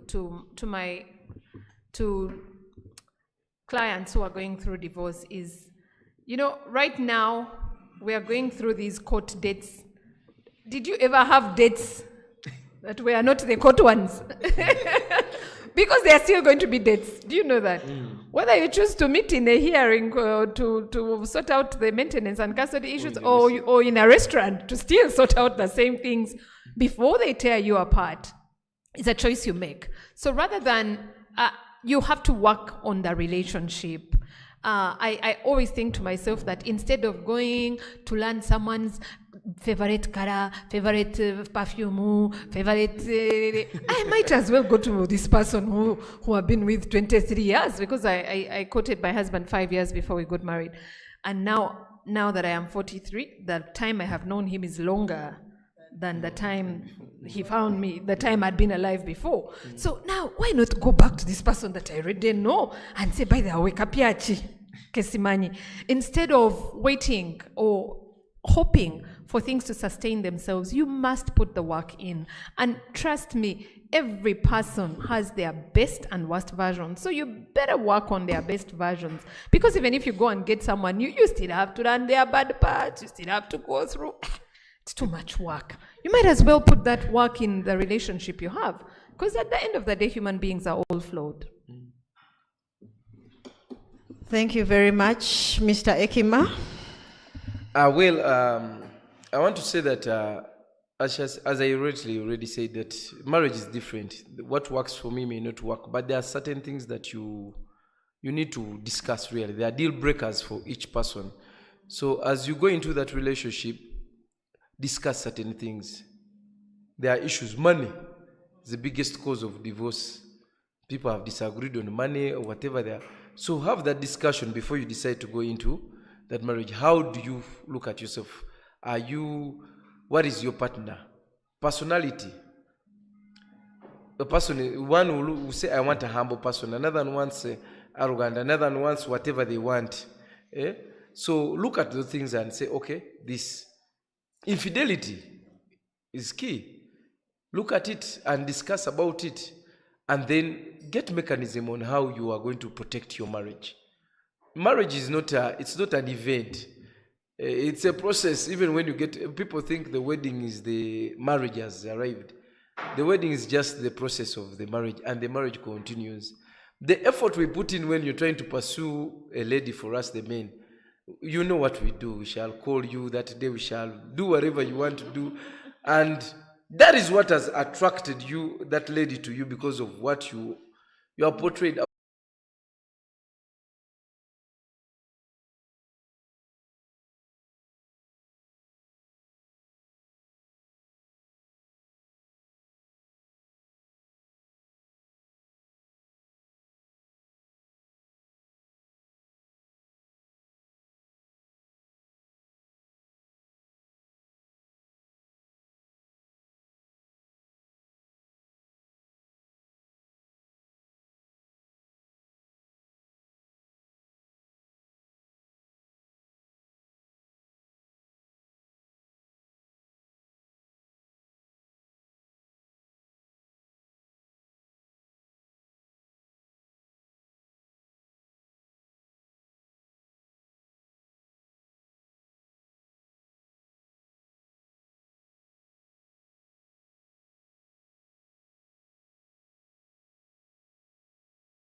Is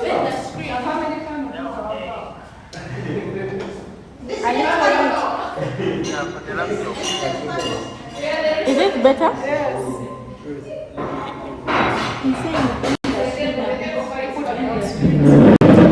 Okay, I just need to.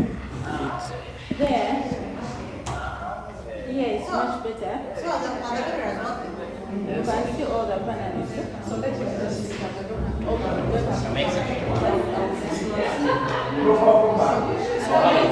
How will they hear that?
You, until the next time you throw in your I think you're not done with the I'm not done with the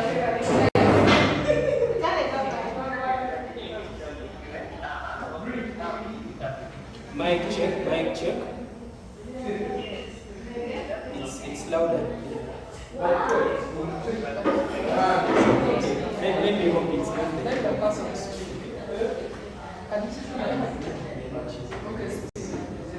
mic check.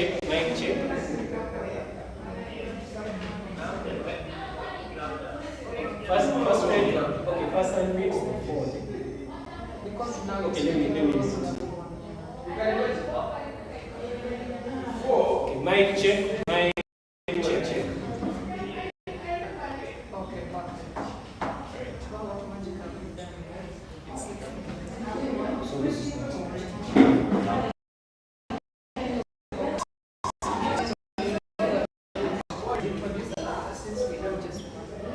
Yeah, I'm just going to speak.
Yes, go back one minute, please. Okay.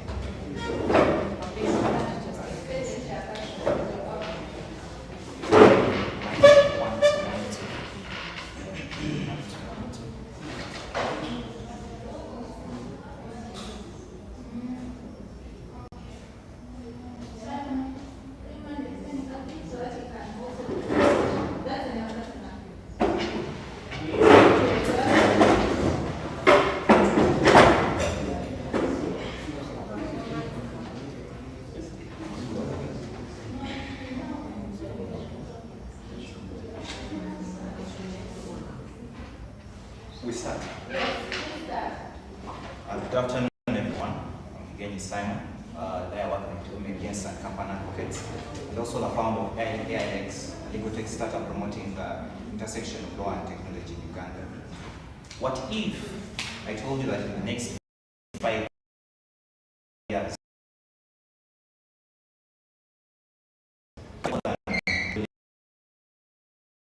the biggest asset would be how you leverage technology. With the emergence of various technologies such as blockchain, artificial intelligence emerging, that promise not only efficiency, productivity, and speed, but also with the promise of amplifying the legal tech market by 30% in the next 20 years. With me are my various panelists who we're going to discuss on how to leverage technology in practice. And they're going to include Council Opio Nicholas, Council Patrick Wama, and Council Alice.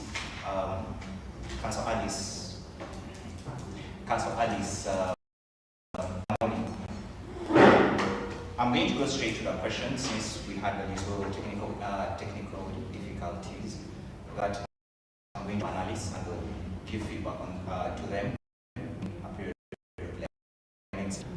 A general question will go to analysts. And the question is, technology, especially AI, is transforming the legal profession worldwide. In Uganda's context, what does leverage technology in practice really mean for young lawyers? I would like to start with Council Alice Namoli, who is joining us on to give her thoughts or her insights on the same.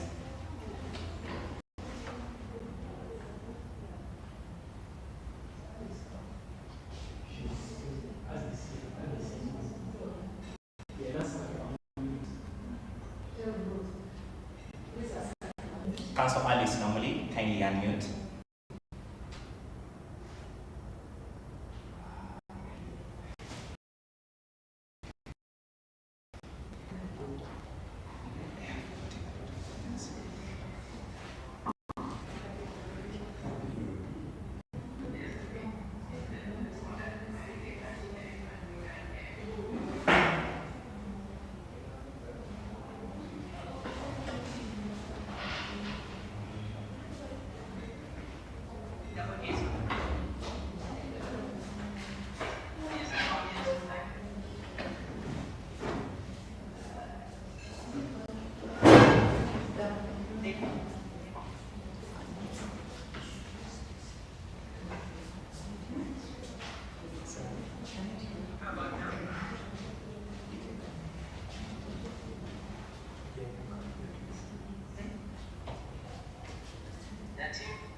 Yes, please. Yeah.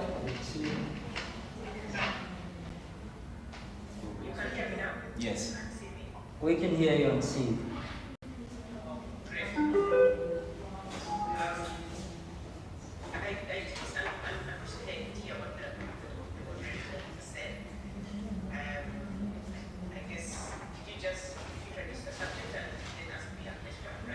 Yes, please.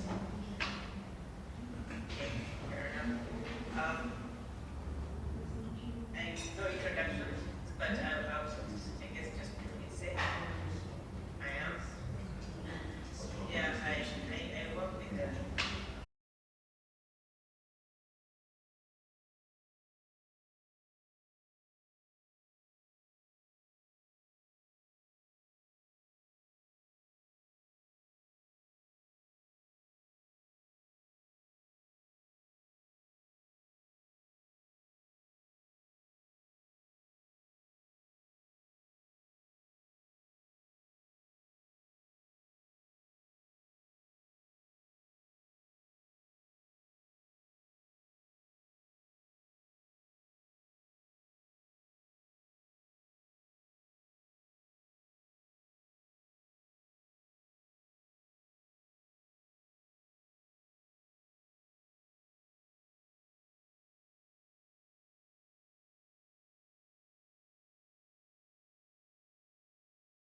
as a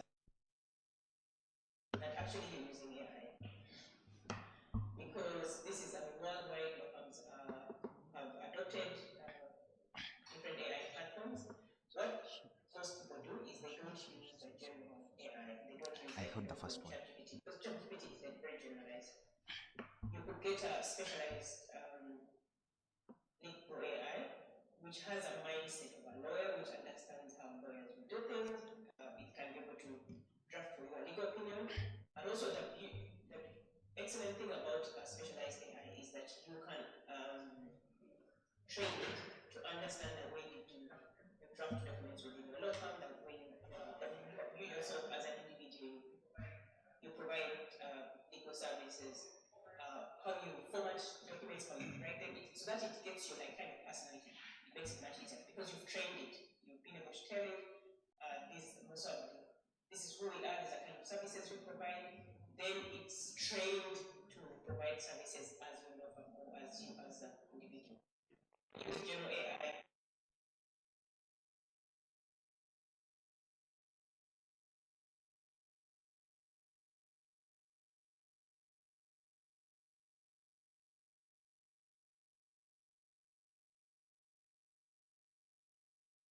Or whatever example you're giving it as possible, because information will go out to different people. It can be accessed by it will be accessed by other people who will be using the platform. So it's really important that if you try to whatever information you're sharing for your client, be as anonymous as possible. Don't give details of, if it's like, for example, family matter, which is very what do I call it? It has a lot of vulnerabilities with the parties. Please try to be as anonymous as possible. Don't throw out, or you just give general questions. Yeah, that's all I can say. And maybe lastly, what I could say is I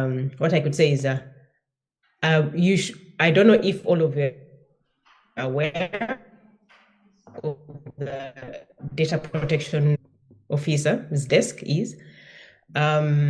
So I think we need also to keep up with the regulations around the use of these AI platforms when it comes to, in case of any data breaches and the law governing that space. That's what I can say for now. Thank you so much, Councillor Namuli. Councillor Opio Nicholas. Hello? Yes, thank you very much. Okay. Chris, just for purposes, Peter, Nicholas. Hello? It's on. It's on.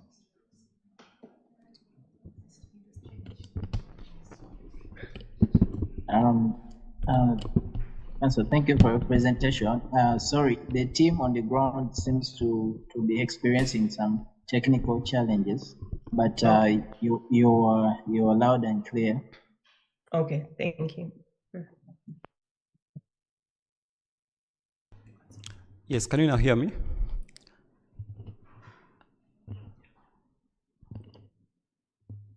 Okay, thank you very much, Chris, Thank you very much, Chris. And just for clarity, I'm Opio Isaac, not Opio Nicholas. And just by way of introduction, I am an associate at Casemore Advocates. And yeah, back to your question, Chris, Simon, on how lawyers can leverage tech in their practice. Councillor Namuli Blazavik has discussed in detail, so I will not spend a lot of time on that, because definitely the reply will be more or less the same, but AI is here to stay, and it's definitely it has already disrupted other... I'm also now not able to hear Yes. They are still experiencing some challenges, but just give them a minute, because now their video is up, but the sound is not yet. Yes. So as I was saying, back to the question, on how young lawyers can leverage technology in their practice. As I said, Council Namuli Bezavic had discussed in detail, and she's our senior in this tech thing. So I'll just add on something small onto that AI is definitely here to stay. And well, there are threats, or I'll not call them threats, but there are discussions of how it's going to replace different sectors, including us lawyers. But as someone said earlier, that AI is not going to replace you, but the lawyer who uses AI will definitely replace you. So it's up to us as lawyers to create or innovate our roles alongside AI to remain relevant, or mainly basically adapt or become irrelevant or obsolete. So it's your role to try as much as possible to use AI and in a responsible way, because these systems are made to make life easier, and they'll definitely make your life easier. If you use them responsibly, your efficiency will increase, and definitely you will be the one to make other lawyers unemployed, because then you have a better leverage. You can do tasks faster, you can review documents, you can draft documents faster, and so on. So basically, the answer here is either adopt or become irrelevant. Yeah. Thank you very much, Simon. I hope that answers.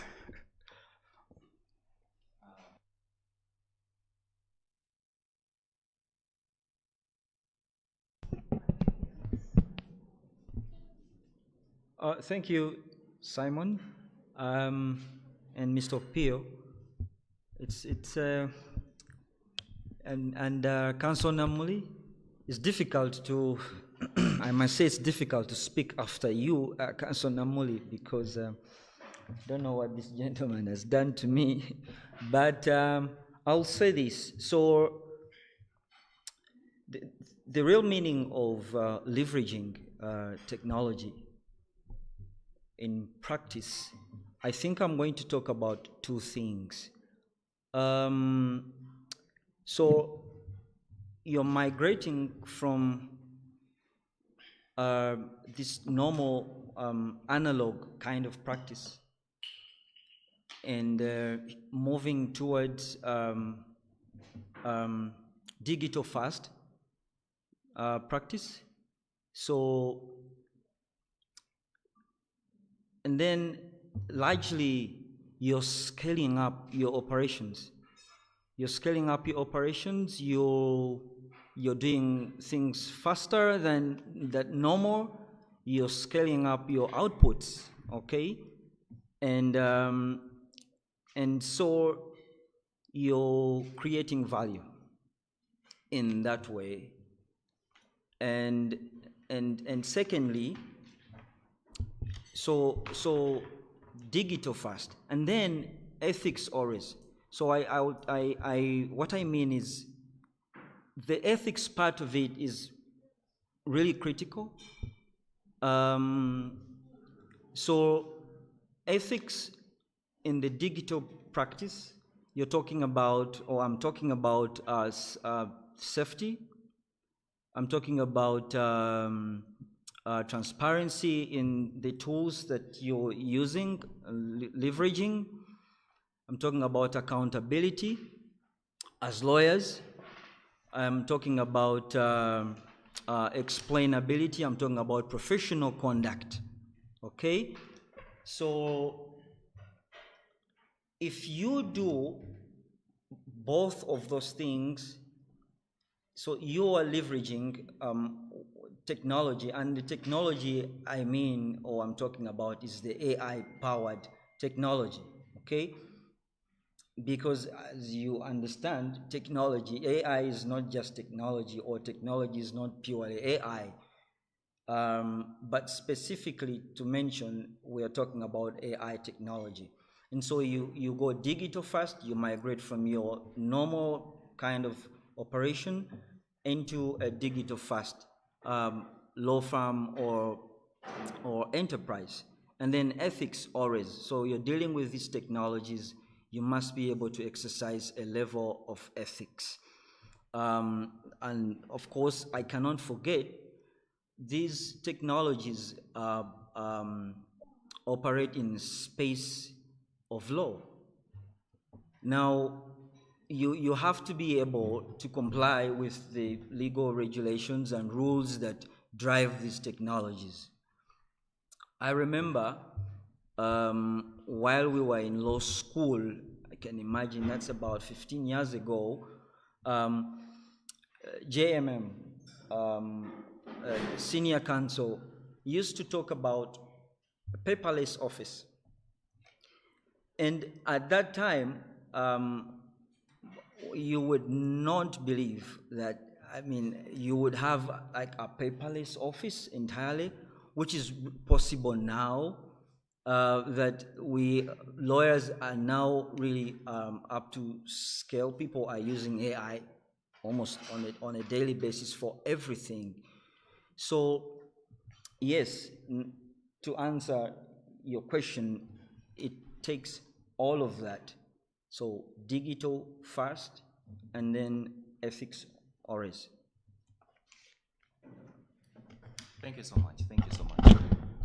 Of course, my key takeaways are transparency, confidentiality, and accountability for all.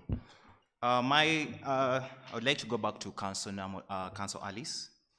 Of course, we are witnessing that with the emergence of sophisticated AI tools, there is a higher rise of ethical challenges such as hallucinations, the erosion of critical thinking, the aspects of AI work slope, which are literally affecting the reputation and integrity of our legal profession. From a law perspective, how can young lawyers balance the efficiency of AI tools with a duty of confidentiality, data protection, and professional ethics? Okay. I thought that was the first question actually you had asked. So what I had responded to earlier was specifically that, but okay. Then there's a. Okay, let me get another question for you. Because the second is the. Okay. So did you ask the other panelists about the AI threat to traditional law firms and models? The first question, yes. Actually, they were answering to the first question. Okay, so which is now the second question? Because what I have is the AI threat to traditional law firm models. Let me consider the second question. Do you see AI? Council Alice. So yes. we had technical glitches earlier, and we didn't hear what you'd said, and there are some people in the room, I think, who might benefit from that. So could you kindly re-echo that for us? Thank you. Okay, fair enough. What I was saying is that what I always rather share first is number one, you have to understand that AI is, when you use AI, it's not 100% correct. When you have that at the back of your head, then it makes it much easier. What does that mean? Then that means you will need human judgment. You will need human fact checking.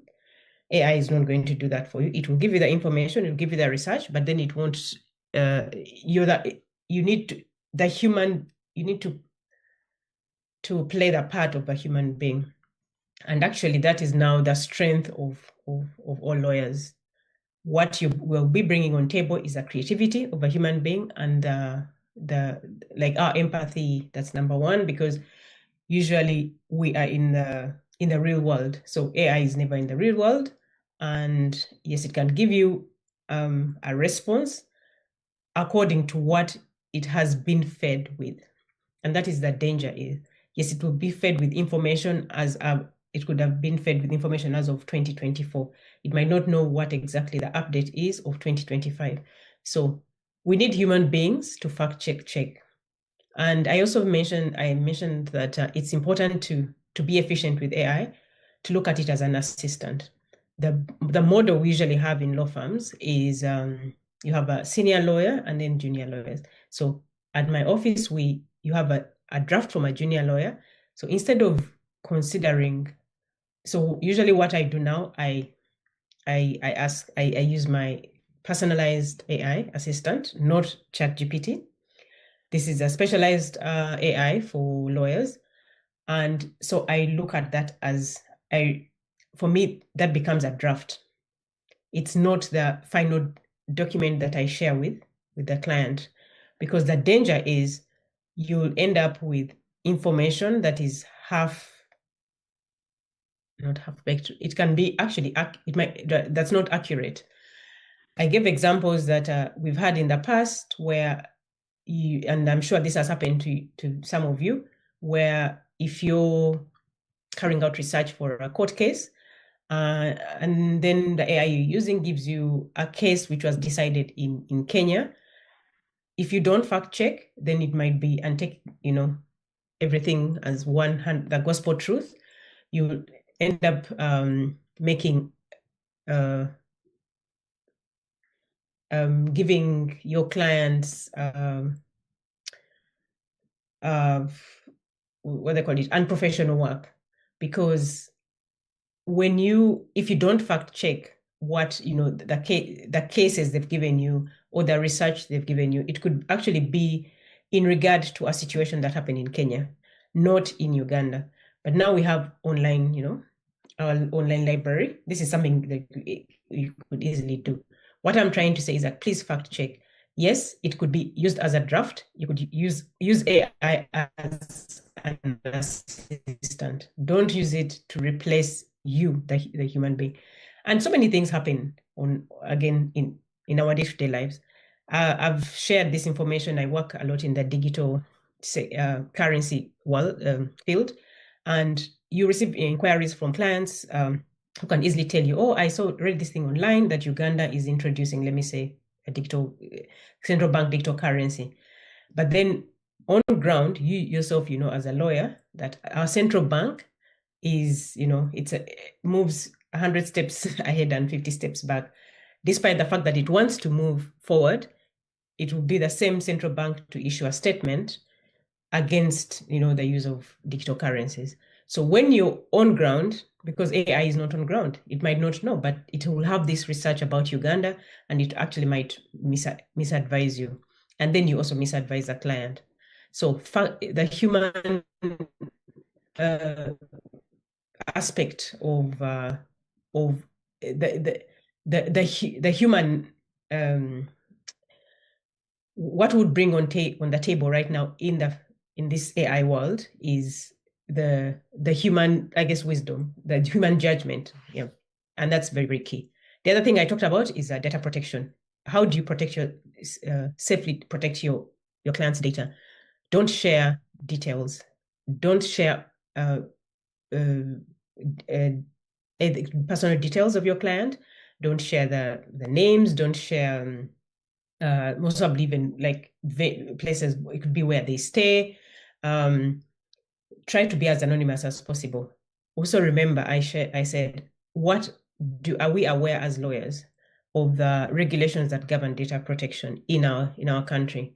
We have Data Protection Act, we have regulations, we have all manner of cyber related regulations. And guess what? We also have a DPO, that is a data protection officer desk at NERA.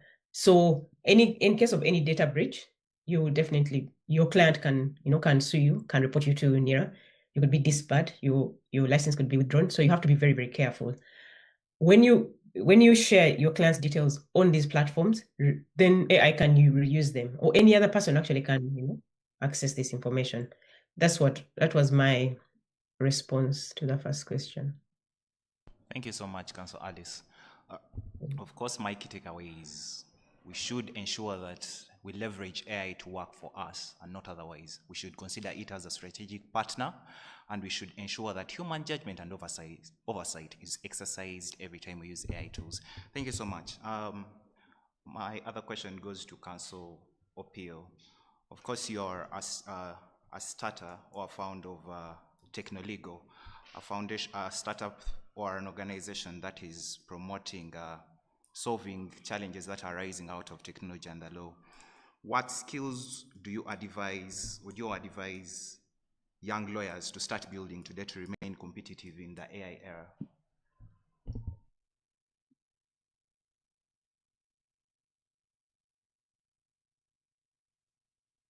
Yes, thank you, Simon. Well, AI is now the talk around, and everyone is talking about it. Even right now, I'm sure someone is creating a system that is either going to replace us or going to make our work easier. So it's a hot topic these days. And yeah, the legal sector is not surviving it. We also have the fears that it will soon take away our jobs. But definitely, it also has risks that come with it. It's not entirely clean also. You know, we have had situations where, as Council Blazevich has told us earlier, situations of hallucinations where AI creates totally fictitious matters, and it's your role as an advocate to come in and fact check with that. So therefore, with all these, risks and benefits that the AI systems bring, I think this is where Simon's question comes in, that you need to have certain skills to bring the best out of these AI systems. Definitely, these are not new things. We definitely all use AI, I'm sure.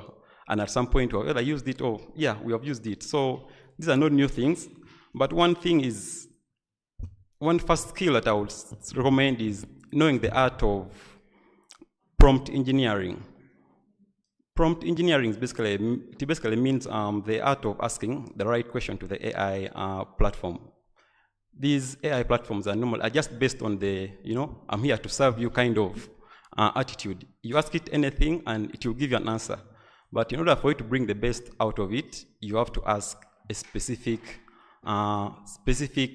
question and not a generic kind of question, because the output of the quality is basically directly proportional to the prompt that you place into that system. And there are, for example, if you want to draft a contract, an employment contract, you type or you prompt it to draft for you an employment contract generally. But your aim, why you went to the platform, is to generate a contract of a law firm associate working with a commercial law firm associate working with a law firm in Kampala. So you have to specifically prompt that AI system to give you the right answer, and something like draft for me an employment contract of. So your role here as a lawyer is to be the human in the loop, meaning that you have to bring your legal expertise, go and serve. No, you have to apply your critical thinking and go through the response again to bring it down to your local situation also. So the new skill here is understanding the limitations and the potential biases of these AI systems. As I said earlier, they're built on information that is mainly foreign. We don't have much of AI that is Ugandan trained on based on Ugandan information. So you have to understand the limitations and the potential biases of these AI models. You have to verify AI-generated outputs to ensure that they're accurate, citing the right law, citing the right cases, citing any true authorities that you tend to rely on. And then lastly, you have to ensure that the AI complies with all duties of an advocate. Yeah, even if you're using these AI platforms, the fact is that we have a duty to the public, we have a duty to the court, and we have a duty to our client to make sure that, certain duties to those three parties. And critically, and if in this situation, if you look at clients, for example, our role to them is basically, for example, confidentiality and providing them work in a competent manner. So when you are sharing information with these systems, there are those systems that allow you to upload, for example, court documents or pleadings or submissions, even contracts and correspondences. You have to be very careful, as Alice had said, when sharing these documents that have personal information with this platform, because you'll definitely be breaching the confidentiality role of an advocate. And then, yeah, we also have a duty to court. When you're drafting submissions and you get decisions that the AI system cites, it's your role to look back and say, to look at the authorities that are cited and review them and make sure they actually exist, because there are situations where advocates have been, okay, not in Uganda, but other jurisdictions, they have been fined and been made to pay costs because of filing submissions that were filing submissions with authorities that are non-existent. So it's basically your role to cross-check that and make sure that your rules as a lawyer traditionally are maintained, because one thing for sure that I know is that with all these systems and platforms in place, the role of an advocate as an officer of court, the role to their client and to the public will remain the same under the Advocates Act as well as the regulations. They will not be much. Confidentiality will not go. Your role as an officer of the court will not go. So will not go despite any amendments in this act to take care of these AI systems. So yeah, make sure you put in that ethical oversight and accountability into the AI outputs that you get. Yeah, thank you. Thank you, Councillor Nicholas. Of course, lawyers, you should learn the art of prompt engineering. If you put garbage into an AI tool, you don't expect it to do magic. It will produce the same garbage that you gave it to eat. Councillor Patrick, you are currently publishing a groundbreaking comprehensive guideline on AI development, deployment, governance, and compliance. What are the most pressing regulatory and compliance issues around AI and blockchain that young lawyers should prepare for? Okay, thank you. So the most critical challenge right now is that we don't have an AI Act. We don't have a law.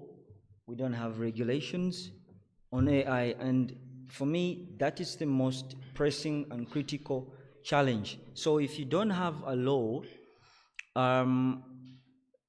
we are running blind with technology. And what the law would have done for us to clean up this whole confusion on what to do at what times, on how do we license these technologies, how do we vet them, and what amounts to even the meaning of artificial intelligence itself. So what the Act would do, or the law would do, would be able to define for us some of these important terminologies in technology, like artificial intelligence itself. What is it? You know, what's the meaning of artificial intelligence in actual sense? We don't know that. So I'm sure everyone has their own understanding of what artificial intelligence is, but what does the regulation say about that? There is none. Or what does the law say about that? There is none. So we know, like right now, there is a very exemplary Artificial Intelligence Act from the EU, which was rolled out last year. And in my reading of that act, it actually gives you what AI regulation should look like, and it could literally take you through answers of the challenges we are facing now. I'll speak about the risks. For example, so the Act classifies risks of AI tools in four kind of categories. There's a prohibited risk tools, okay? So these tools literally mean if you have or running or deployed or developed an AI tool that would prohibit a human right, then that tool will be prohibited. If you are running a tool or deploying a tool or using a tool or developing a tool that would hinder, let's say, a law enforcement right, that is a high risk, so that is categorized as a high risk.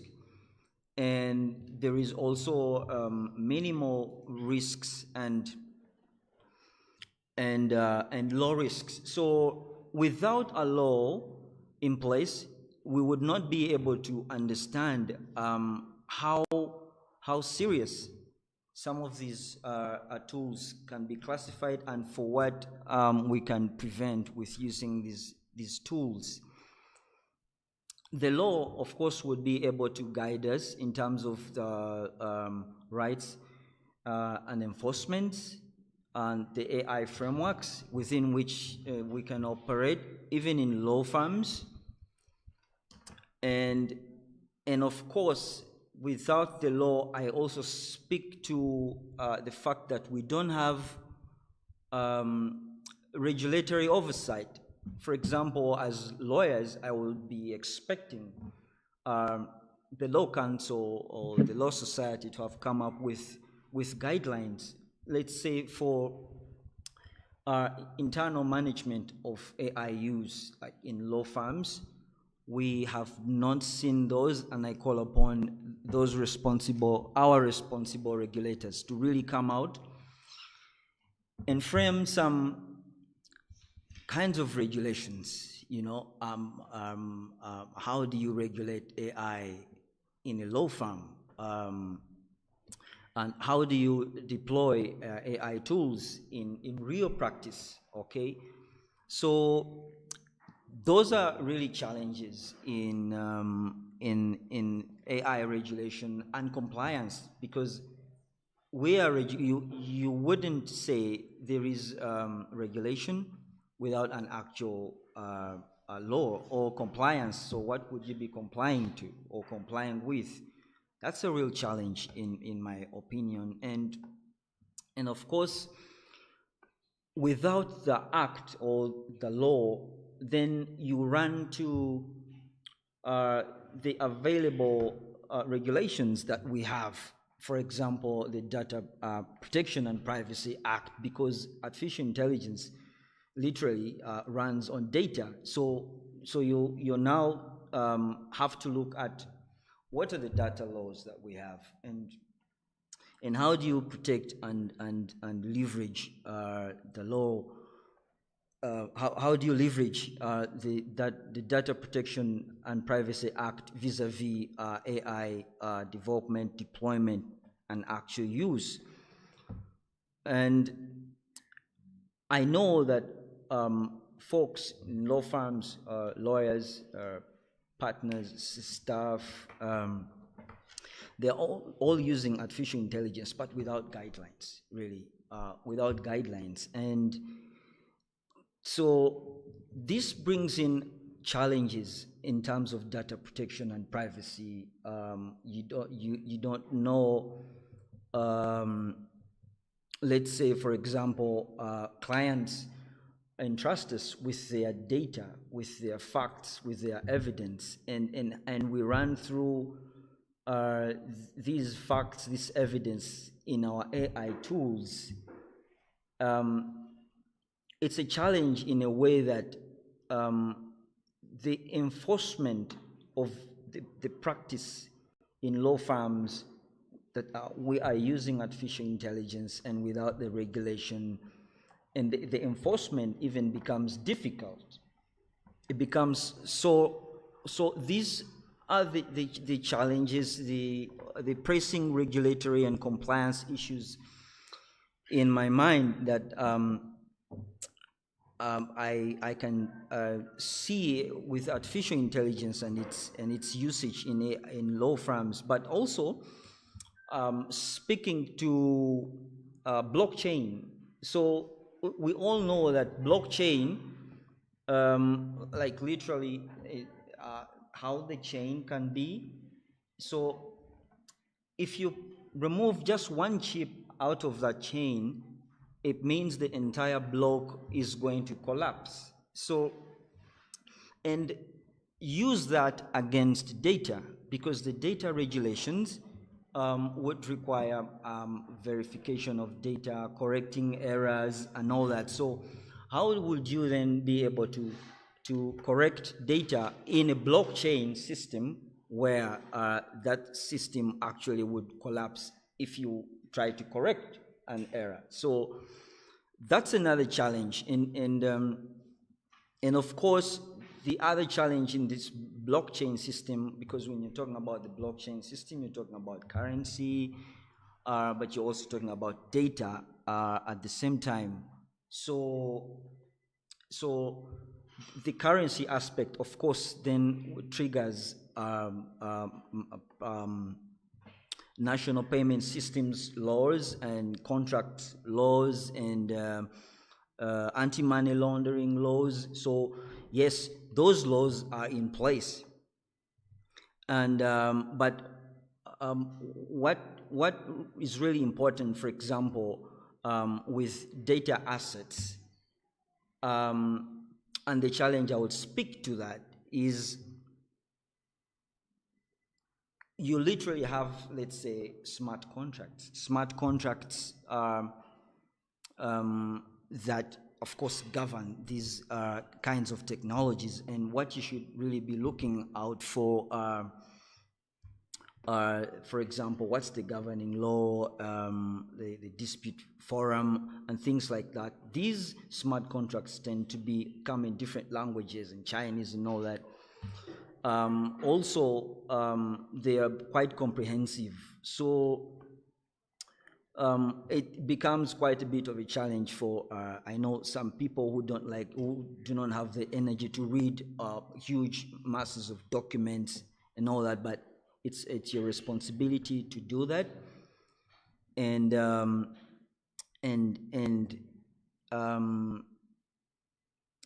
yeah, there are also, of course, tax issues, which I also consider as challenges. There's as I understand, there's a 5% right now tax, like on digital assets, and I know that the government is actually proposing to increase the tax framework for these digital assets, even when it's still in a premature state. So that is also another challenge I see. And so the government has also come out to say that cryptocurrency, speaking about blockchain, cryptocurrency is not actually legal tender. And yet I know colleagues right now who are dealing in these cryptocurrencies, and they are trading online on these digital assets. So if the regulator has come out to say, listen, this is not legal tender, then how do you protect the clients that you serve, or in terms of managing their digital assets? And so without that kind of regulation, I see, so that's also a challenge in that space. And yeah, I yield back to you. Well, thank you so much. Thank you so much, Council Patrick. Of course, one thing I can remember constantly that he has said, he has advocated for guidance on how we should use AI within the legal space so that we don't misuse it or abuse it in the process. Back to you, to Council Alice. Do you see AI and automation as a threat to traditional law firm models, or as an opportunity for value for our customers? I would say both. It's both a threat and so many opportunities. Why? And the threat is very simple. It's just threatening our traditional law firm models. Can you hear me? Yes, we can. Okay. Yeah, it's just a threat to our traditional law firm models, and a threat to the lawyer who is not willing to adapt to the new technologies we have on the market now. And that threat does not actually have to come to pass if law firms, lawyers,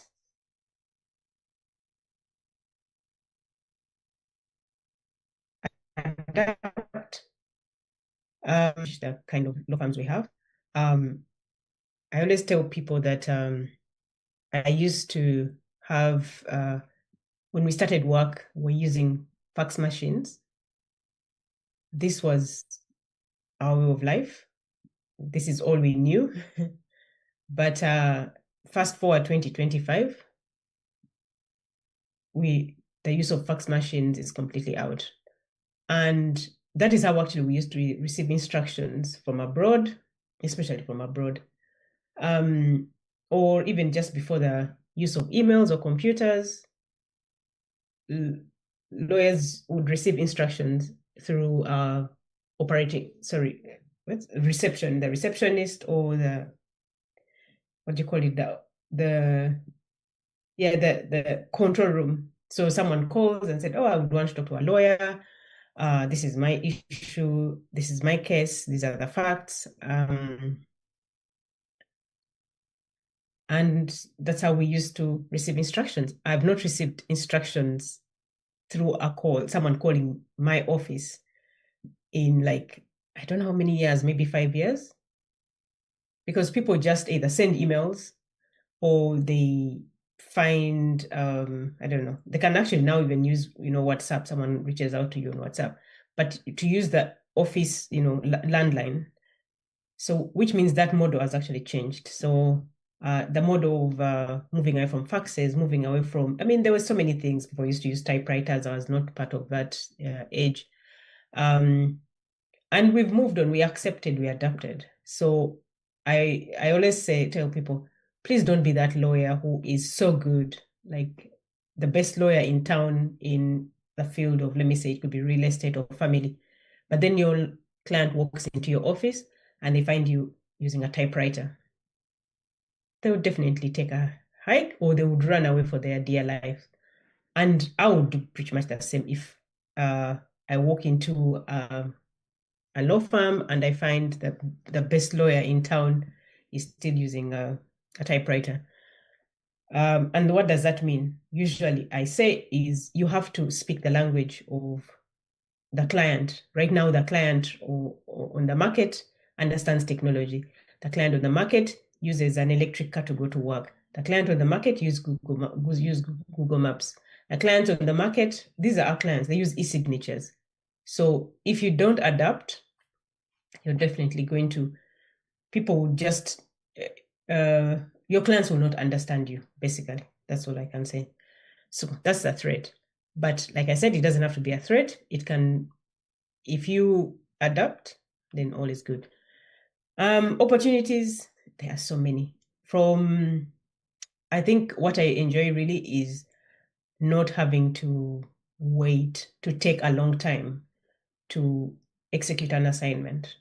Before, the way law firms are structured is you have a draft from a very young lawyer who's most probably just left university 2 years, and then they give it to a senior associate. So by the time you are the partner, you look through it, it's the senior associate is busy, the junior lawyer is also held up, they are in court, they're doing all these things. But now all that doesn't have to happen. And also, if you're doing these big transactions where you need like 5 junior lawyers, one is dealing with this aspect of the research, the other one is doing, you actually don't need all those many junior lawyers anymore. So what does that mean? You need very few, you need very few human resource, but also you do the work much faster. You don't have to walk to libraries, you're wasting time looking for, this document, the other case, everything is now online. So everything is faster. It's, it's cost efficient. And it has definitely made our lives much easier. It's just by a click of a button and you have everything you have. So I feel that is, I think for me, being able to execute everything in record time. I can't put a value to that. The other opportunity is that it's actually giving us a flexibility with also the way we bill, because you know very well now that it's taking a shorter time to to carry out research. So which means that you could be more comfortable knowing that I could give my client, like, let me say, a fixed fee rate, and know that my costs will not go out of hand. So it's actually also changed.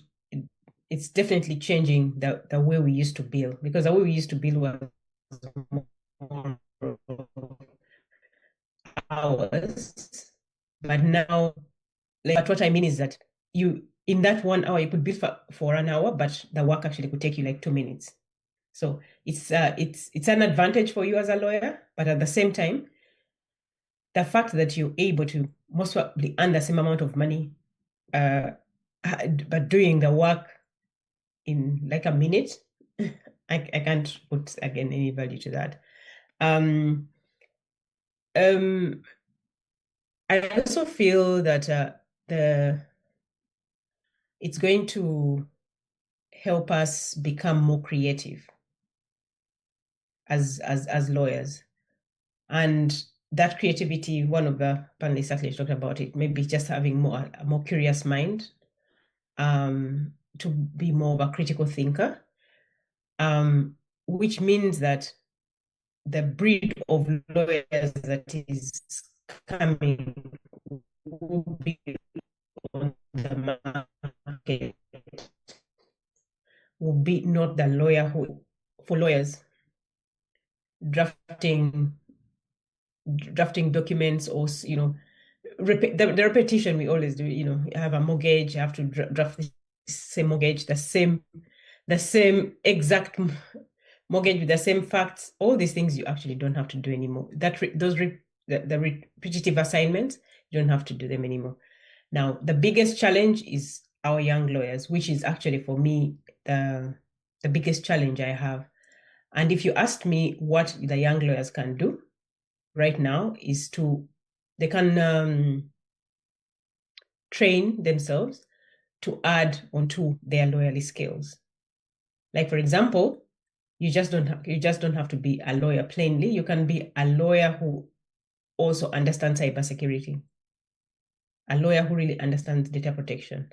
So those are the things that will add some kind of value to you as a lawyer, because just leaving law school and you're asking for a job to draft letters, those jobs won't be there in the very near future. And it's not because even right now, they are not there. But of course, we have young lawyers. We need to use them. So how do we prevent that situation? We have to, while you're still in law school, you can upskill. When you're still a junior lawyer, upskill. Add something else to the qualifications, your legal qualifications.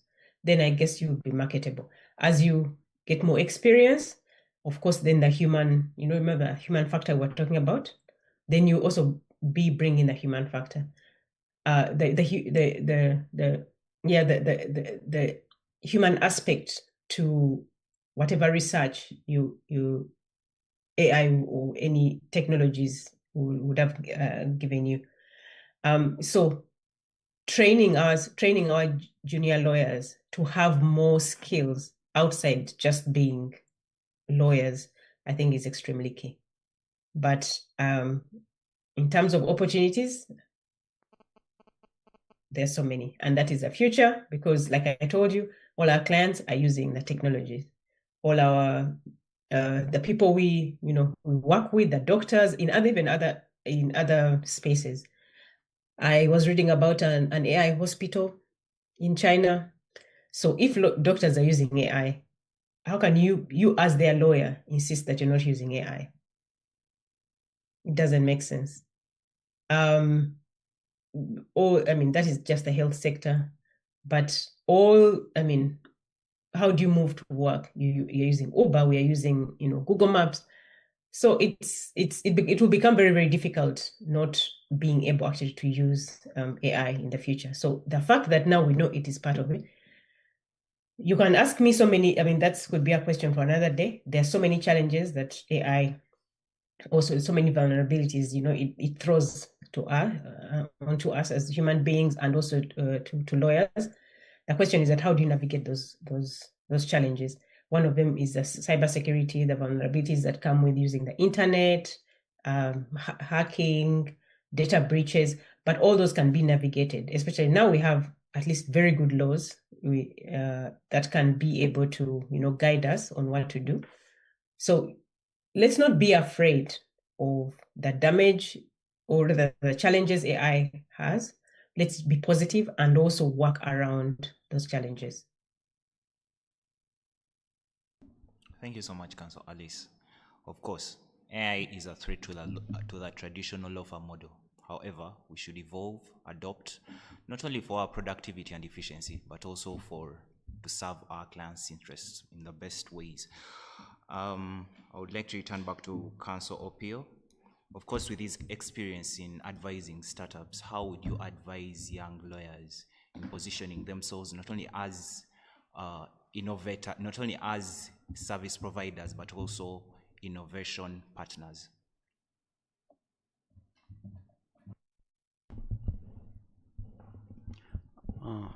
Yes. Thank you, Simon, for that, for the question.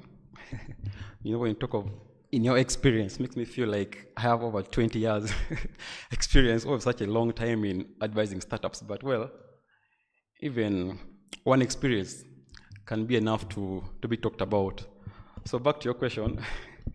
Well, I think as partners in innovation, when working with startups, our role basically, I think, comes in two ways. One, as advisors, both externally and internally, as counsel for these platforms, and then two, also as critiques. Yeah, lawyers are serious critics. They want to critique everything. When you go to LinkedIn, they're always critiquing, this is not working, this is not supposed to be like this is not the law, the practice, there's no law, So they're always critiquing and critiquing and critiquing. But what I think would be the best here is get involved with these startups as much as you can, and this will help you to know their, business models, systems, and basically how they work and what they require in their unique circumstances. And yeah, there's no better legal advisor or critique than someone who actually understands how a system or a business or whatever it is and how it works. So, well, I know that there are some organizations, if I can say, or umbrella bodies that bring together a number of startups in just around town here. There are so many. There is Founders Launch. Yeah, Founders Launch is in, I think, Bukoto. If you go there, you're going to meet amazing startup founders. You're going to find ladies and gentlemen that are creating. You'll find people that are really ambitious, and it will be nice to work with some of them. Those places have no lawyers, mainly. They have no lawyers.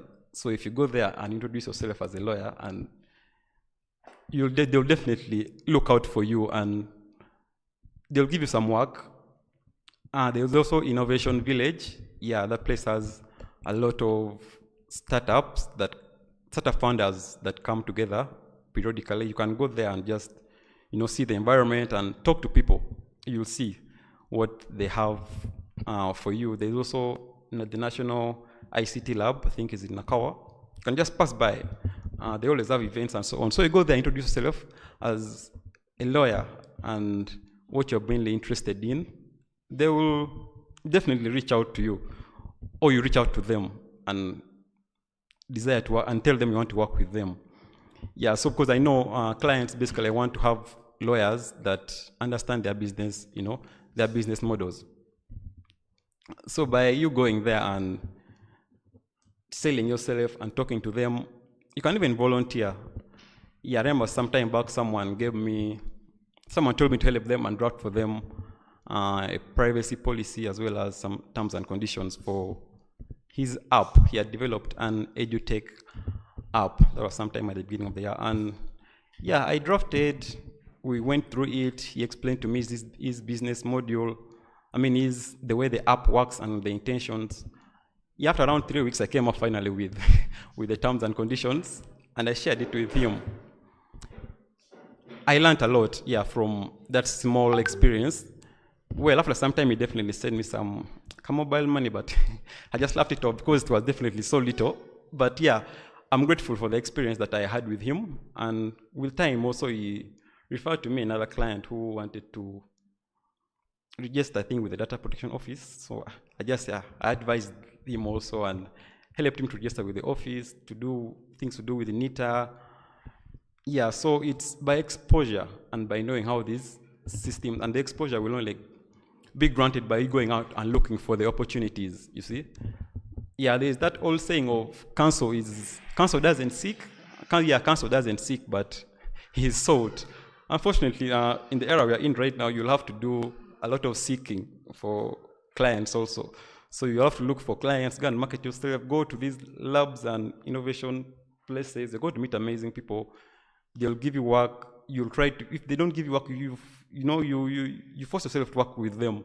They will bring you in, they will bring you on board, and you learn something or two about these startups. With time, you'll start speaking their language, things like venture capital, there's venture capital, angel funding. There are those terms that they normally like using for startups. So you associate with them, and yeah, as I'd say, there's no better critique or legal advisor than someone who, understands a system from the inside, than being, an armchair critique or just waiting in your office for this startup to approach you and tell you they have problems like this and that. You'll have to work on it, but you'll have to go and seek out for them, because definitely as they grow, I think they will trust you, because it's easier to work with someone who has seen them grow or has seen them through certain periods of growth and their developments. Yeah, so I think the best thing to do here is get involved with startups and their founders. Yeah, thank you. Well stated. Well, for young innovators out there, a journey of 1,000 miles starts with a first step. Collaborate, network, volunteer. In the process, you could end up an innovation partner. Thank you so much, Council Patrick. What risks should young litigators be mindful of when relying on AI tools for legal research and drafting submissions? Thank you. So the risks are many, some of which have been talked about here, like relying on tools that AI tools that end up giving you hallucinated answers, and where you have to verify. But here's the point. So lawyers are largely using AI, and I think from experience, they don't have internal policies, for example, on AI, internally on AI, on artificial intelligence, on how they're supposed to be using this AI, and that's a risk. Within the law firm, that's a risk, not to have policies like internal policies. But while lawyers are enjoying these AI tools in real time and in real practice, they must not forget that they still owe a professional duty to clients, the clients they serve. Whereas there is no specific legislation on AI, but they always fall back positions. There are laws that govern us as lawyers in our practice. So we have the advocates' professional conduct regulations. What do they speak to the actual practice of law? So while you enjoy these tools, remember you have a duty to keep clients' data confidential. Okay, remember you have a duty of competence and diligence. So, and you also remember there is a risk of unauthorized practice of law. And for me, that is very important. It's, I think, the most important thing that I can think about in these risks. So here's the point. Your client walks into your chambers and they give you instructions. In fact, they walk in either by reference or they have seen you somewhere, and they are relying on your judgment as counsel. And the law and the regulations entrust you as counsel to use your judgment and instruction. So when you delegate those instructions, that judgment to these tools entirely, the risk is delegating entirely. And so it comes in along with complacency, and then in the result you will have wrong legal advice, professional misconduct, and you will abuse all the regulations that govern legal practice. So that is a very, very sound and serious risk that I think lawyers who are enjoying use of AI in real practice should be wary about. And then the use of tools, there is a risk. So for example, you have ChatGTP, and which has several versions. For example, you have a ChatGTP, which is a free version, comes freely and anybody can access it. So a young lawyer gets that tool and they start feeding in real facts, real evidence. These are real cases. And what that they don't know what that tool does with that data, with that information, the tool will train itself with that information, and then anybody in third party will access that the same information going out there, and all those are professional breaches. But there is a safer way of doing that, like enjoying these tools. So there are licensed tools, vetted, with all sorts of protections, encryption, and all that. So like ChatGTP, I'll speak of it because it's I think the most used right now. So there are paid up modules for the ChatGTP if you want to enjoy it more, but professionally and ethically. So you pay up for these the chapters that are for the ready use for law firms and teams and workspaces. And I speak to this because at Kasiri Biarhanga we have developed an internal work policy for our workspaces. And what this does, it gives the clients confidence that whatever data they are submitting to counsel is going to be protected. And so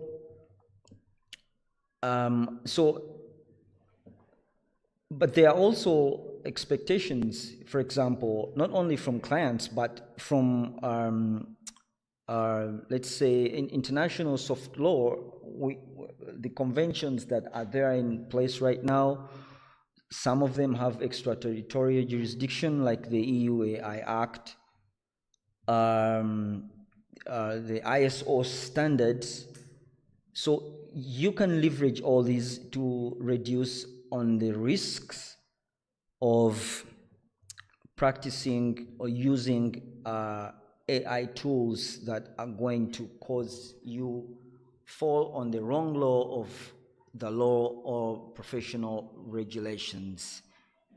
So you know that even when we don't have a specific AI legislation, so we there are quite a lot of standards, ISO, the EUAI Act, and the Malabo Convention, and so many other international standards that you can use to guide you into creating, let's say, for example, an internal charter, an internal AI policy that you can use to avoid all these sorts of risks. I think I yield back. Thank you so much, Councillor Patrick. Thank you so much. A final question to all the panelists. How do we avoid becoming dependent on technology while still using it to scale and be impactful? Let us start with Councillor Alice. What I can say, I guess I'll give you my own experience. First of all, the previous speaker talked about general AI, general platforms. Please try to avoid them if you're trying to provide legal services using AI. There are specialized AI tools that you can use for lawyers. So personally, I use a virtual assistant. I call them, I use 2 of them because at first I was not very sure which one would be the best. So I've used 2. And what I've done and what I would advise people to do is you train them to be you train them to provide legal services as your law firm. Then it actually becomes much easier for you, as opposed to just using generic AI. These rather general platforms like ChatGPT. I mentioned this earlier at the beginning that the general one tends to just give you examples from all over the world. But when you train your AI to focus more on within your jurisdiction, like for example, you're in Uganda, then you train it to understand Ugandan law. You feed it, you direct it to cases, what they call it, our online library. You direct it, for example, to our regulators. If you, I work a lot with regulation.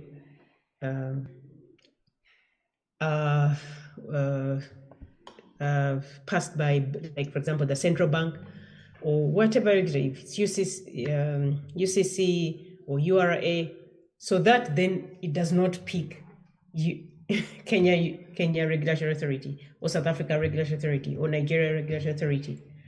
It makes it actually much easier. So that is 1. 2, how do I make sure that actually it's not, I don't over rely on it? Is I read trends, I make sure that I know exactly what is going on in real life. So for me, it becomes very, if it gives me feedback or response to my research, when I read through the draft, I can know for certain that this is not accurate.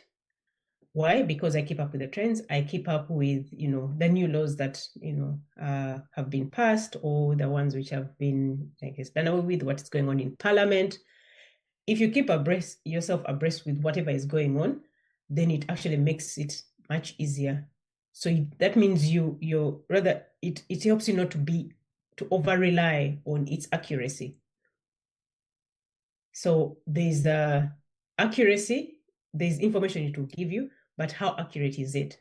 So for me, I feel like it helps me to deal with the more to help me to provide more accurate legal advice to my clients. And I'm always aware at the back of my mind that at the end of the day, Alice, I am the lawyer. I am the one it's assisting me. I'm not actually assisting it, it's assisting me. But at the end of the day, the buck stops with me. I'm now answerable to the client. I can't go to the client and say, oops, sorry, that advice is not accurate. I am so sorry. I used AI. No, it's me who has to take the responsibility. And in any case, anyway, it's me who will definitely be embarrassed. It's me who will lose the instructions. So you have to be very, very careful when you're using these platforms. But those are the two things I could say is one, get sign up for something that you can actually train. Sometimes it can be for law firms, it's going to be very expensive. I mean, people pay like $10,000 for, depending on how big your firm is, per month. For individual ones, they range from $10 to $500, depending on what kind you want. But I feel like that has helped me a lot to get more accuracy and also to get more specialized, information. And number two is what I mentioned last. Try as much as possible to understand that at the end of the day, you're the human and you're the one to provide the accurate information in real time. So keep up with the trends. Don't depend on, oh, what is ChatGPT saying? ChatGPT is being fed. So follow up with whatever is going on in your industry. Be part of all these, if it's innovation hubs, if it's this membership, like I'm part of what they call it, the FinTech Association of Uganda. Being part of those kind of spaces helps you to actually to keep yourself updated on what's going on in real time, following up what's going on in Parliament, what's going on with the regulators, so that you don't actually over-rely on technology.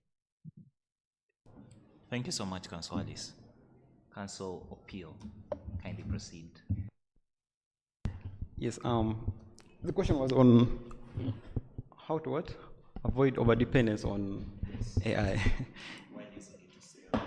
Okay, yeah, I think from my view is that these are assistants. They're not there to replace you.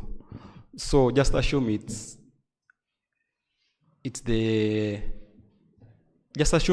for example, it's your associate or your intern that drafts a document, and then you instruct him or her to draft a document. They do so. What next? You as the partner or the associate that is maybe above them in rank or supervising them, your role is to review, look at the draft that they have come up with, whether it's a letter or it's submissions, whether pleadings, whatever it is that the associate or the intern has come up with is going to be reviewed by the partner or an associate. Same thing applies here to the AI platforms. Don't over-rely on them. Actually, I would say don't trust them. Yeah, that would be the right word. Don't trust them. Everything they give you, take it through a second or 2 or 3 more reviews to come up with a more human or a more realistic,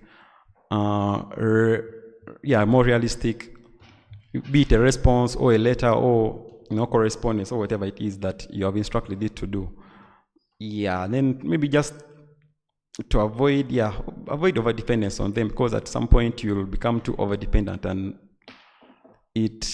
I've not heard of it before, but there are people who get what you call, I think, AI psychosis, people that rely on AI platforms to, be their counselors, financial advisors, relationship advisors. You end up having, there's that mental state that people go into. It's actually serious and quite common, that you believe that there's this system or there's this person that is there, and you rely on them so much.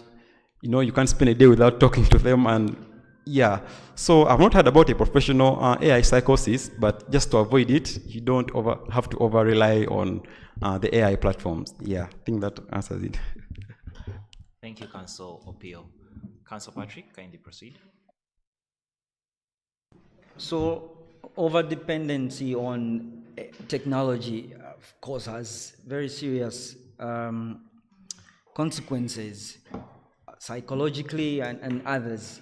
But there are, interestingly, like 2 schools of thought that I I have seen or read about in this area.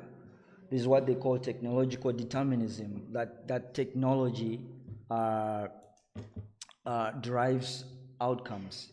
So meaning that when you use technology, it's kind of like its adoption is inevitable. Okay, so and then its oversight is lesser.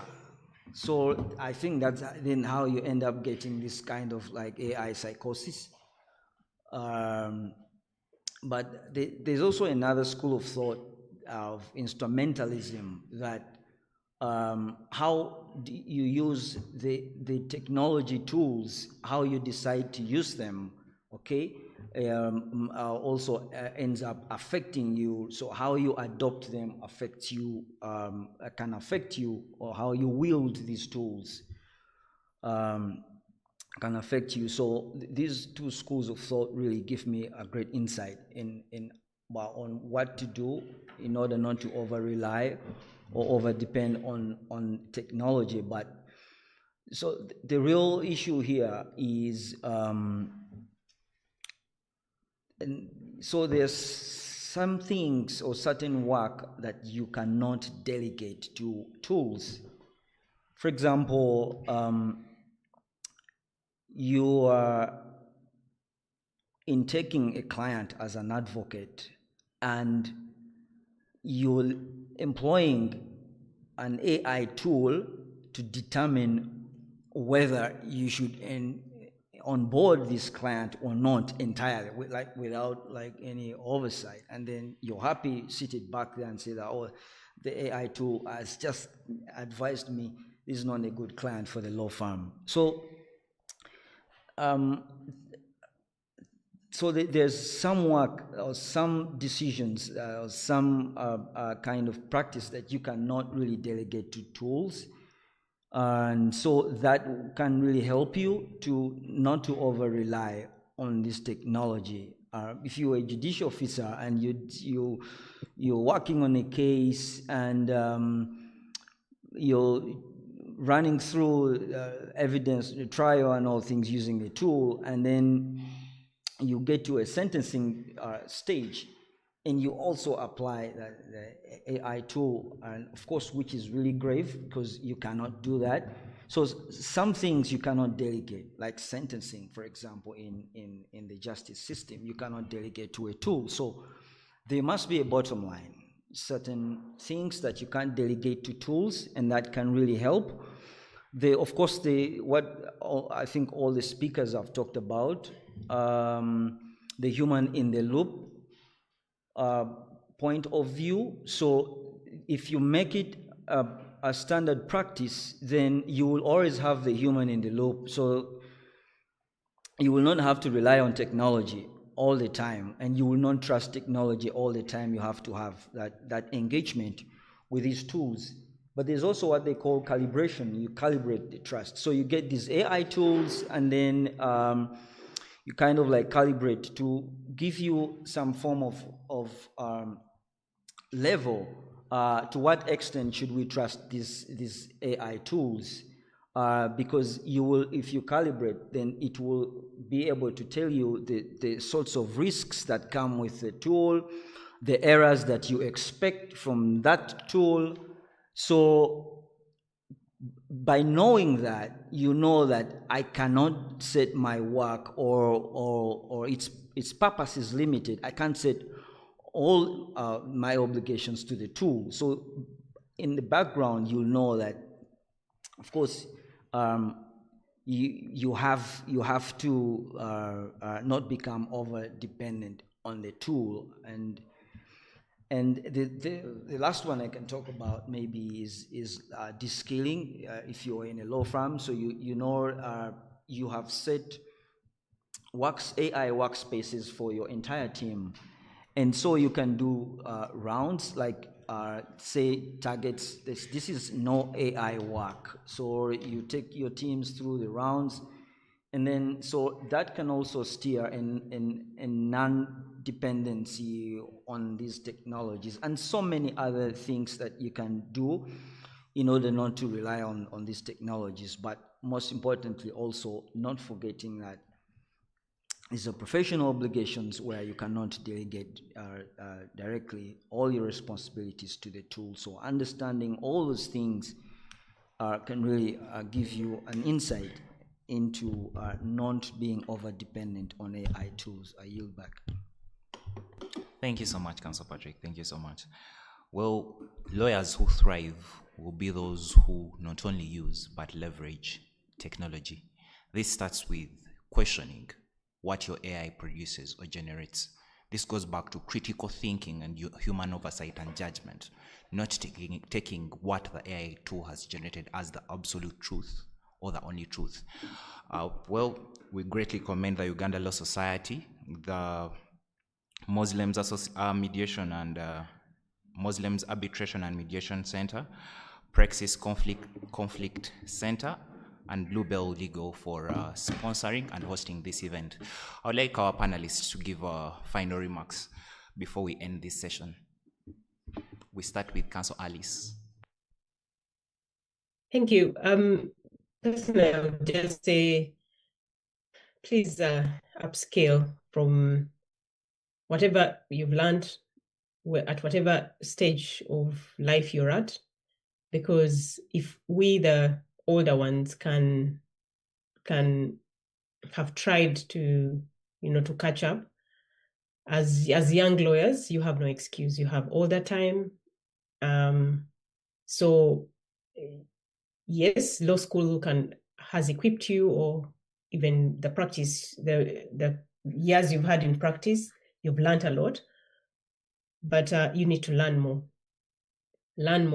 And of course, as you all know, these days information is everywhere. It's you don't even have to go back to law school. You don't have to go sign up, or rather pay high tuition fees. If you want to learn from Harvard, you can go online, and they have free online courses. Whatever university right now, actually on the globe now, most of them have online courses which you can take and learn. I think that would help you actually to be help you to advance in, first of all, the legal profession. It will help you to get more and better skills, meaning you can't just now be a lawyer. Where I live now, you can easily, depending on where you are, rather, there are now, I feel like, so many opportunities. It could be simply as learning how to code. Very simple tools, meaning then you understand. My advantage has been that I learned the technologies. I was just curious to really understand how the technologies worked.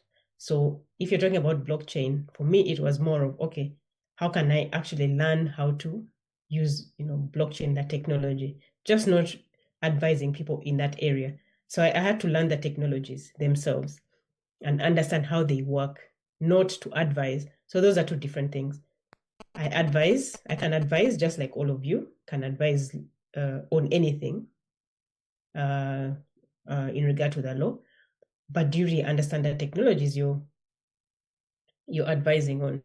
So that could actually give you an advantage. I'm sure people who are into the startup world, that actually gives them, an advantage, like the two panelists, or two or three, all the panelists. When you're into the startup world, I've worked with so many startups. So for me, knowing how actually these platforms work from A to Z, that has really helped me and put me in spaces that I even never have imagined, or to work with people from all over the world. So it's what I could literally just say is that you're still very young and you have all the opportunities available. You don't have to pay much money to learn new skills, but you just cannot be a lawyer. It was not going to work, and it's actually, but like we've discussed, just to be honest, with like the discussions we've had, you'll find that as time goes on, what you bring on the table will be less and less. So the question is that how do you up your value? Learn more, learn new skills. add on to your law degree, and all this could be online. Upscale. Thank you. Thank you so much, Council Alice. Council Opio. Thank you. My concluding remark is just saying that we should try as much as, not any different from what Council has said, that the goal is to remain relevant in this digital economy or society or whatever that we are dealing with. And definitely AI is going to be at the center of this, I'll call it the coming wave, or the already ongoing wave of technology that is sweeping through sectors. And therefore mastering skills and positioning ourselves as, in spaces where people are talking about these things, and, letting people know that you're actually willing to work with them or understand what how their systems are working and so on. It will be beautiful if you, as a lawyer, you understand some of these things, how they work, like artificial intelligence, beyond just the word or the definition and what generally is known by everyone. If, for example, you try to work with these startups in their process of creating these applications, you definitely know or be in position to explain how some of them work. Maybe in future you might have to advise a client, or you might be in court and you'll be in position to explain how, some of the things like the LLMs, I'm talking about large learning models, algorithms, deep learning and machine learning, and how they work. It will be really beautiful to, stand at the bar and explain to a judge that this is how your clients' algorithms actually work. And that can only be done when you invest as much as you can in, learning the skills, reading a lot, and and definitely also, as I said, getting involved with AI or startup founders and understanding how their systems work. So the goal is to remain relevant and not become obsolete. Yes, thank you. Council Patrick.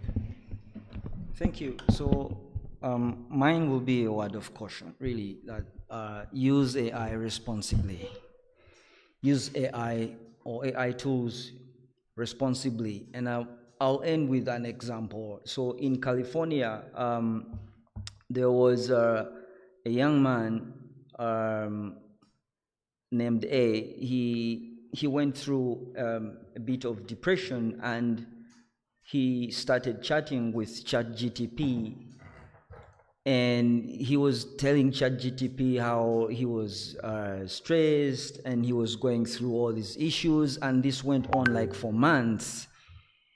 And instead of discussing these issues with his parents or close friends, he was busy discussing every day, any opportunity that came by. He would go back to his chat and then tell the chat, "Oh, this is what happened today. I'm feeling this. I'm feeling this." And these tools have some level of protections, but it has a limit. So what happened is that this tool actually, in the end, ended up writing for him a suicide note, and this young man actually committed suicide. And what the parents did, they sued company B for manslaughter, in that this kid wouldn't have died if he had not been isolated by this AI tool.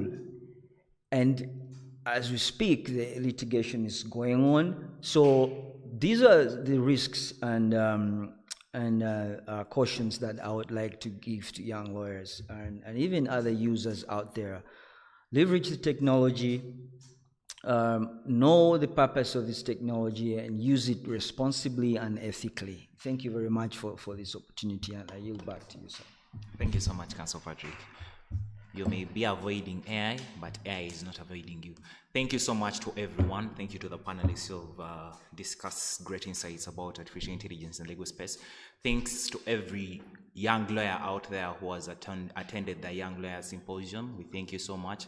And special thanks to the Uganda Law Society again, the Muslims Mediation and Arbitration Center, Praxis Conflict Center, and Bluebell for hosting and sponsoring this event. I wish you a nice day, and thank you so much.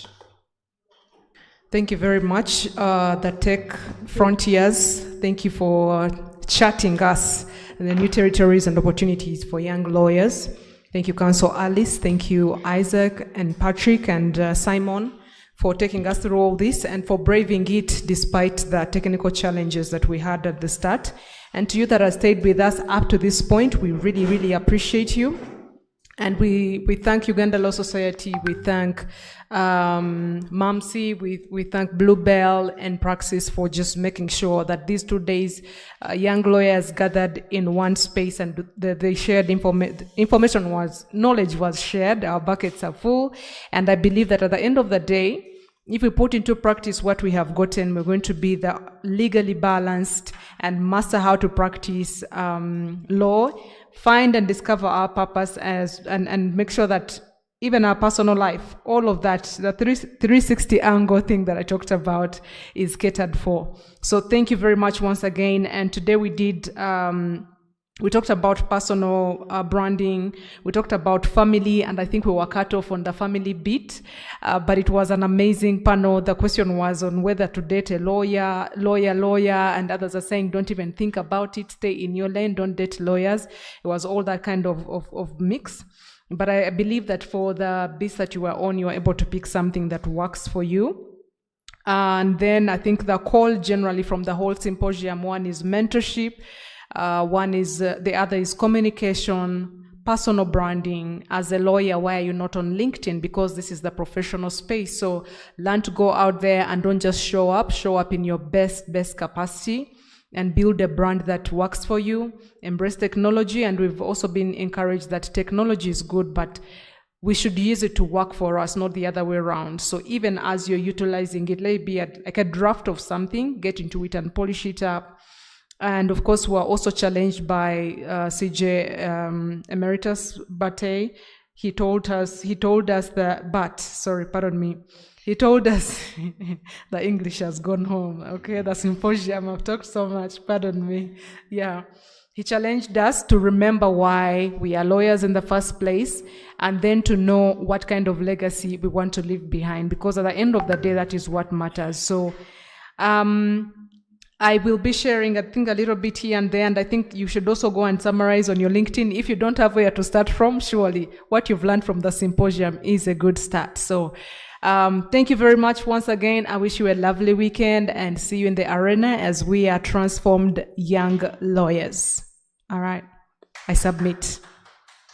Yay, claps on the online. Okay, we're out of here.